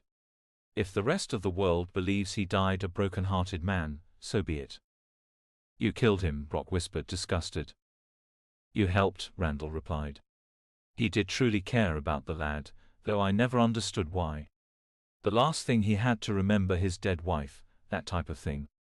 Yet another complication I've never understood, the attachment to women, but you and I have already had that discussion," he added. We have." The thought of Beatrice made him grind his teeth. "So I suppose I should thank you," Randall concluded. "You made it possible for me to live the life I always knew I was entitled to." "Why all of this then?" Brock asked. "Why this determination to destroy me, when I only made it possible for you to have what you wanted?" The Lord snorted, shaking his head. "You truly do not understand familial loyalty. You see, it was one thing for you to make it possible for me to advance. I do thank you for that. But it's another for me to allow anyone, especially a piece of Scottish scum who looks as though he's never lived a civilized day in his life, to murder a member of my family. We're too good for that. Much too good for the likes of you. The man was insane. Brock had always believed it so, after having witnessed his red-faced, blustering screams for vengeance after Henry's murder, but this was something entirely different. This show of callousness chilled him to the bone. No one with a soul could speak with such contempt for human life. An insane man was capable of anything, he knew. No show of cruelty would be too much, no perversion too brutal. His would not be a pleasant end. Mere hanging would not satisfy the Lord's thirst. He stood, fixing Brock with a triumphant gaze. I'll give you a bit more time to think it over. Perhaps it's in your favor that I've just sealed the agreement with my intended bride. There are many concerns I'm currently involved in, you're only one of them. Sealed the agreement. Brock took pains to maintain a neutral expression, as his mind turned this expression over and over. She had agreed to marry him. He knew she had no other choice, considering the circumstances. It was clear the lass had come to the same conclusion. Commotion outside the barn caught everyone's attention. Randall waved a hand, motioning for one of his men to go to the window. Brock watched as intently as the others, while the raised voices on the other side of the barn's stone walls only grew louder. It seems there's a visitor, the squat man announced. A woman. Dark hair. Brock's body tensed reflexively. Dark hair. Pretty thing with gold and copper in her hair, the man continued, chuckling before Randall stormed over and shoved him out of the way. You're speaking of my betrothed, he hissed. You will not speak of her that way, or at all. Ever again. The man's face went white, and his throat worked as he swallowed. Begging your pardon, Lord Randall. Take your requests for pardon elsewhere, Randall sneered, pushing past the man on his way from the stall. It's clear my betrothed has need of me, or else she would not have made the journey, short though it may be. The three of them left Brock alone, with nothing but the sounds of squealing pigs and overlapping voices outside the barn to keep him company. What was she doing back here? She hadn't taken it into her head to do anything foolish, had she? He prayed not. She'd promised to bring back help, but he'd assumed that was simply the sort of thing people promised in such situations. He'd have promised the same thing if the positions had been reversed. More voices raised, shouting orders. He recognized Randall's as one of them, rising above the others. Excited, agitated. The pounding of hooves on stone, shouting and calling out and cursing. Until it faded to near silence. A silence more unnerving than all the rest. What had she done? What had she said? Rapid footsteps, running into the barn. Brock. His heart stopped beating. Beatrice. She rushed into the stall, a triumphant grin spreading across her face. We have to hurry. What are you talking about? Hurry where? To do what? We have to get out of here while he's gone. As quickly as possible. If we're careful, we can escape detection. And go where? He asked. His eyes widened when she lifted her kirtle to just above one knee, and pulled a dirk from beneath the garter holding up her stocking. And where did you get that? It doesn't look familiar, she breathed, eyes sparkling. I suppose not. I really don't know how these things work, to be honest. What things? Have you gone daft, lass? She dropped to her knees, breathing heavily as she sawed at the rope binding his ankles. I mean, if you men would recognize each other's weapons. I suppose you wouldn't. Derek gave it to me.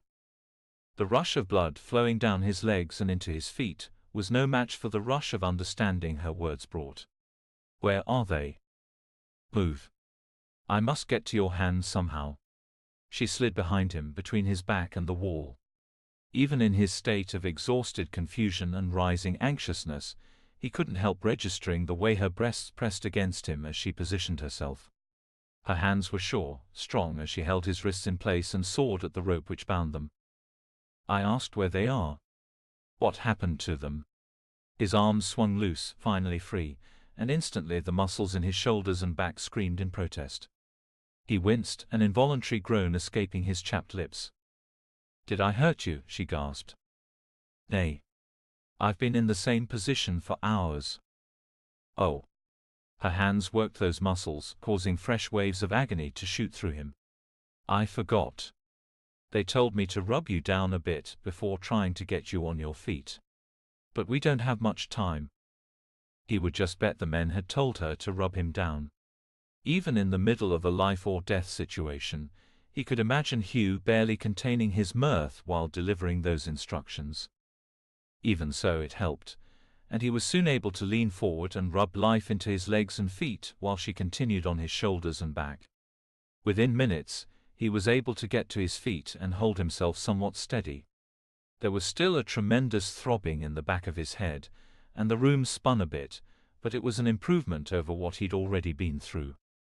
"Where are we going?" he whispered, while she went to the window to survey their surroundings. "We'll cut across the fields to the farm," she explained. "It should take no more than a few minutes on horseback. After that, I'm not completely certain. But we'll think of something." "Not completely certain," he hissed. "Where are Derek and Hugh?" "How do you think I got Randall out of here?" she demanded, shooting a filthy look his way. "They're riding about the village, making certain everyone sees them. He threatened harm to them if they were seen about after dawn, did he not?" He was struck all at once with a sense of wonder, gratitude, and disbelief. That they would do that for him. "Come on," she urged. "We must go now. It seems as though our way is clear, but there is no telling how long that will be the case. The mare is just outside here, tied off. I'll whistle when I have her ready, and you'll come on the run." He remembered the warrior woman at the door, holding a sword she could hardly lift. There was a deep core of bravery in the lass, not to mention resourcefulness.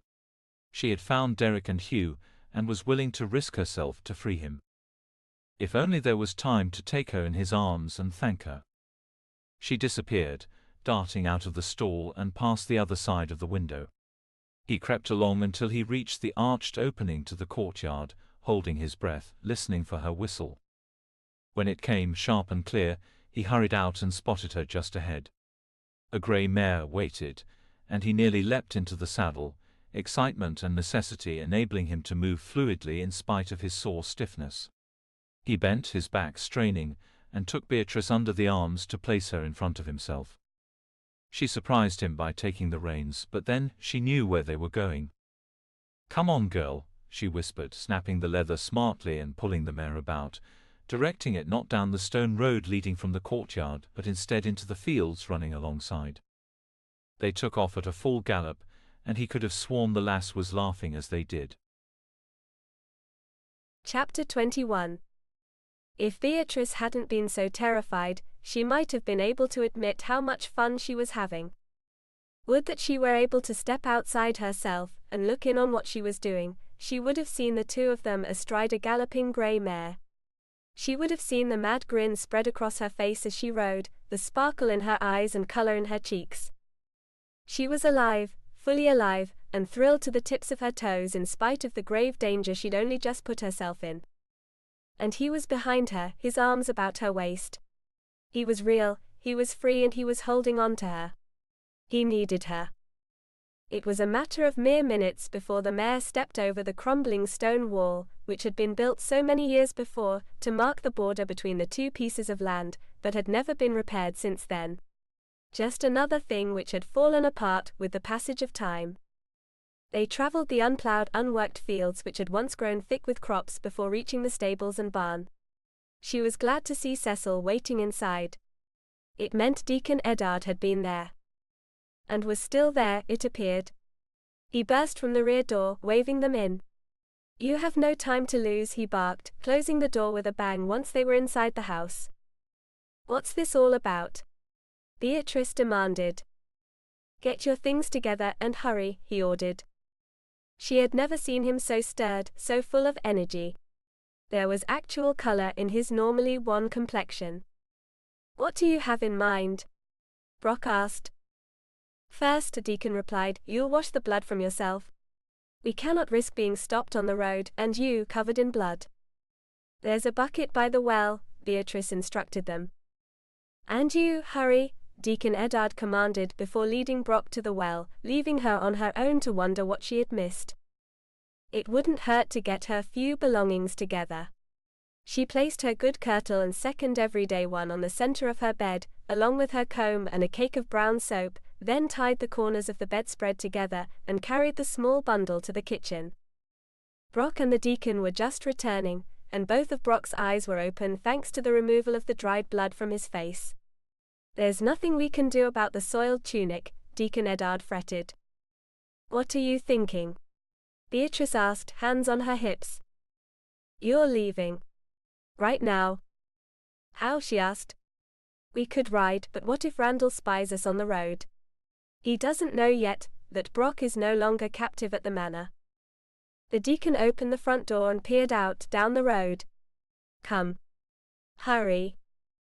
"Come where?" she asked, but there was no answer. She could only take hold of the bundle of clothing and follow him out to where a cart overflowing with straw was pulling up at the gate.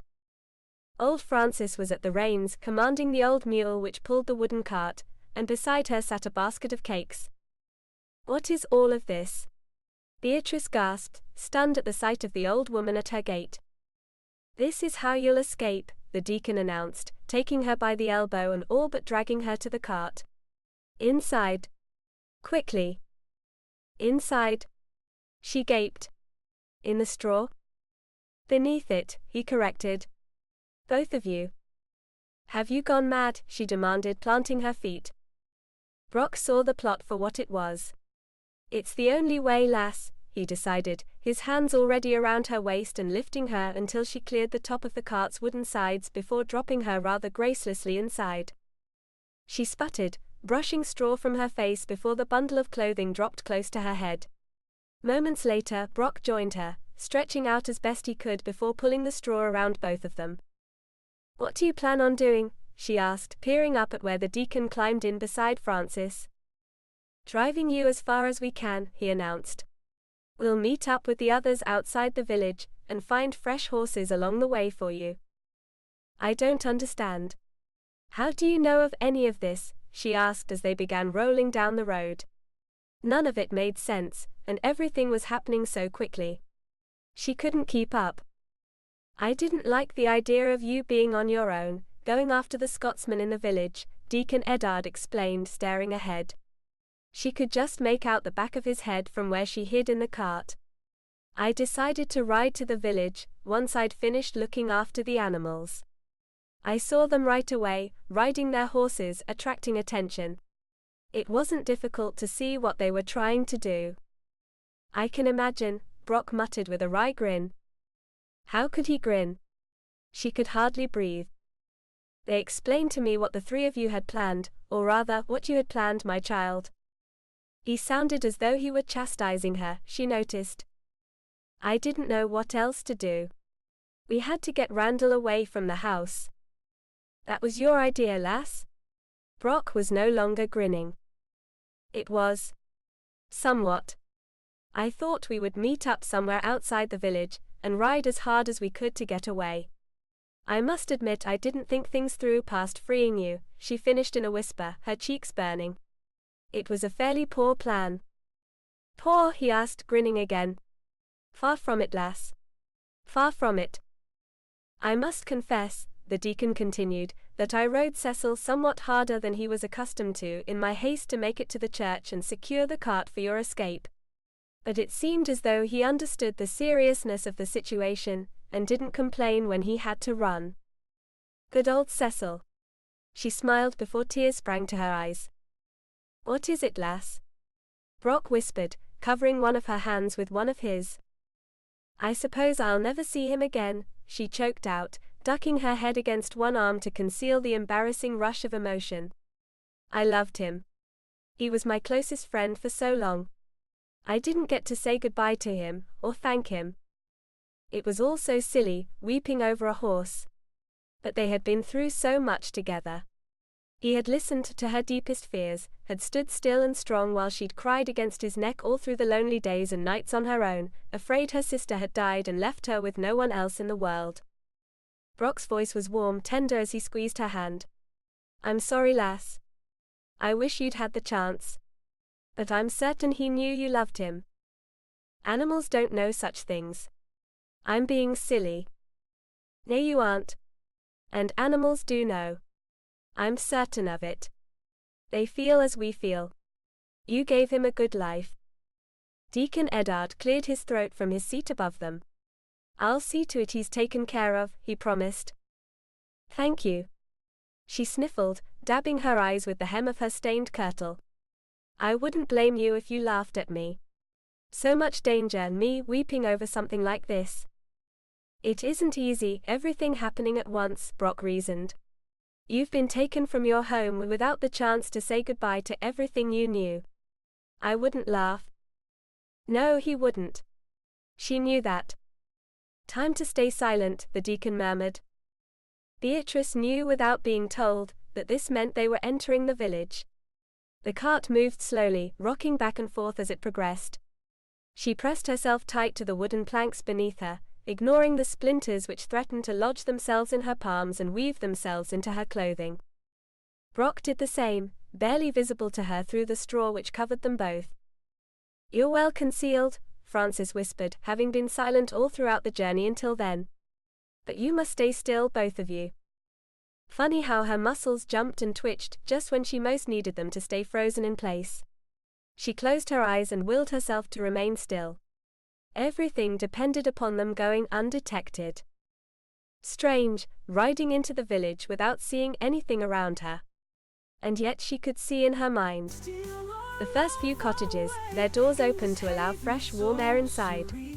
She heard a few voices calling out greetings to the deacon and his gentle replies. Nothing in the sound of his voice revealed what was behind him, tucked under the straw. Never would she have guessed him to be such a quick, easy liar. Perhaps when what he lied about was important enough, she supposed, and it warmed her heart to know he felt she was so important. They continued on, the sounds of life which surrounded them growing louder as the cart continued its slow, steady, rocking pace. The blacksmith hard at work, hammering away. An argument between two men. The neighing of horses, the shouts of one woman to another as they greeted each other across the street.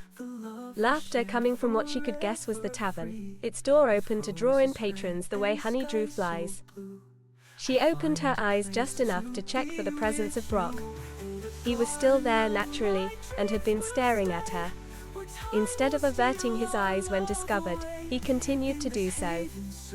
She could not say a word, could not ask him what was so interesting about her that he felt the need to stare. She could only return his frank, straight gaze, so many things left unspoken between them. His hand wasn't far from hers, and she allowed her fingers to creep along the rough wooden planks until they closed over his. That was all she could do to show him how relieved she was at his escape. And her own. But they had not escaped yet.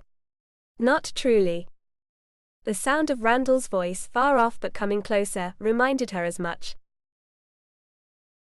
Chapter 22. Beatrice's eyes flew open, bulging at the sound of Randall's voice. Brock wasn't surprised a bit.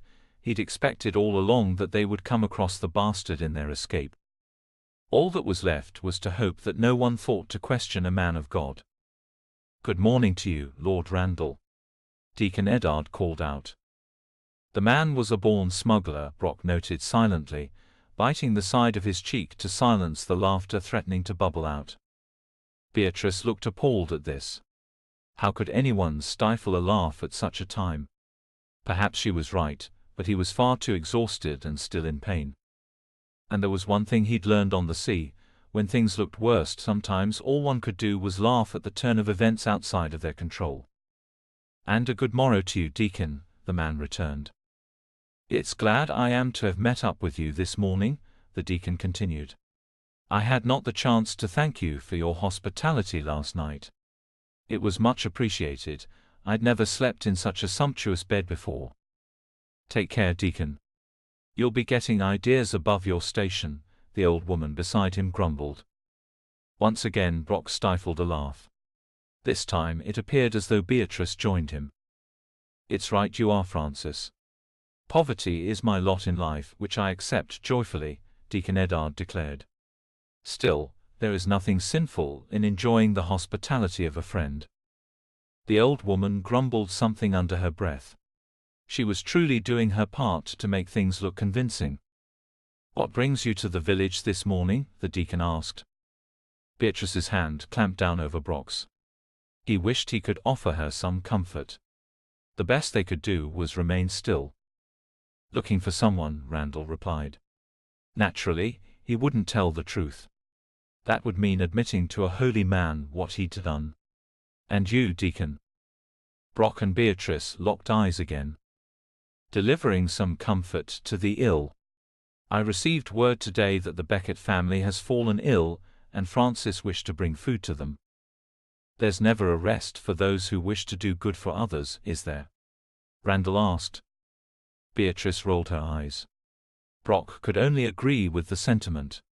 He thought his pretense of being a good, honorable protector to those living in the village, in the shadow of the manor, was believable.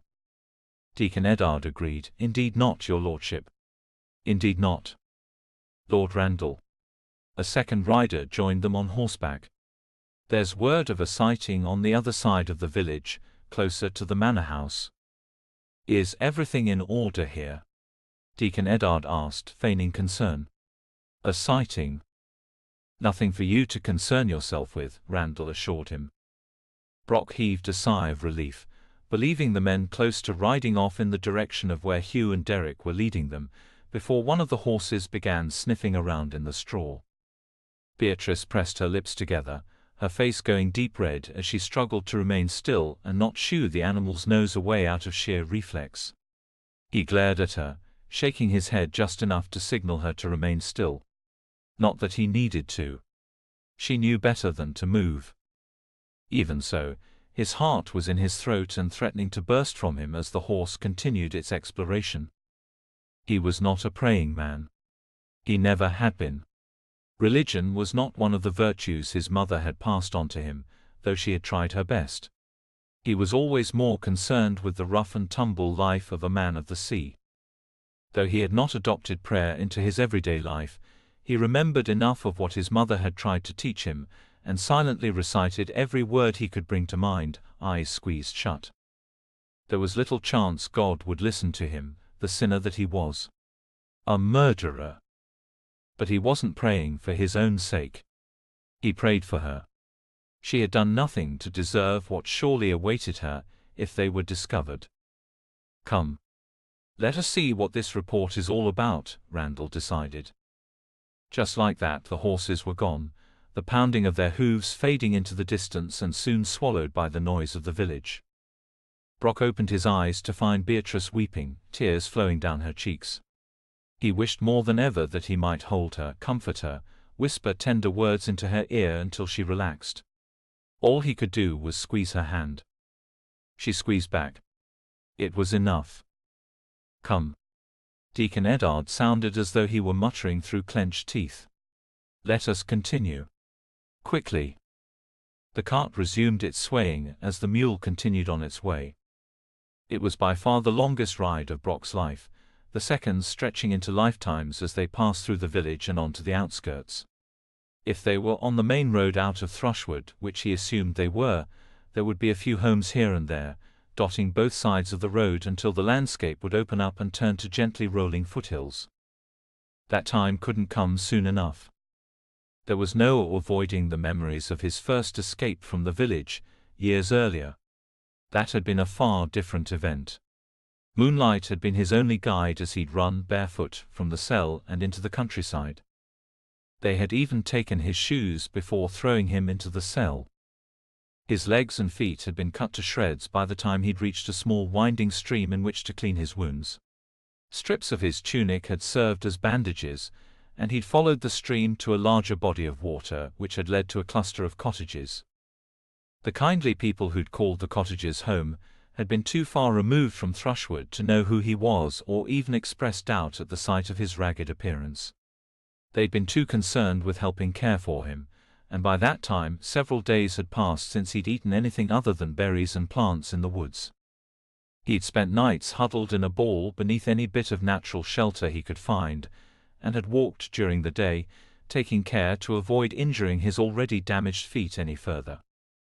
They'd slowed his progress, but he'd managed to put enough distance between himself and the village nonetheless.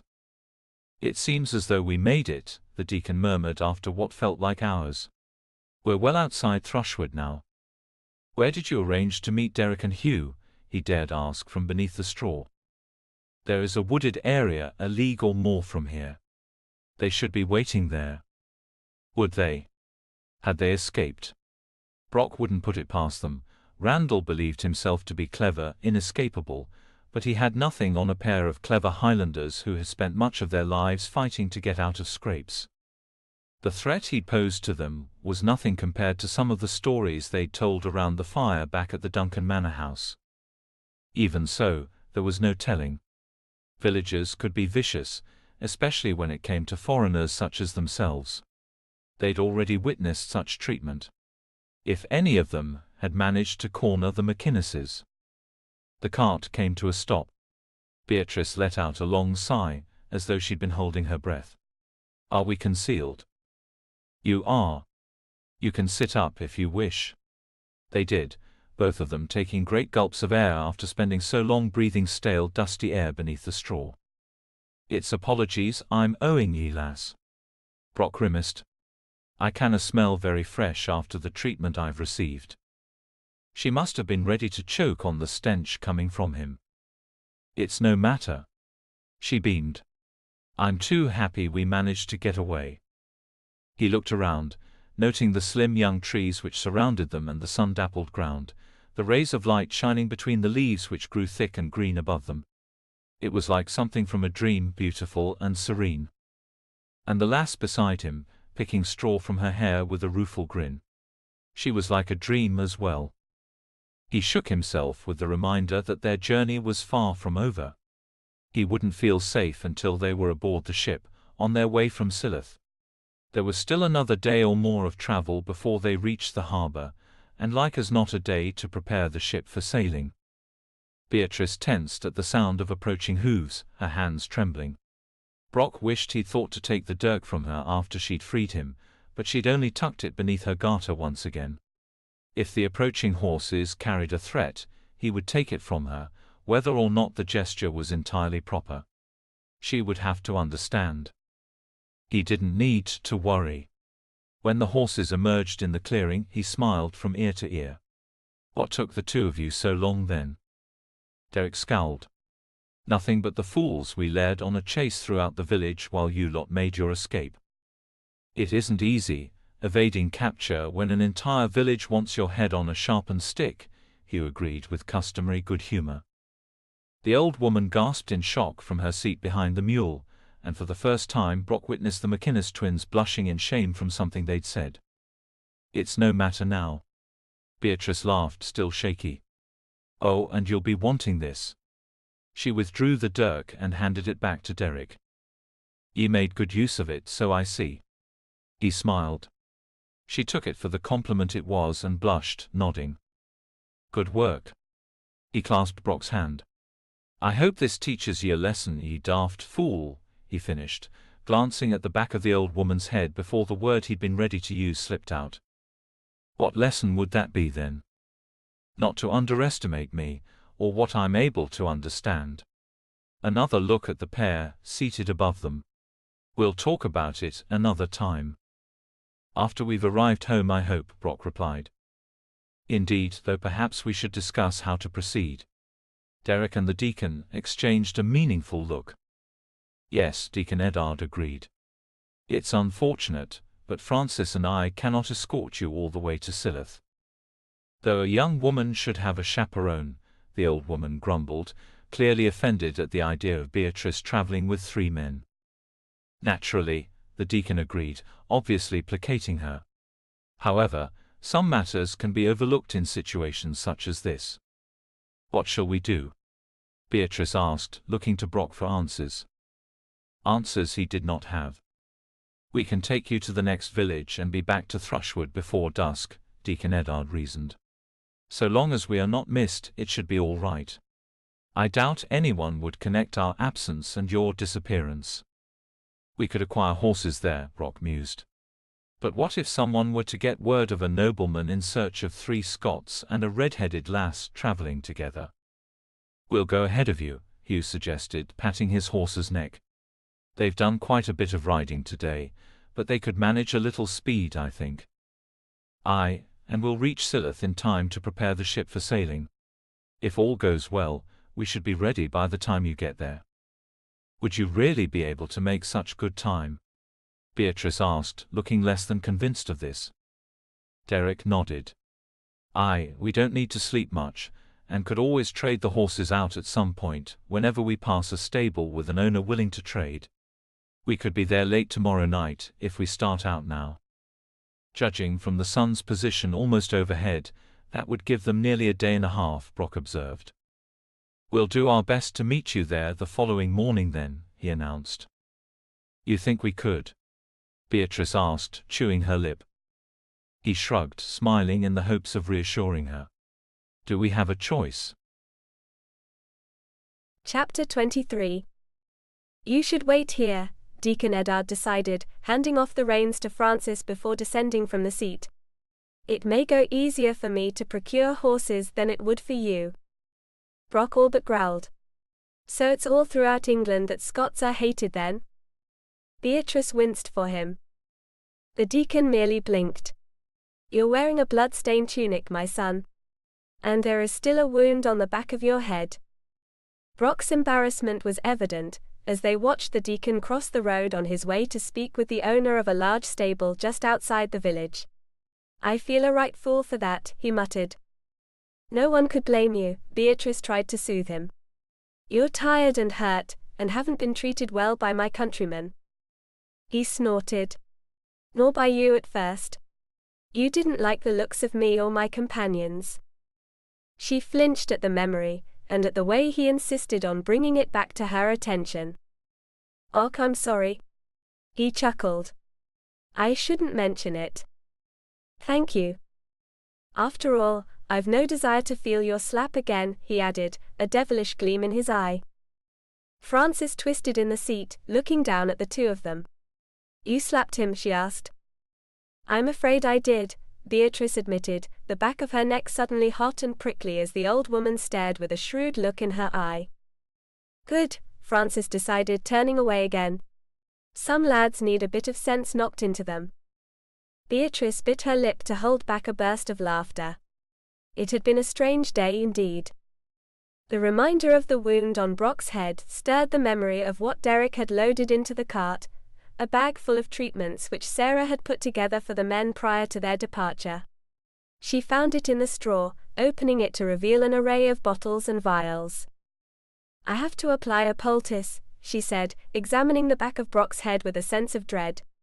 There hadn't been time in the woods for either of the other men to help. They'd needed to be on their way. She poured water over the wound, carefully parting his brown hair before doing so. I do wish your hair was shorter, she muttered. You sound like my mother. She was right then. And perhaps you shouldn't be so sharp-tongued when I'm about to put my fingers to a cut on the back of your head. She did what she could, applying the strange-smelling mixture until it appeared to cover the entire injured area. Derek had warned her to look out for signs of infection, as Brock had spent the night in a filthy barn after being hit on the back of his head. What would happen if he became ill? What would she do? Her hands trembled as she put the contents of the bag to right. The deacon returned, leading 2 sturdy-looking geldings by their reins. They pranced eagerly, sniffing at his garments and whinnying. I believe I procured the best 2 animals in all the stable. He smiled. The owner is clearly a man of faith. He was happy to let me have them, in exchange for the promise of prayer on his behalf. Nothing more than that? Beatrice asked, awed. Brock didn't look as he believed it, but Deacon Eddard's head bobbed up and down in confirmation of this tale. She wasn't certain whether he was being completely truthful, something which would never have crossed her mind before witnessing just how skilled a liar he was that very day, or if he was merely avoiding Brock's efforts to repay him. Regardless of his motivation, his actions made her heart swell with affection and gratitude. You had best be on your way, he advised, his eyes shifting back and forth. Word tends to travel quickly, even from one village to the next along the main road. You'll want to outrun news of your escape. Aye, we will that, Brock agreed, climbing down from the cart before offering his assistance to Beatrice. She warmed all over when his hands landed on her waist, his strong arms lifting her as though she weighed nothing. Frances's shrewd gaze nearly burned a hole in the back of her head at this show of familiarity, but she pretended not to notice. I don't know how to thank you, Beatrice murmured, taking the deacon's hands in her own. You've done so much for me. Not just today or yesterday. All my life. I could never repay you. His gentle smile was as familiar to her as anything else. My child, I am not asking for repayment. All is as it should be. So long as you are safe and away from that which would cause you strife, I am confident that all I've done was done in service to God. There is little more I can hope to do in this life. She smiled through her tears, giving in to the impulsive desire to throw her arms around his shoulders. Thank you, thank you. Be safe in your journey home. I'm a man of God. He chuckled, looking pleased, if not slightly embarrassed, as he pulled away. None would dare harm me nor Frances. And I'm certain she could take on all comers, he added with another chuckle, lowering his voice to avoid her sharp ears. For a woman of her advanced age, it seemed nothing got past her. The lady herself handed Beatrice her bundle of belongings. I've added the food from the basket, she explained. Be sure you eat it now. Thank you. How generous. Sure enough, the scent of fresh bread and sweet cakes rose from inside the tied bedspread. Frances glanced at Brock, who was speaking quietly with the deacon. Be careful, she warned. Frances. You've known me my entire life. Do you believe I would do anything to bring shame to myself? Or that I would trust someone who didn't deserve my trust? The old woman's mouth nearly disappeared when she pressed her already thin lips together, but she nodded before long. True. And the deacon trusts him, which I suppose says much for his character. She didn't appear convinced, however. Be on your way now, Deacon Eddard urged, offering her a hand up as she mounted the light brown glistening horse. He seemed gentle, sweet but spirited, and fairly danced with eagerness to be on his way. As though he knew they were about to have an adventure together. Come lass, Brock murmured, leading the way. We still have several hours of travel possible before darkness falls. She swallowed hard, looking over her shoulder and waving once more as they departed. The deacon brought the cart around in a wide circle, beginning the journey back to Thrushwood. Her heart was heavy, as she sent up a silent prayer that all would be well when they returned. They were both too good to suffer for what they'd done. What is it, lass? Brock asked, slowing his pace so the two of them might ride abreast. You look as though something's upset you. A sharp barking laugh erupted from her. I cannot imagine what it might be. Perhaps the way we escaped the village. Or how I'll never see my home again. Or the fear in my heart over what might happen if Randall should find out the deacon spirited us out of Thrushwood under his nose. Brock didn't look offended. In fact, he seemed to take much of what she said in stride, no matter the ill humor with which she said it. That's natural, I suppose. I fear for them as well. We can only hope Randall will be too concerned with finding out where we went to remember having crossed paths with him. Or that he'd assume a deacon wouldn't be involved in such a plan. She squared her shoulders, knowing there was little she could do about what happened in Thrushwood. She was heading on to a new life. Of course. We can only hope. And she did. She did most fervently. It was only mid-afternoon then, the longer days of late spring giving them more than enough time to distance themselves from Thrushwood. She took a deep breath, hoping to clear her head and rouse herself somewhat. 2 straight nights spent without sleep were beginning to take their toll. It was one thing when they were excited, barely escaping their enemy, but another after the excitement had eased. I've never been this far from Thrushwood in my life, she admitted, taking in the sight of the foothills up ahead. They were thickly forested, but the road they traveled appeared to cut its way through those trees. A single brown line in the middle of so much green. Really? Brock sounded impressed with this. I suppose you had already been around the world by the time you reached my age. She chuckled. Perhaps not the entire world, lass, but I had seen a thing or two. He rubbed the back of his neck, shrugging. Og, when you have a home life worth staying home for, there's no reason to travel as I did. You didn't have a good life? I know others had worse, he amended. Derek and Hugh, their father was a brute. They ran off as young men, determined to be rid of him. Sarah and Heather, I told you of them. You spoke of Sarah, she replied, searching through her sleepy, foggy brain. I don't think you ever spoke of Heather. They're sisters, he explained.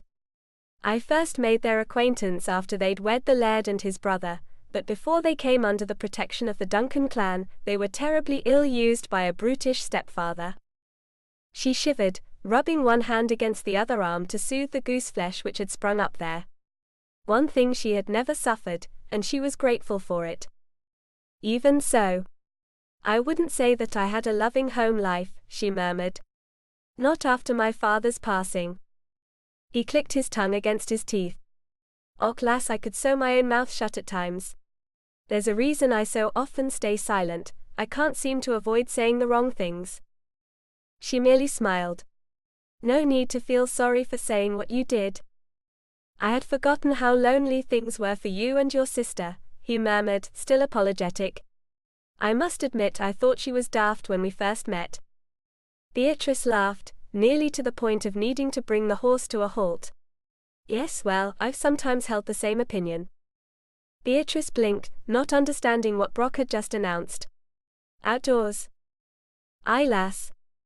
You wish for me to sleep outdoors. As though saying it again would make it easier to understand. Aye.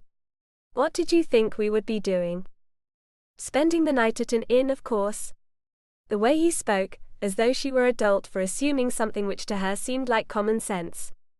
I've never spent the night out of doors, I think I should warn you. Not that it matters, he muttered. They were both short-tempered, and had grown increasingly so over the course of the long ride. Not only had she never left Thrushwood prior to that day, but she had never ridden for so long at a stretch. Her thighs and backside ached terribly, along with her shoulders and back after sitting for so long in the saddle.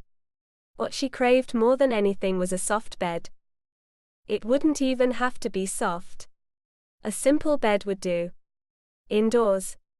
With a pillow and blankets.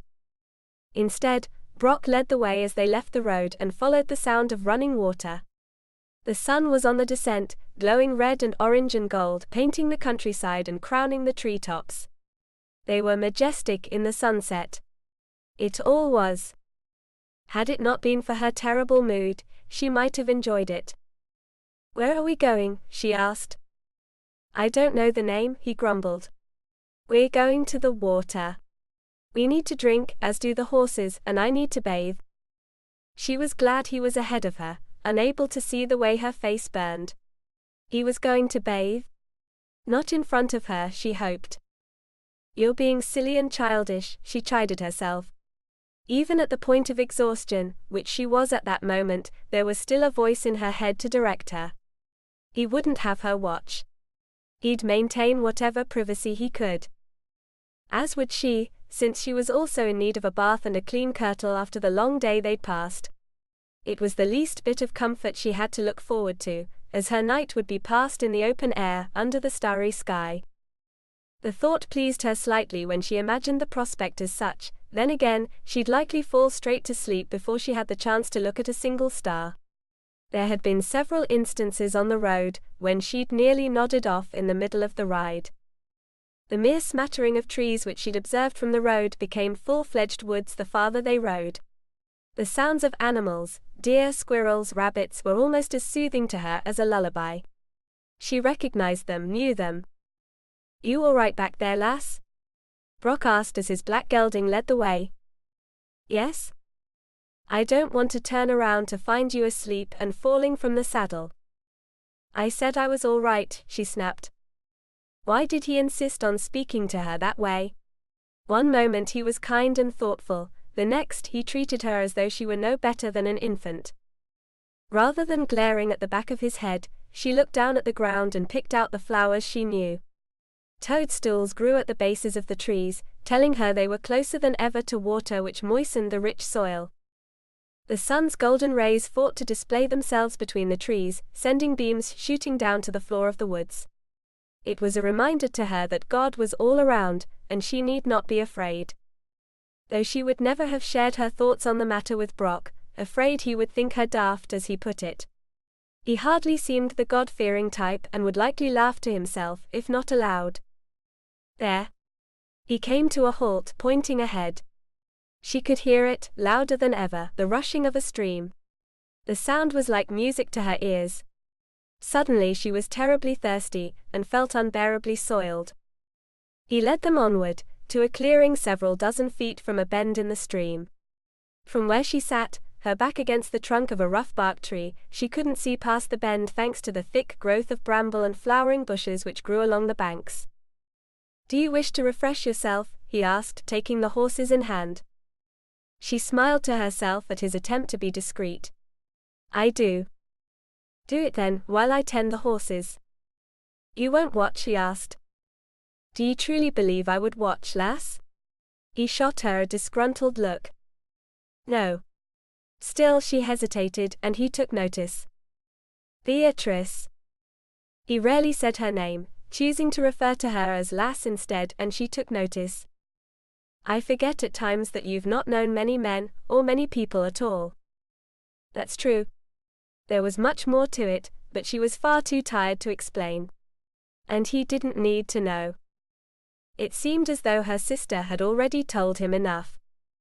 "Not everyone wishes to take advantage of you, lass." "I know that." "Thank you." She rose with a groan, her body having already stiffened after only a few minutes on the ground. His sigh was heavy, that of a man who considered himself greatly put upon. "Don't wander too far away," was all he replied. "I'll call to ye to be certain you're safe." She only nodded, too tired to speak much anymore. Perhaps it wouldn't matter where they slept after all. She could easily have fallen asleep against the tree if Brock hadn't suggested she bathe. The soil was soft and fragrant on the bank of the stream. Would things smell the same in Scotland?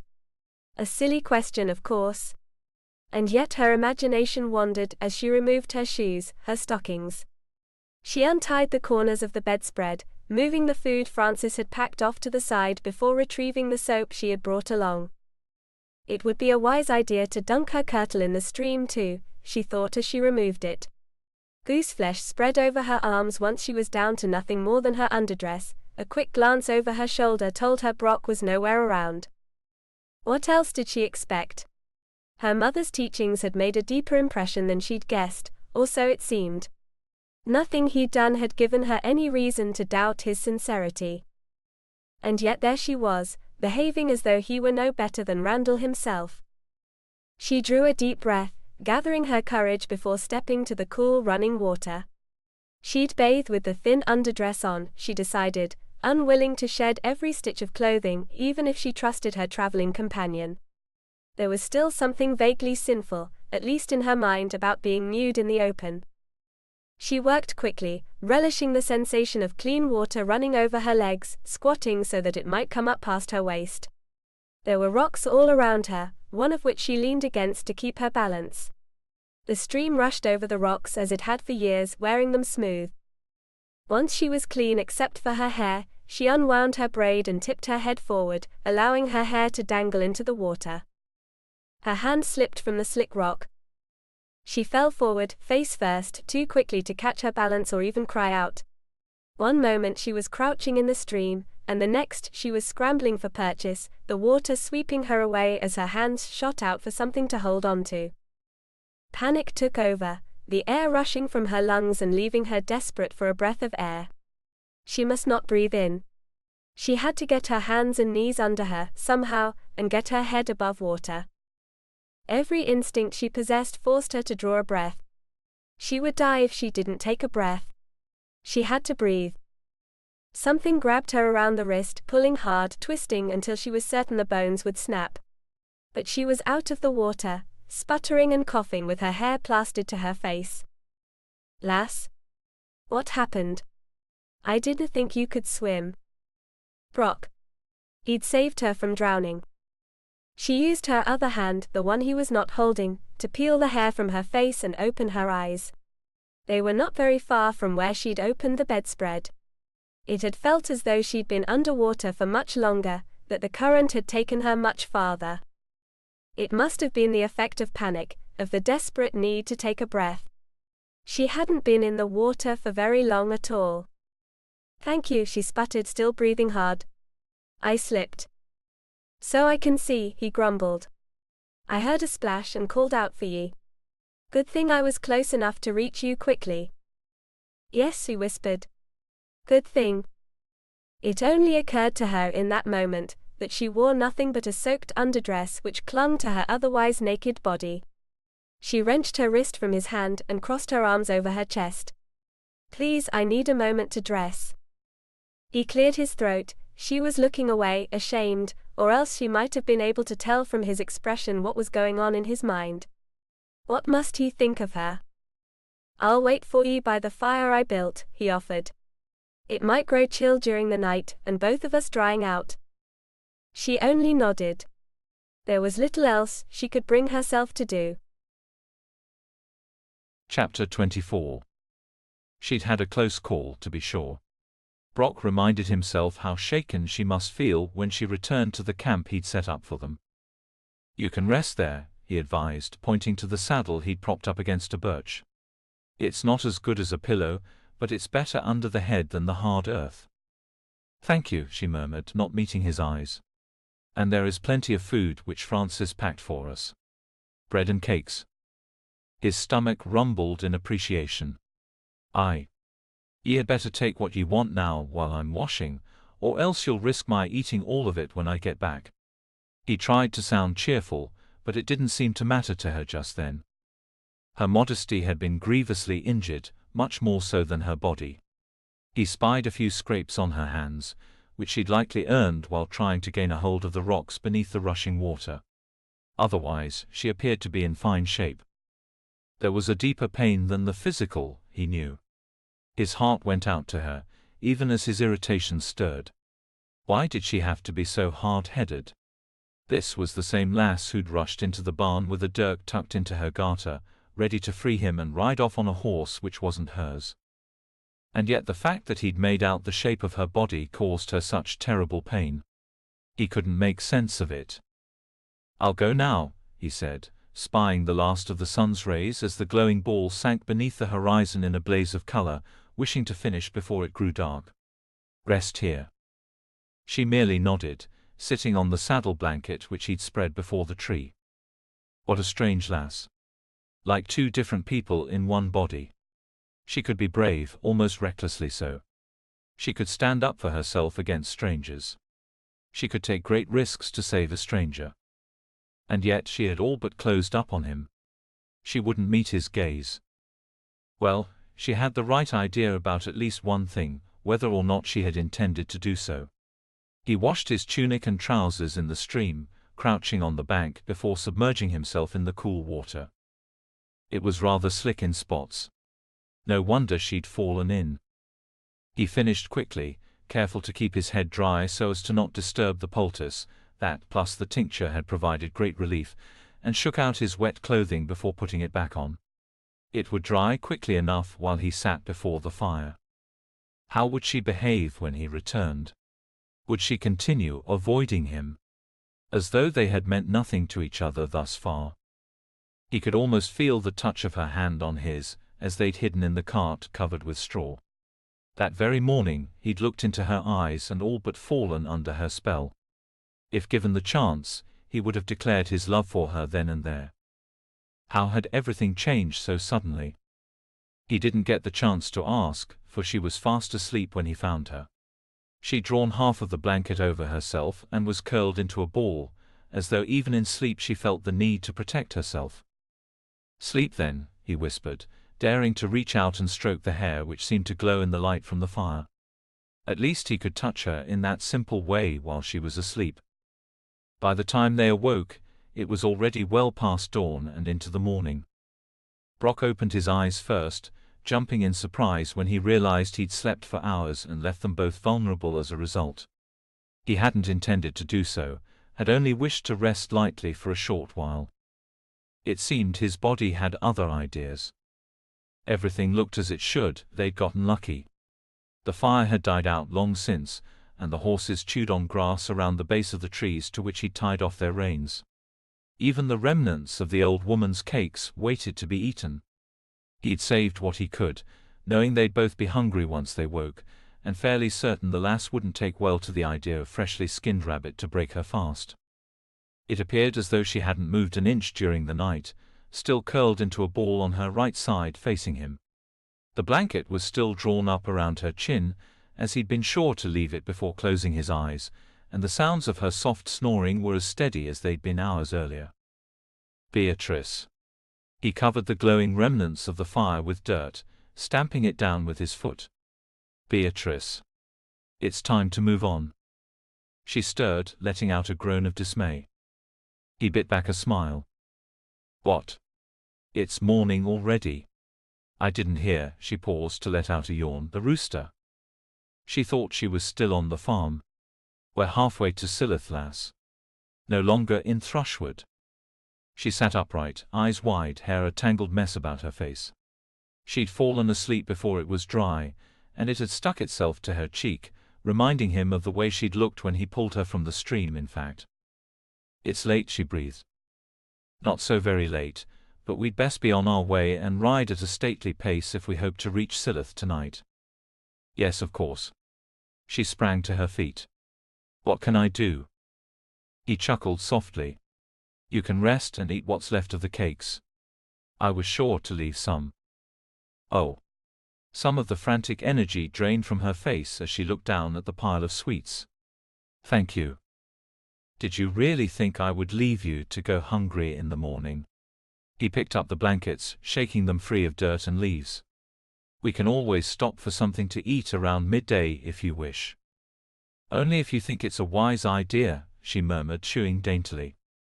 And I wish to apologize for my behavior last night. I was very tired. I hadn't slept in 2 nights. You hadn't? She shook her head when he looked at her over his shoulder. No. So much has happened in so short a time, hasn't it? The day before you arrived at the farm, Deacon Eddard had informed me of my impending marriage. I see. That would be enough to rob anyone of their sleep. And the next night I spent at the manor house. I knew he'd. She trailed off, staring out toward the stream. I knew he'd taken you. I couldn't sleep knowing that. He cleared his throat, suddenly unsure of himself. What could he say to thank her for what she'd done? What could possibly express his gratitude? I suppose it was a blessing, some divine inspiration which led me to visit the manor house when I did, she suggested. If I hadn't, I would never have known you were there. While Hugh and Derek believed me to be on my way to Silloth. Why did they believe that? She asked, wiping her hands on the cloth which Francis had used to wrap the food. They never told me.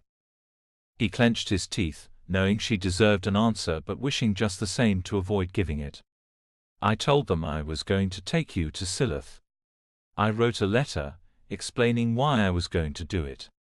Neither of them agreed with me, of course, when I suggested we kidnap you. Silence descended between them, and he turned away to check his horse's saddle to avoid having to look at her. She deserved the truth, didn't she?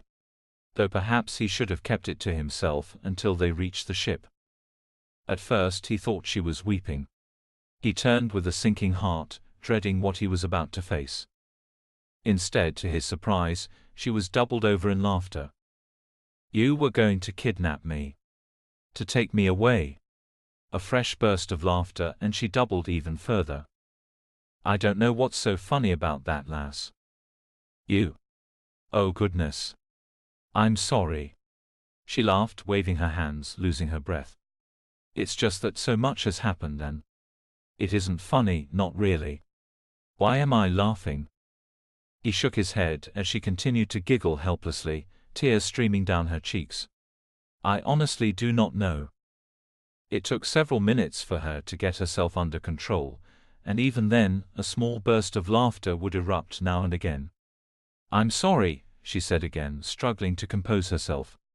"Truly. I understand why you wanted to do it, of course. It's only that I can hardly imagine you managing to kidnap me and keep me quiet." HMPH. He turned away again. "You're right. I don't know how I would have managed that part." She truly was the strangest lass. Chapter 25. It was dark by the time the first of Silith's cottages came into view. Beatrice blessed the sight, her thighs aching as much as they ever had after riding nearly straight through the day.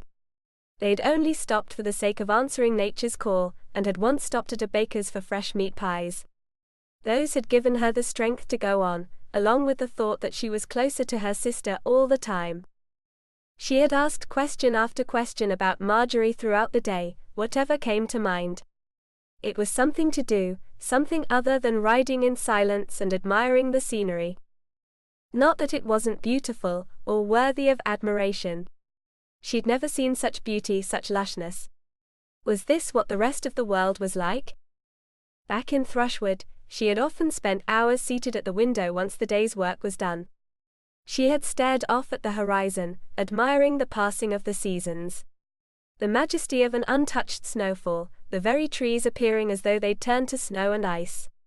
The glory of autumn's blaze of colors, almost obscene in their utterly shameless display. As though the very leaves were proud of their beauty. She had waited, holding her breath, as baby birds pushed their way out of fragile shells.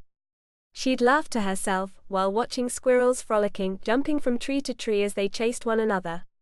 She'd admired butterflies as they'd hovered over the fragrant roses which grew alongside the stone wall, separating church ground from the road beyond, fluttering their delicate wings. She'd still never seen anything like what surrounded her on the road to Silith. And it extended without end in all directions. That was the most surprising bit. "How far do you think it goes?" she'd asked at one point, more of herself than of Brock.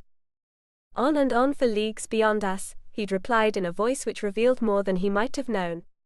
He was just as awed by it as she, though he'd seen so much more than she had. She wondered about him then. He'd spoken of an unhappy life, which had sent him out into the world. Funny how hers had left her in a world even smaller, as though she had crumbled in on herself somehow. It was enough to make her think again about the baby birds she'd watched, pecking their way out of shells in order to begin a life. She'd never considered before just how brave those birds were, even if they didn't know it. To leave the only home they'd ever known, even though it was too cramped for them to live in any longer. There were still untold dangers outside the shell. And they freed themselves. No one could do it for them, she'd learned at a young age. They had to do it on their own. She had to do it on her own, even if they had received a bit of help. She might not have ever left her little shell if they hadn't come for her. The scent of sea air hit her nose, not long after they'd passed the first cottage on the outskirts of Silith. She wrinkled it in response. It wasn't an unpleasant smell so much as an unfamiliar one.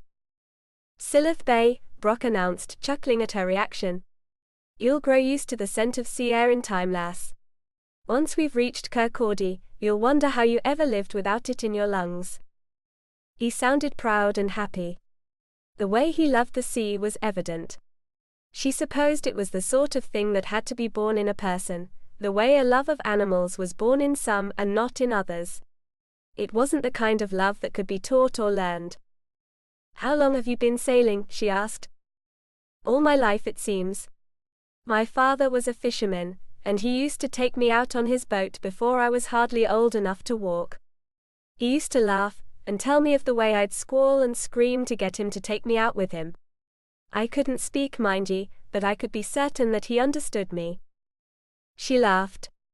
"I suppose there was nothing else you could do with your life then? Nothing else would suit you?" "Aye. And now that I'll have the run of McInnes shipping, I'll be able to go back to it." Beatrice frowned, then wondered why she did.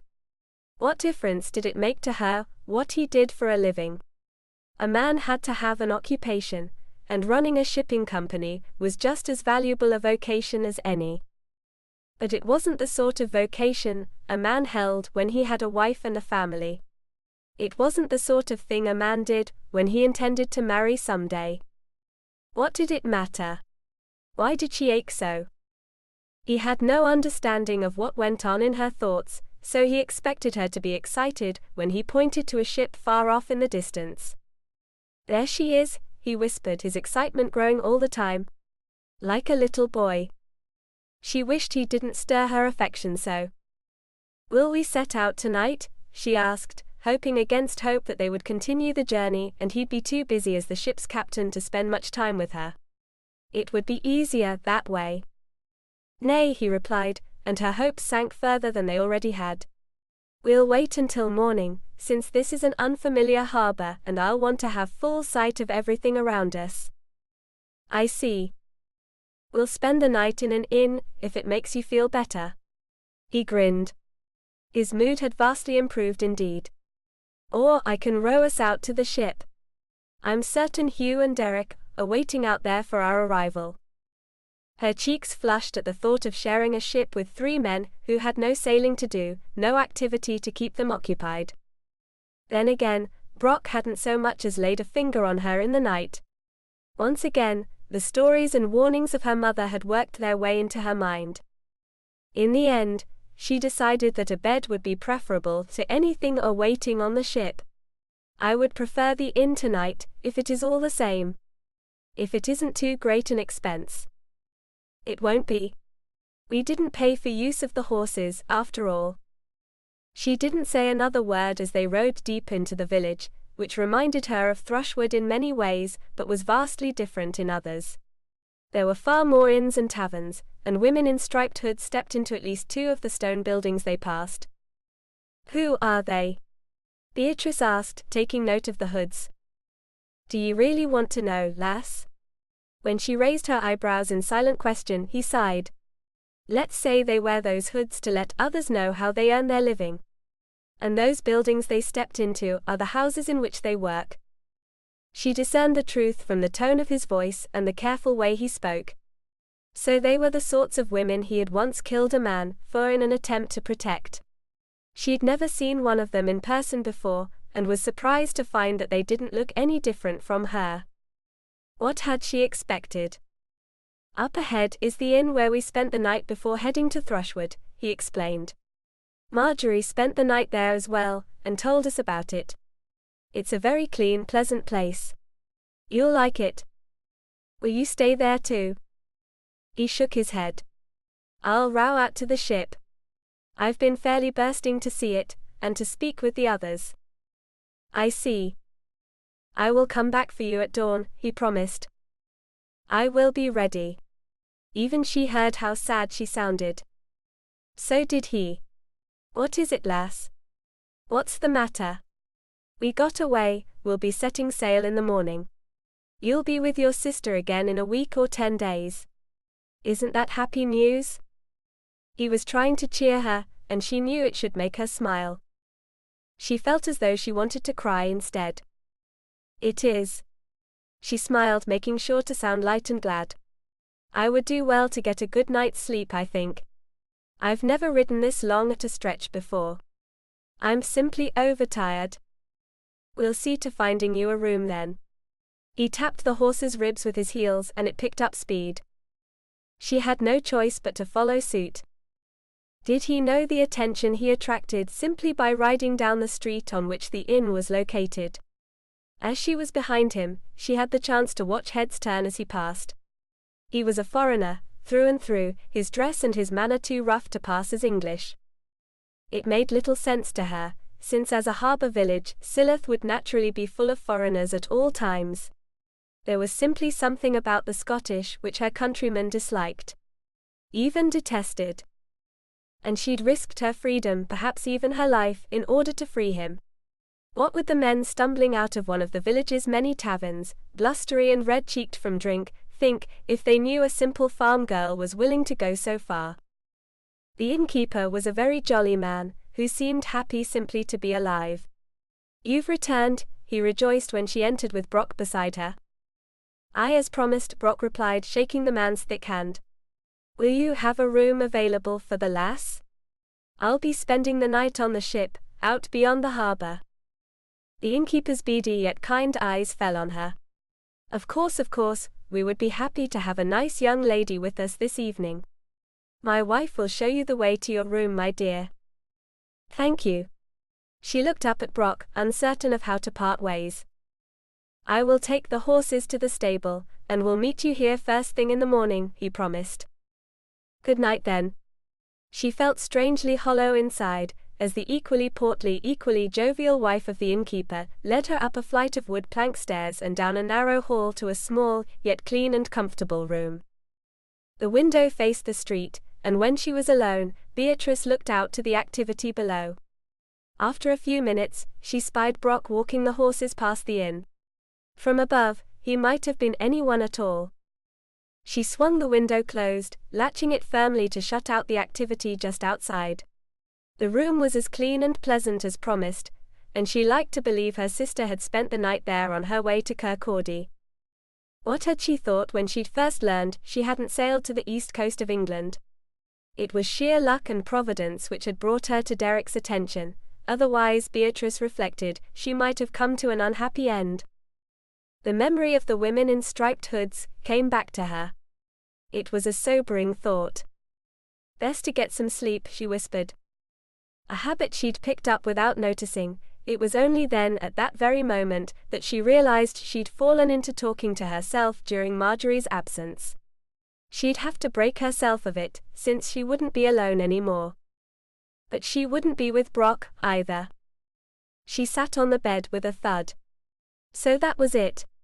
She'd finally come to the heart of why she felt so uncertain, so empty in spite of the new adventure ahead of her.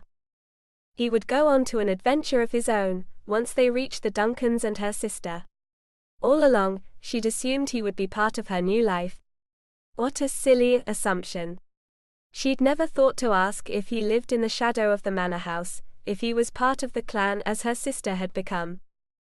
She hadn't understood until then the direction her heart had traveled, while she was too busy trying to escape with their lives to notice. She had fallen in love with him. She had never been in love before. Naturally, she dreamed of it. She and Marjorie had spent hours giggling together over what falling in love with feel like. How dashing and brave and handsome the men they'd give their hearts to would be. Brock was handsome and brave and even dashing. But he didn't love her. He wanted his life on the sea. The way his entire demeanor had changed when he spied the ship waiting for them. The way he'd spoken of his lifelong love of sailing. There was no question what he'd do once they returned. And she would never ask him to change himself. He'd be unhappy the rest of his days. She knew what it was to put herself aside for the sake of another, and wouldn't put anyone she loved through that. There was a soft knock at the door, and her heart leapt when she realized she hadn't brought the bundle of clothing up with her. He must have found it, and decided to bring it back for her. She might have the chance to thank him for saving her in the stream at least, before the two of them no longer had any time to speak privately. As she opened the door, she knew what she would say. The sight of the man who stood before her rendered all of it useless. Randall smiled, his teeth flashing. What took you so long to get here? Chapter 26. The horses were being cared for, and Brock waved the chance to collect payment for them. I must give you something in return, the owner of the stable insisted when he saw the pair of geldings Brock brought him. Nay, after all, the horse you gave me unfortunately is back in the village to which I traveled. I didn't return it to you, as we'd agreed. The man waved a hand, chuckling. It's nothing. Your countrymen returned theirs as agreed, and I'm coming out ahead in the end. These are two excellent replacements. It didn't feel right, accepting money for something he hadn't paid for. If there was a way to send the proceeds off to Deacon Eddard, he would have, but he couldn't imagine a situation in which the silver wouldn't be stolen. The stable owner had certainly experienced a change of heart, Brock noted with a smile, as he untied the packs from his horse's saddle before handing them over. The knotted bedspread caught his eye, and he realized Beatrice wouldn't have her things with her overnight. Returning them would at least mean the possibility of seeing her again, if only for a few moments. Something had changed between them, something he couldn't quite place. She had seemed defeated when they parted ways, something beyond the fatigue she had tried to use as an excuse. As though a wall had appeared, one which he could see through but could not get through. Why it mattered so much that the lass be happy, he couldn't explain. She was unpredictable, temperamental, stubborn as a mule. He would be well rid of her once it was time for them to part ways. And for the first time in his life, the thought of parting ways with a woman gave him pause. He hadn't thought it possible before then. He'd always held himself above getting entangled with a woman, adding a new set of problems and trials to a life with trials of its own. There was the question of his vocation as well. The memory of Angus McGuinness always stayed in the back of his memory, a reminder of the folly of marrying a woman he would so rarely spend time with. It wouldn't be fair to the lass either, making it necessary for her to be alone again. Several days from her sister, days of hard travel over rough landscape. The ride from Thrushwood to Silloth had been easy in comparison, even when they'd ridden through the hills. It would be too cruel to ask her to make a sacrifice such as that. Was he entertaining the idea of wedding the lass? By the time he arrived at the inn, he was more mixed up than he'd ever thought possible. So mixed up, he nearly didn't notice the change in the innkeeper's demeanor. The man was no longer laughing. He wasn't even smiling when Brock approached him, the gathered bedspread under one arm. Brock eyed him up and down, his memory going back to the over-friendly stable owner. He had changed too since the last time they'd met.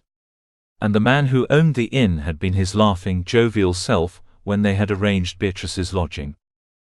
Something was very wrong. "Where is she?" he asked, dispensing with the niceties when his instincts warned him his lass was in danger. Because she was his lass, his and his alone, no matter what anyone else believed. The man's eyes cut to the door. "He paid me," he blubbered, hands near his face as though he feared Brock would strike him. "He said she stole something from him, and he was coming to settle accounts. Threatened me when I refused." Brock didn't need to ask who the man was. Where did he take her? The man pointed out the door, toward the harbor. Said something about settling accounts on the ship. I didn't find out what he meant. No matter. I know what he meant. He dashed out into the night, cutting across the busy street and down a narrow alley which led to the harbor. Beatrice had stolen from Randall. She had stolen his prize. The man he had waited 7 years to kill. The man he believed would be on board the ship by then. He must have paid the stable owner too, after inquiring whether Brock had been in. No wonder he'd been so pleasant. There was almost no activity in the harbor, along the docks which stretched out into the water. Brock squinted, looking out across the bay to where the ship was waiting. There was a rowboat which had nearly reached the vessel. He ducked behind a stack of wooden crates when he saw it, wanting to avoid the chance that Randall or the rower caught sight of him. They were going to board in hopes that he would be there. Randall would likely try to barter Beatrice's life for his. Only in the end he would kill her too. Brock was certain of it. With that in mind, he darted across the dock to the nearest rowboat and jumped inside, taking the oars in both hands and rowing as hard as he ever had. The three of them, Randall, his man, and Beatrice, were aboard the ship by the time he'd made it halfway there. If the bastard had been smart, he would have brought a second man along to keep watch. Then again, he expected his victim to be aboard.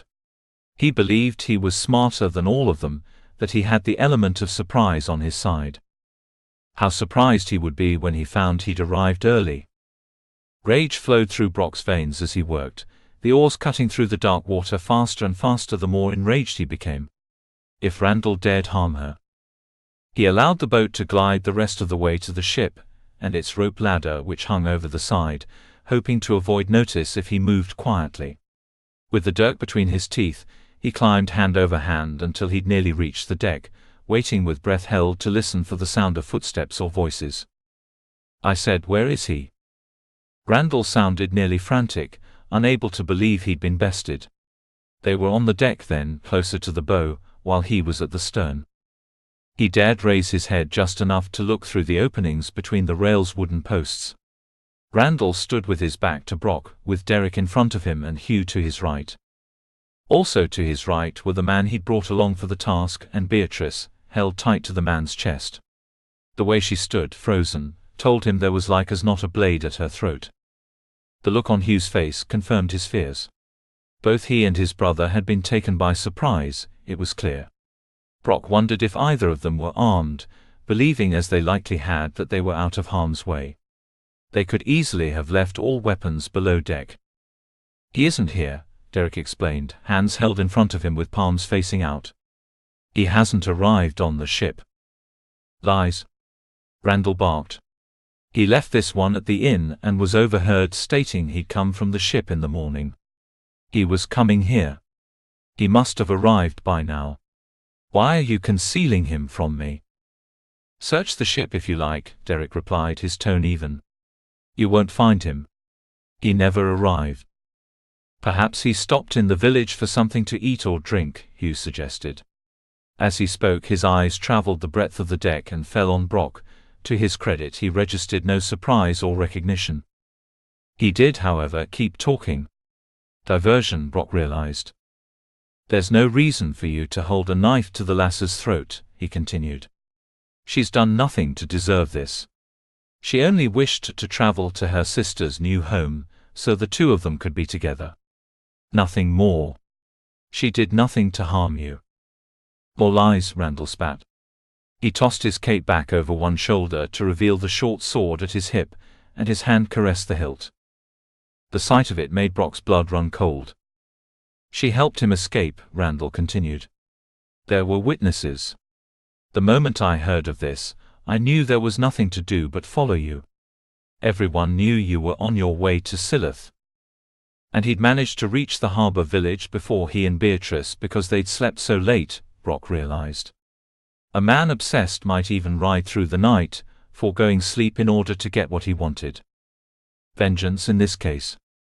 He had to end it, and fast, before something terrible happened. In a burst of movement he hauled himself up and over the deck rail, taking the dirk in one hand the moment his feet touched the polished wooden planks. Derek's eyes shifted in his direction, catching Randall's attention. The man spun, a sick, triumphant smile stretching his lips.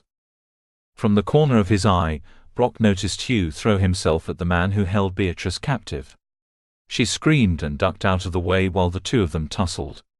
Hugh fell back, one hand to his shoulder as blood poured between his fingers. The attacker raised his arm as if to strike another blow. Derek let out a strangled cry and flung himself at the man, the two of them falling to the deck in a flurry of fists and kicking feet. The dirk the man had been holding skittered across the deck. Brock returned his focus to Randall, who withdrew the sword from its sheath. "No!" Beatrice screamed, moving as though to run toward them. "Stay back!" Brock barked, holding up his free hand to signal her to stop. "Do not come any closer, lass." "I'll do whatever you want," she shrieked, and he knew she wasn't speaking to him. Instead, she was offering herself to Randall. She'd do anything he wanted, so long as he'd leave the rest alone. Randall's scornful laugh told them what he thought of this. "As though you're the most important concern now," he sneered, never taking his eyes from Brock's. "You need not offer yourself to me, girl. I'll have you, sure enough, with or without your permission. The satisfaction I get from you will be all the sweeter, knowing I took you from him." Brock snarled, thrusting the dirk in Randall's direction, causing him to fall back a step. He advanced on him again, not expecting to make contact but wishing to throw the man off balance.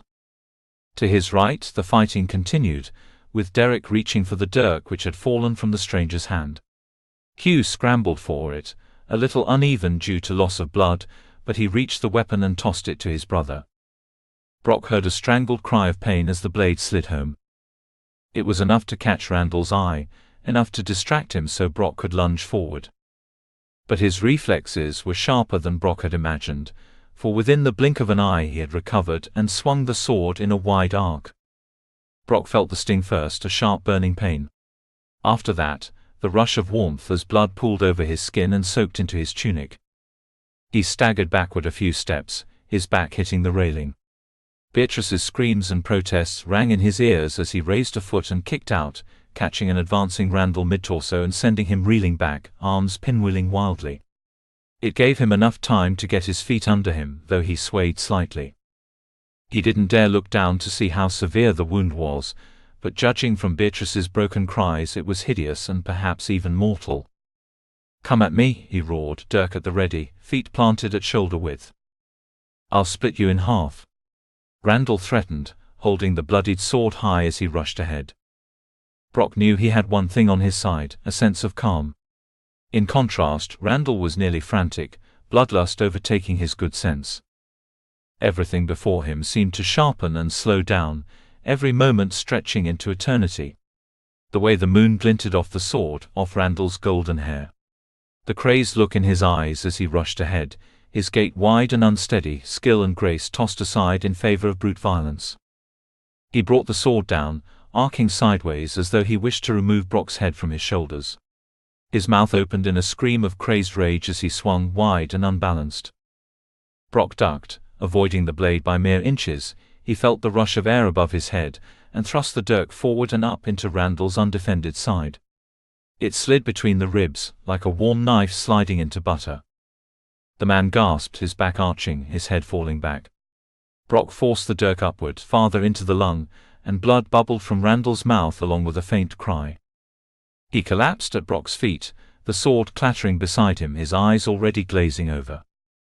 The last thing Brock heard before darkness overtook him was the sound of Beatrice calling his name. Chapter 27. Beatrice turned her head to the side, but she still heard the sound of the bodies hitting the water when Hugh and Derek worked together to throw them overboard. They'd both been injured, and similarly. Hugh's shoulder was slashed, but she'd helped him clean the wound and had heeded his instructions in treating it. He had clearly learned a lot from Sarah. She'd bandaged it, feeling clumsy in spite of his assurances to the contrary. Derek had shed no blood, but there was bruising all along his shoulder and upper arm. "I wrenched it pretty well," he chuckled in an attempt to hide his pain.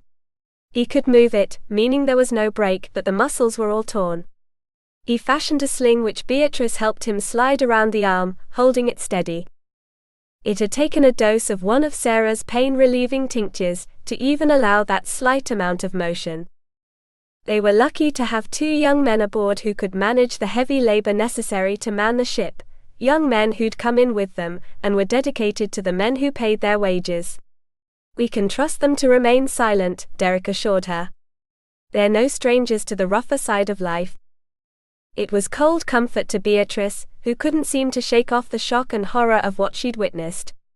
2 men were dead, had died before her very eyes. Men who'd intended to hurt her. To kill her even. Who had roughly, callously pulled her from her room at the inn, and all but dragged her to the rowboat, then onto the ship. No one had come to her aid, though she had been certain of witnesses all along the way. Randall was a nobleman, after all. He dressed like one too.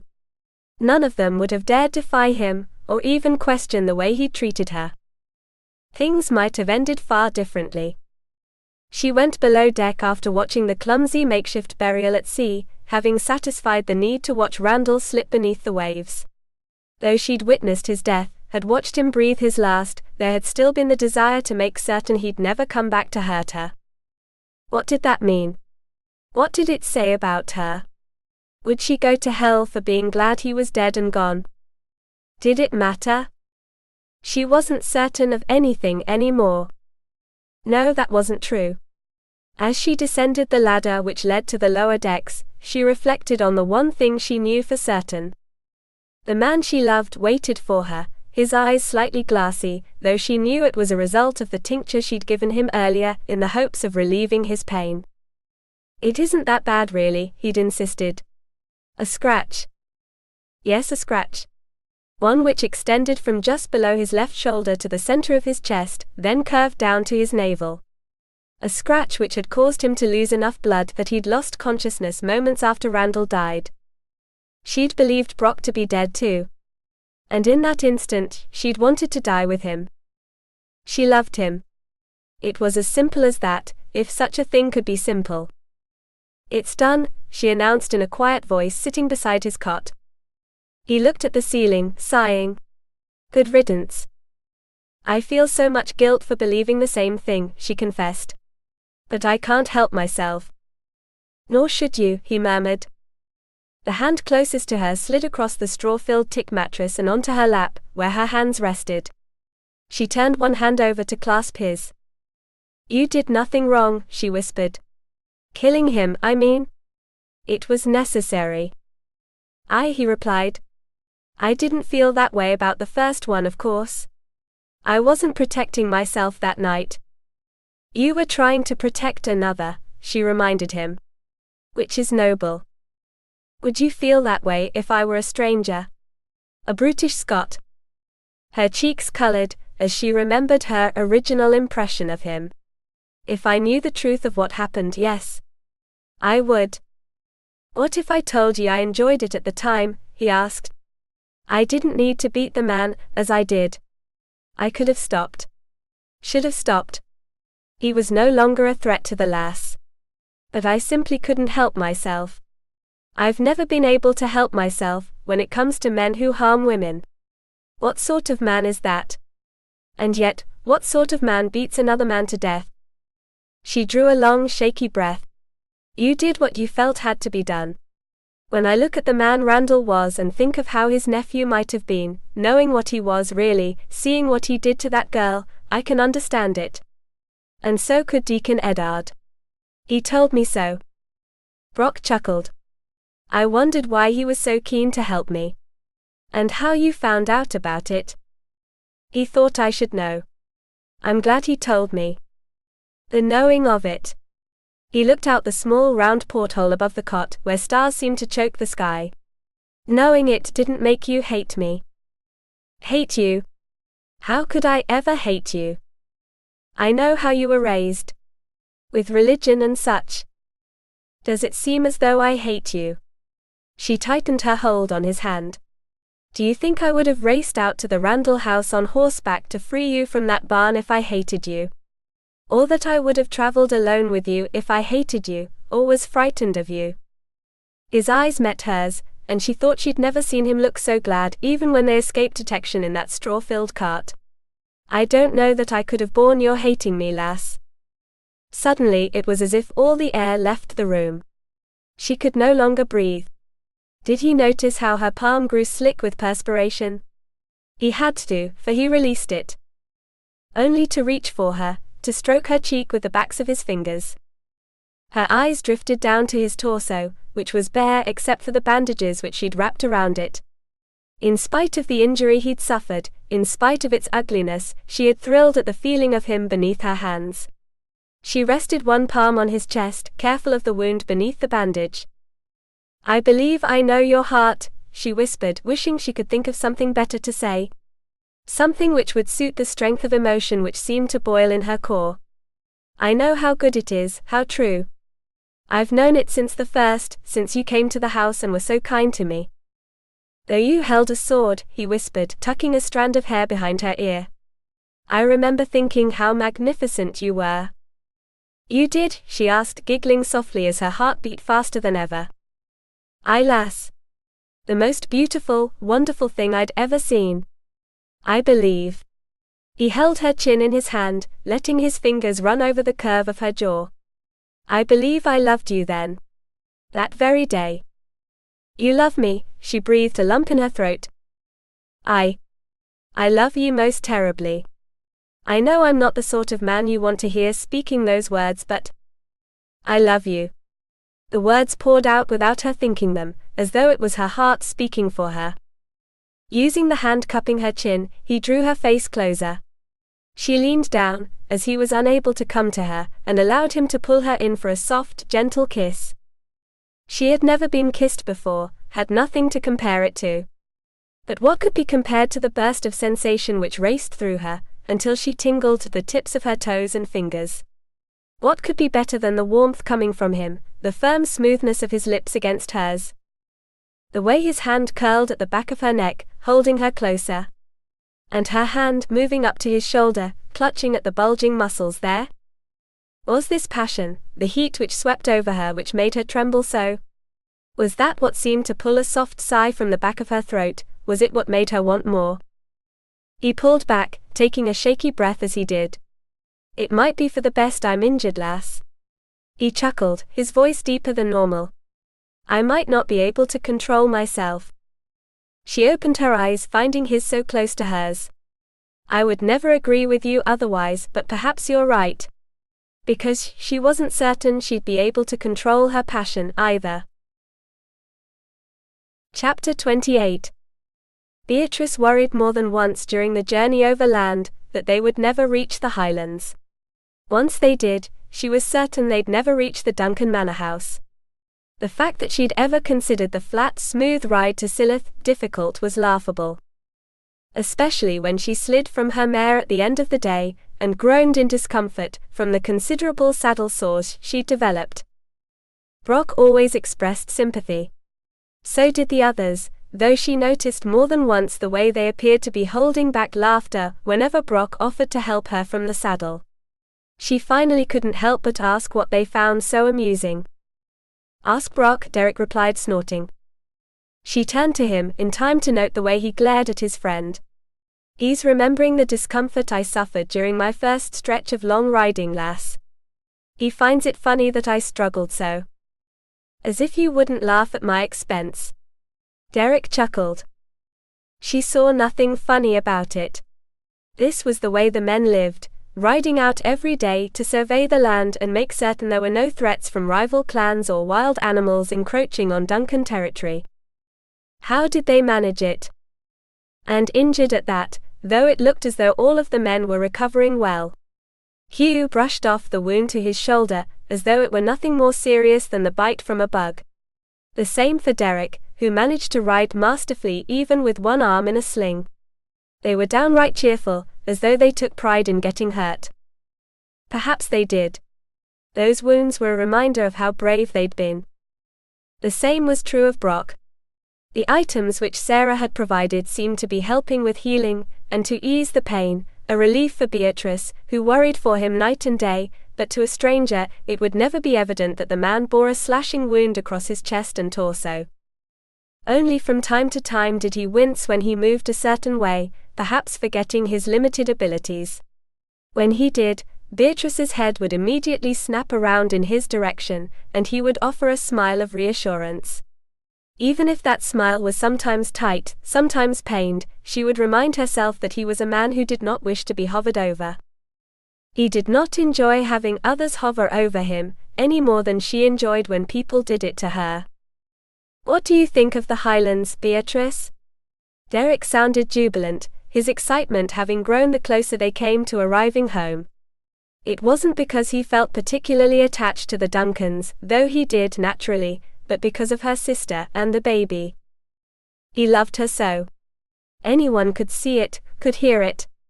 More than once had Hugh or Derek been moved to ask him to slow his horse whenever he'd ridden too far ahead. As though he couldn't hold himself back. In spite of the heaviness in her chest when she considered her future with Brock, or whether there would be one at all, she always smiled to herself when Derek's love made itself evident. Marjorie had found a good, honest, strong man who adored her. What more could she want for her sister? If only her own fate was so neatly cinched. There it is. When Derek used his good arm to point to the mountain rising in the distance, and the house which sat nestled against the side of it. "There's Ben Nevis, and before it sits the manor house." A manor house? She gasped, wondering if she were only imagining what had revealed itself in the distance. A castle more like. It was lovely, far more impressive than the house which Randall had called home, and even more so thanks to the mountain which towered over it. The effect was stunning, awe-inspiring, and it reminded her just how small she was in comparison. She admired the turrets which rose high over the ground, allowing lookouts to watch for threats from all directions. Were one of Philip Duncan's men looking out for them? Would they spy the band of travelers from a distance? It was still early morning, the castle-like manor house coming into view once the four of them had slowly crested an almost improbably steep hill.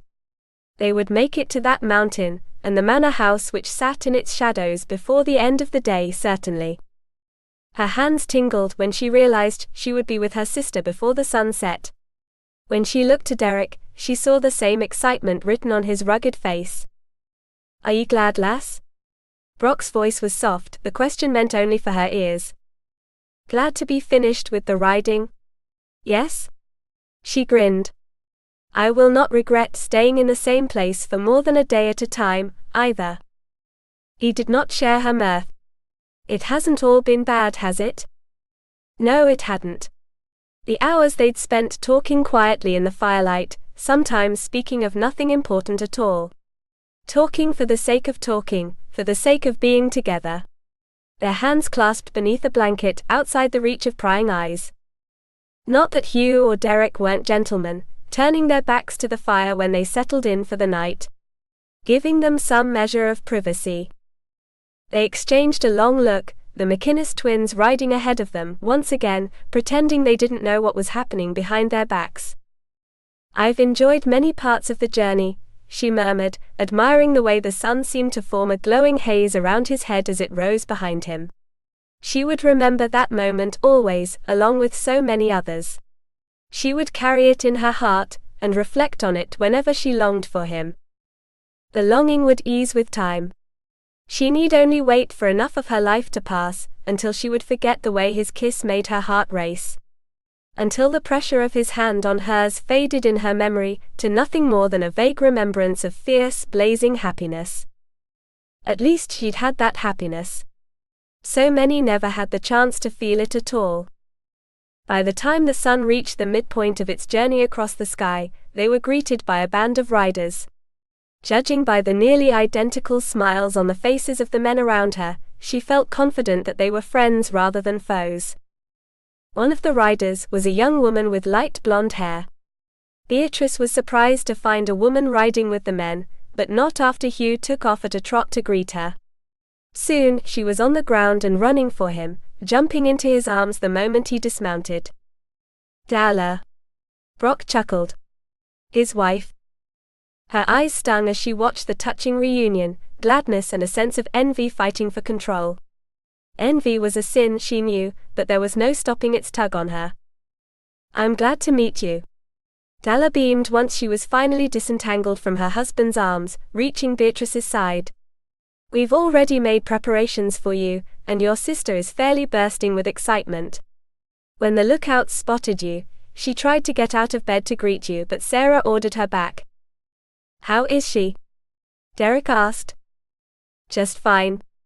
Healthy, though still ill throughout the day. But Sarah is confident all is progressing well." He exchanged a look with Beatrice, whose heart swelled with anticipation. They didn't need to say a word in order for the other to understand what they had in mind.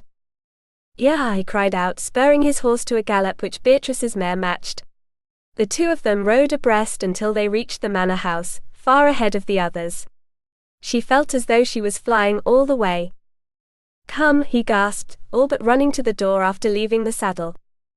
She hardly felt the pain in her thighs and rear any more as she followed, barely noticing the inside of the house as she ran up the stairs at his heels.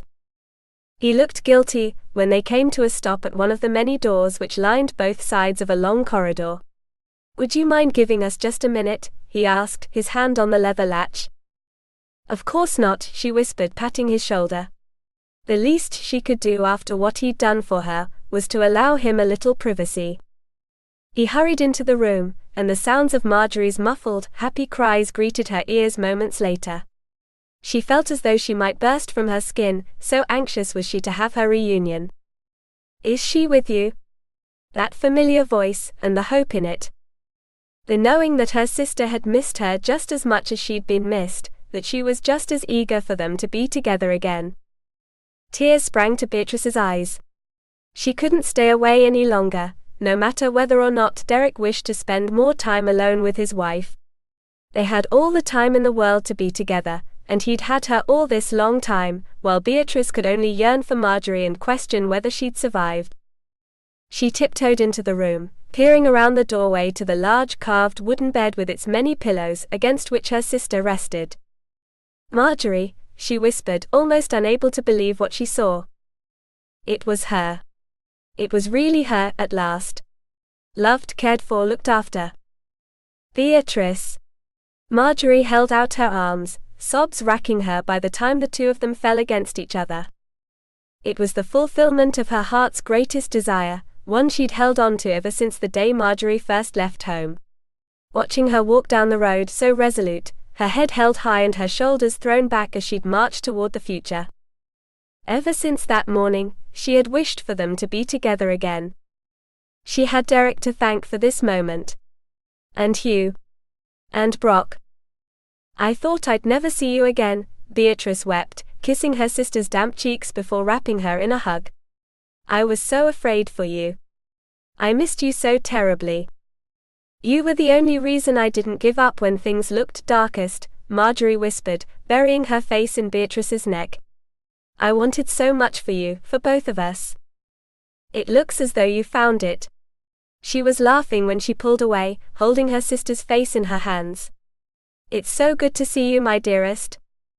I have much to tell you. I have much to tell you."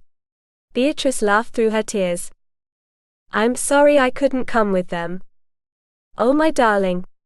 Derek lingered in one corner of the room, and Beatrice exchanged a knowing look with him. "It's likely for the best you didn't." "Why?" Marjorie shot Derek a frightened look. "What happened? Are Hugh and Brock well? Are they here with you?" "Aye, lass," Derek murmured. "All is well. You've nothing to worry about." "We can talk all about it," Beatrice assured her, holding her hands. "And you can tell me why you never wrote to me, to at least let me know you were alive." Marjorie's sigh was almost comically loud. "I knew you were going to bring that up. Why shouldn't I? I was all but ready to mourn your passing, sister. I wanted to send word, but we had a lot of trouble at first. And so did we," Beatrice argued. "But I would have found a way ease your mind." Derek cleared his throat. "Perhaps I should leave the two of you alone," he suggested, easing his way from the room. "One of you at a time is difficult enough. Together? You may be too much for me." They had passed much of the day together, Beatrice lying beside Marjorie in the large bed, while they poured their hearts out to each other, and caught up on what the other had been through. It was like being girls again. Warm fresh air flowed in through the open windows, bringing with it the scent of heather and pine. The sky beyond seemed to be made of soft lamb's wool, the clouds wispy and light. Marjorie was able to lie in bed and admire that sky, and the proud, majestic Grampian Mountains in the distance. It was a beautiful land, to be sure. Just the sort of place she'd always imagined them living one day. "And so," Beatrice finished, whispering as she came to the end of the tale, "that was that. He's no longer a threat to anyone, and I suppose the family name will die with him. Between us, I do not believe the world will be the worse for it." "My goodness." Marjorie's fingers laced with Beatrice's squeezing tight. "You could have been killed." "I wasn't, remember? Do not upset yourself over much. I'm here with you now. And you had adventures of your own, and dangers." "That I had." She giggled softly, then sighed. "Perhaps we spent so much of our lives doing nothing more than sitting by Mother's bed, an entire lifetime's worth of adventure caught up to us at once." It was as good an explanation as any, Beatrice supposed. Who would have imagined it? "Would you have?" Marjorie asked. Beatrice chuckled. "I can't say that I would have. The next time I long for adventure, I believe I'll be a bit more specific in what I wish for. There are all sorts of adventures, after all. One in which I don't fear for my life would be a start." Marjorie giggled. You sound like a Scot already." "I suppose it's inevitable. Wait and see. You'll be calling women lasses before long." "I don't know about that." Beatrice sighed, began playing with the ends of Marjorie's hair, winding and unwinding the long braid which lay coiled over the pillows. Keen as always, her sister took note of the change in her voice. What is it? Why do you sound so sad of a sudden? A soft smile touched the corners of her mouth. You know, it's been a long time since anyone asked of my troubles. I told them to Cecil time and again. I cried against his neck and soaked his mane when I felt worst. He was wonderful to talk to. But you know what he never did? Speak back. Only to ask questions which made me uncomfortable. Beatrice nodded. I'm sorry, I only wondered. It's not your fault. I would ask you the same if I saw you suddenly look disappointed or sad. Marjorie waited a long time, while silence spread over the chambers, and the only sound was that of the birds singing beneath the open window, and the laughter of manor house workers outside. How different it was from Randall's manor, Beatrice noted. Everyone sounded happy, glad to be there, glad to be at their work. From what she'd seen already, Philip Duncan was a far different and better man and laird. Beatrice's mouth didn't seem to want to open in order to explain her feelings. To do so would mean to admit a great many things she did not feel comfortable admitting. But this was her sister, the one person she'd always been able to bare her heart to. Regardless of where they were or Marjorie's condition, that would never change. I'm glad to be here, Beatrice whispered, still working and unworking the braid which sat between them. Truly I am. I couldn't have imagined anything as wonderful as this. It's far beyond my dreams, and I've had a long time in which to dream. I know what you mean. Something changed in me while making the journey here, I suppose. She dropped the braid, frustrated with herself for being unable to speak the full truth. I'm uncertain what it is I want to do, or where it is I want to live. I have a lovely house in the village outside the manor house, Marjorie was quick to point out. And I'm certain Philip would allow you to live there as well. You would never need to be far from me again. I don't want to be far from you. A soft sound came from her mouth. Ah. I think I'm beginning to see. What do you think you're beginning to see? Beatrice asked, irritation plain in her voice. That you don't know if you want to stay nearby or elsewhere. That you might be happier somewhere else. Dearest? She craned her neck, searching for Beatrice's eyes, and wouldn't continue until their gazes locked. Go wherever you wish to go. With whomever you wish to go. Beatrice stiffened, surprised. Marjorie chuckled. Do you know how you sound when you speak of him? When you told me the story of what happened to bring you here, he was your hero. Your champion. You put yourself in great danger to free him from Randall. He placed himself in danger to rescue you as well. It's only natural that you care for Brock. I certainly never expected to.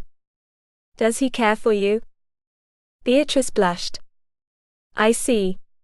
Her sister giggled, wrapping her arms around one of Beatrice's and resting her head on her shoulder. How exciting for you. He doesn't want a wife. Did he tell you this? She shook her head. No. He doesn't have to. What makes you think he doesn't then? If he hasn't spoken the words. He wants the sort of life he had before. With Derek, while they worked together. You ought to see him on the ship, she explained, her voice wistful when she remembered. He looked so dashing. Proud. Thrilled. I could never take him from that, and he would never want to leave it. Why does it have to be one way or another? Why can't it be both ways? You always were an optimist, Beatrice murmured, resting her head against her sister's. It's the reason you arrived here, because you were an optimist about your chances of success. Yes, Marjorie whispered. And look where it got me. Perhaps I make better sense than you think. Chapter 29. What do you plan to do then? Philip and Jake looked to Brock, expectation on their faces. You won't be with us much longer, I wager, knowing how eager you were to get back to your business concerns, the laird added. Aye, that is true. Brock waited until Sarah finished examining the healing wound across his chest and down his torso.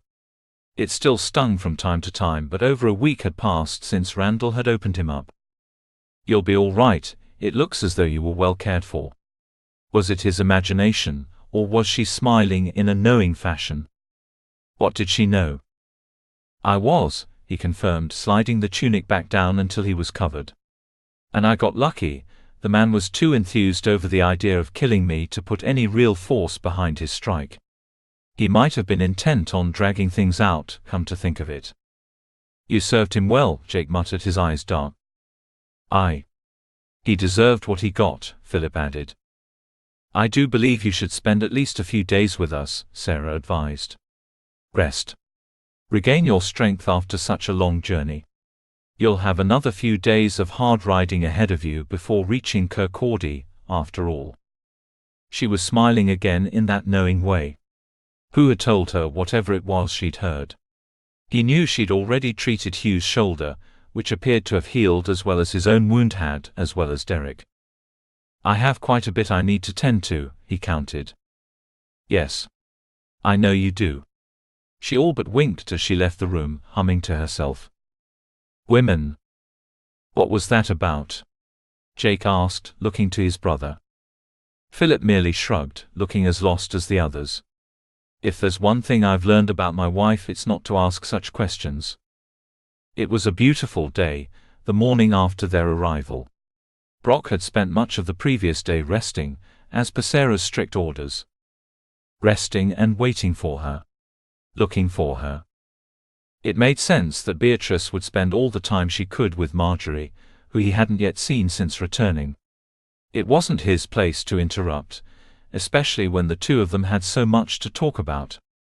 He'd heard laughter coming from down the corridor more than once and was glad.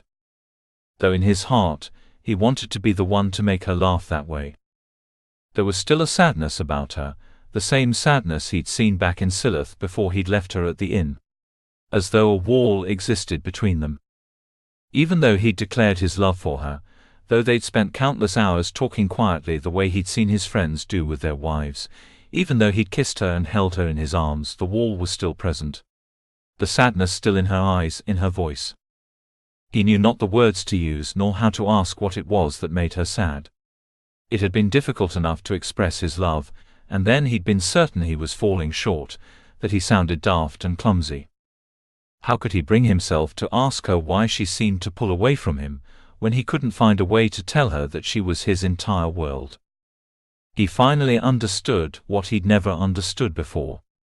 His friends seemed happy, besotted with their brides. He'd only thought he knew why they seemed to forget the things which had once mattered more than anything.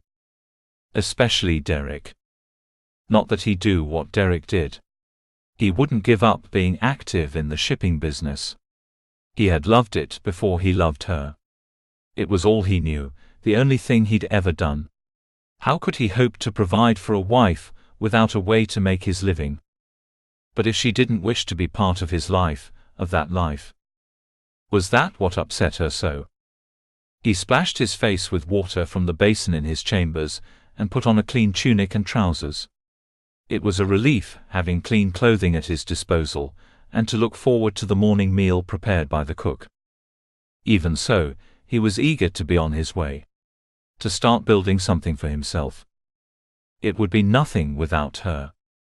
She was all that was on his mind as he walked down the stairs.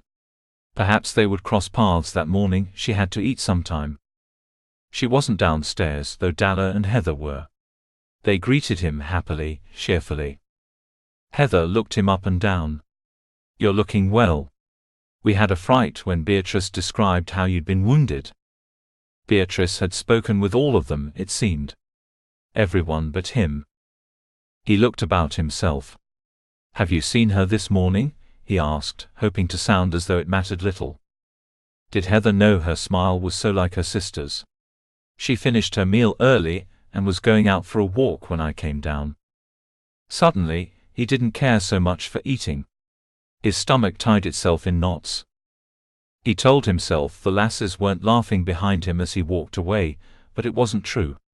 It seemed everyone knew there was something between them, and found it amusing. Was this how the others felt when they'd first fallen in love? As though everyone around them whispered and chuckled to each other.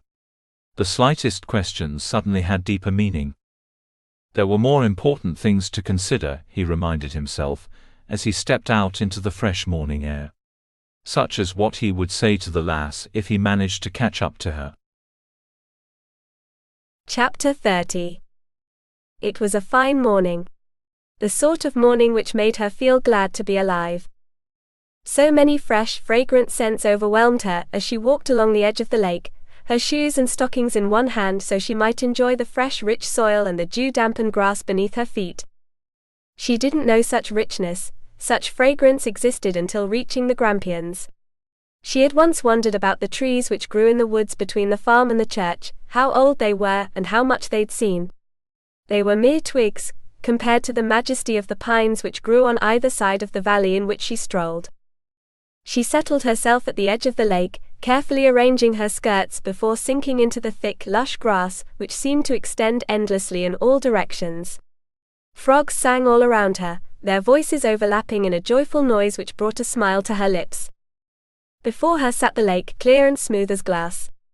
Only the occasional bubbling of a fish, as it reached the surface, disturbed the water.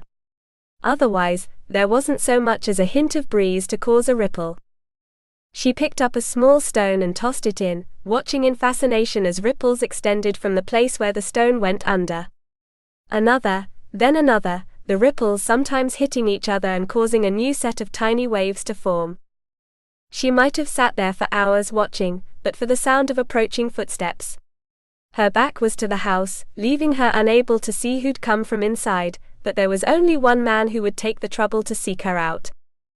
He slowed down, as though he was uncertain whether or not to join her. She wasn't entirely certain whether she wanted him to, either. Every moment spent with him was joy which would only result in pain later, after they parted. It would only make the pain worse if they sat together there, watching the tiny bubbles appear on the surface of the water. And yet she yearned for him more than she would have believed possible before meeting him. Just his nearness would be enough, sitting beside her. She needed nothing more. And so much more all at once. More than just his love for the moment, right then and there. She needed him always, wanted the assurance that he wouldn't forget her at the earliest opportunity. "Do you wish to be left alone, lass? Would you mind company?" She smiled, still facing away from him. His voice was a gentle rumble. "Please. The morning is far too beautiful not to be enjoyed." When he sat beside her, she continued looking out at the lake. "Isn't it beautiful?" she murmured. The few billowing clouds which passed above reflected in the water, as though the sky had come down to earth. "I've seen more beautiful than this." "Where?" she asked, almost daring him to come up with an answer. He smiled. "Seated beside me, for one." She'd fallen into his trap, and couldn't help but laugh in spite of herself. "Well done." "It's true, lass. I wouldn't say it if it weren't." "Thank you." She looked away, cheeks flushing. He stared at her, as though trying to commit her to memory. Because he knew they'd be parting ways? "How is your sister?" She beamed, her heart lightening. "Wonderful. Not feeling very well sometimes, but wonderful. We talked late into the night. I heard you laughing from time to time. It was good to hear." "Have I thanked you for bringing me here?" "Truly. You don't need to. But I want to. Thank you. If it weren't for you, we would never have seen each other again." It was so much less than she wanted to say, but she wouldn't embarrass him.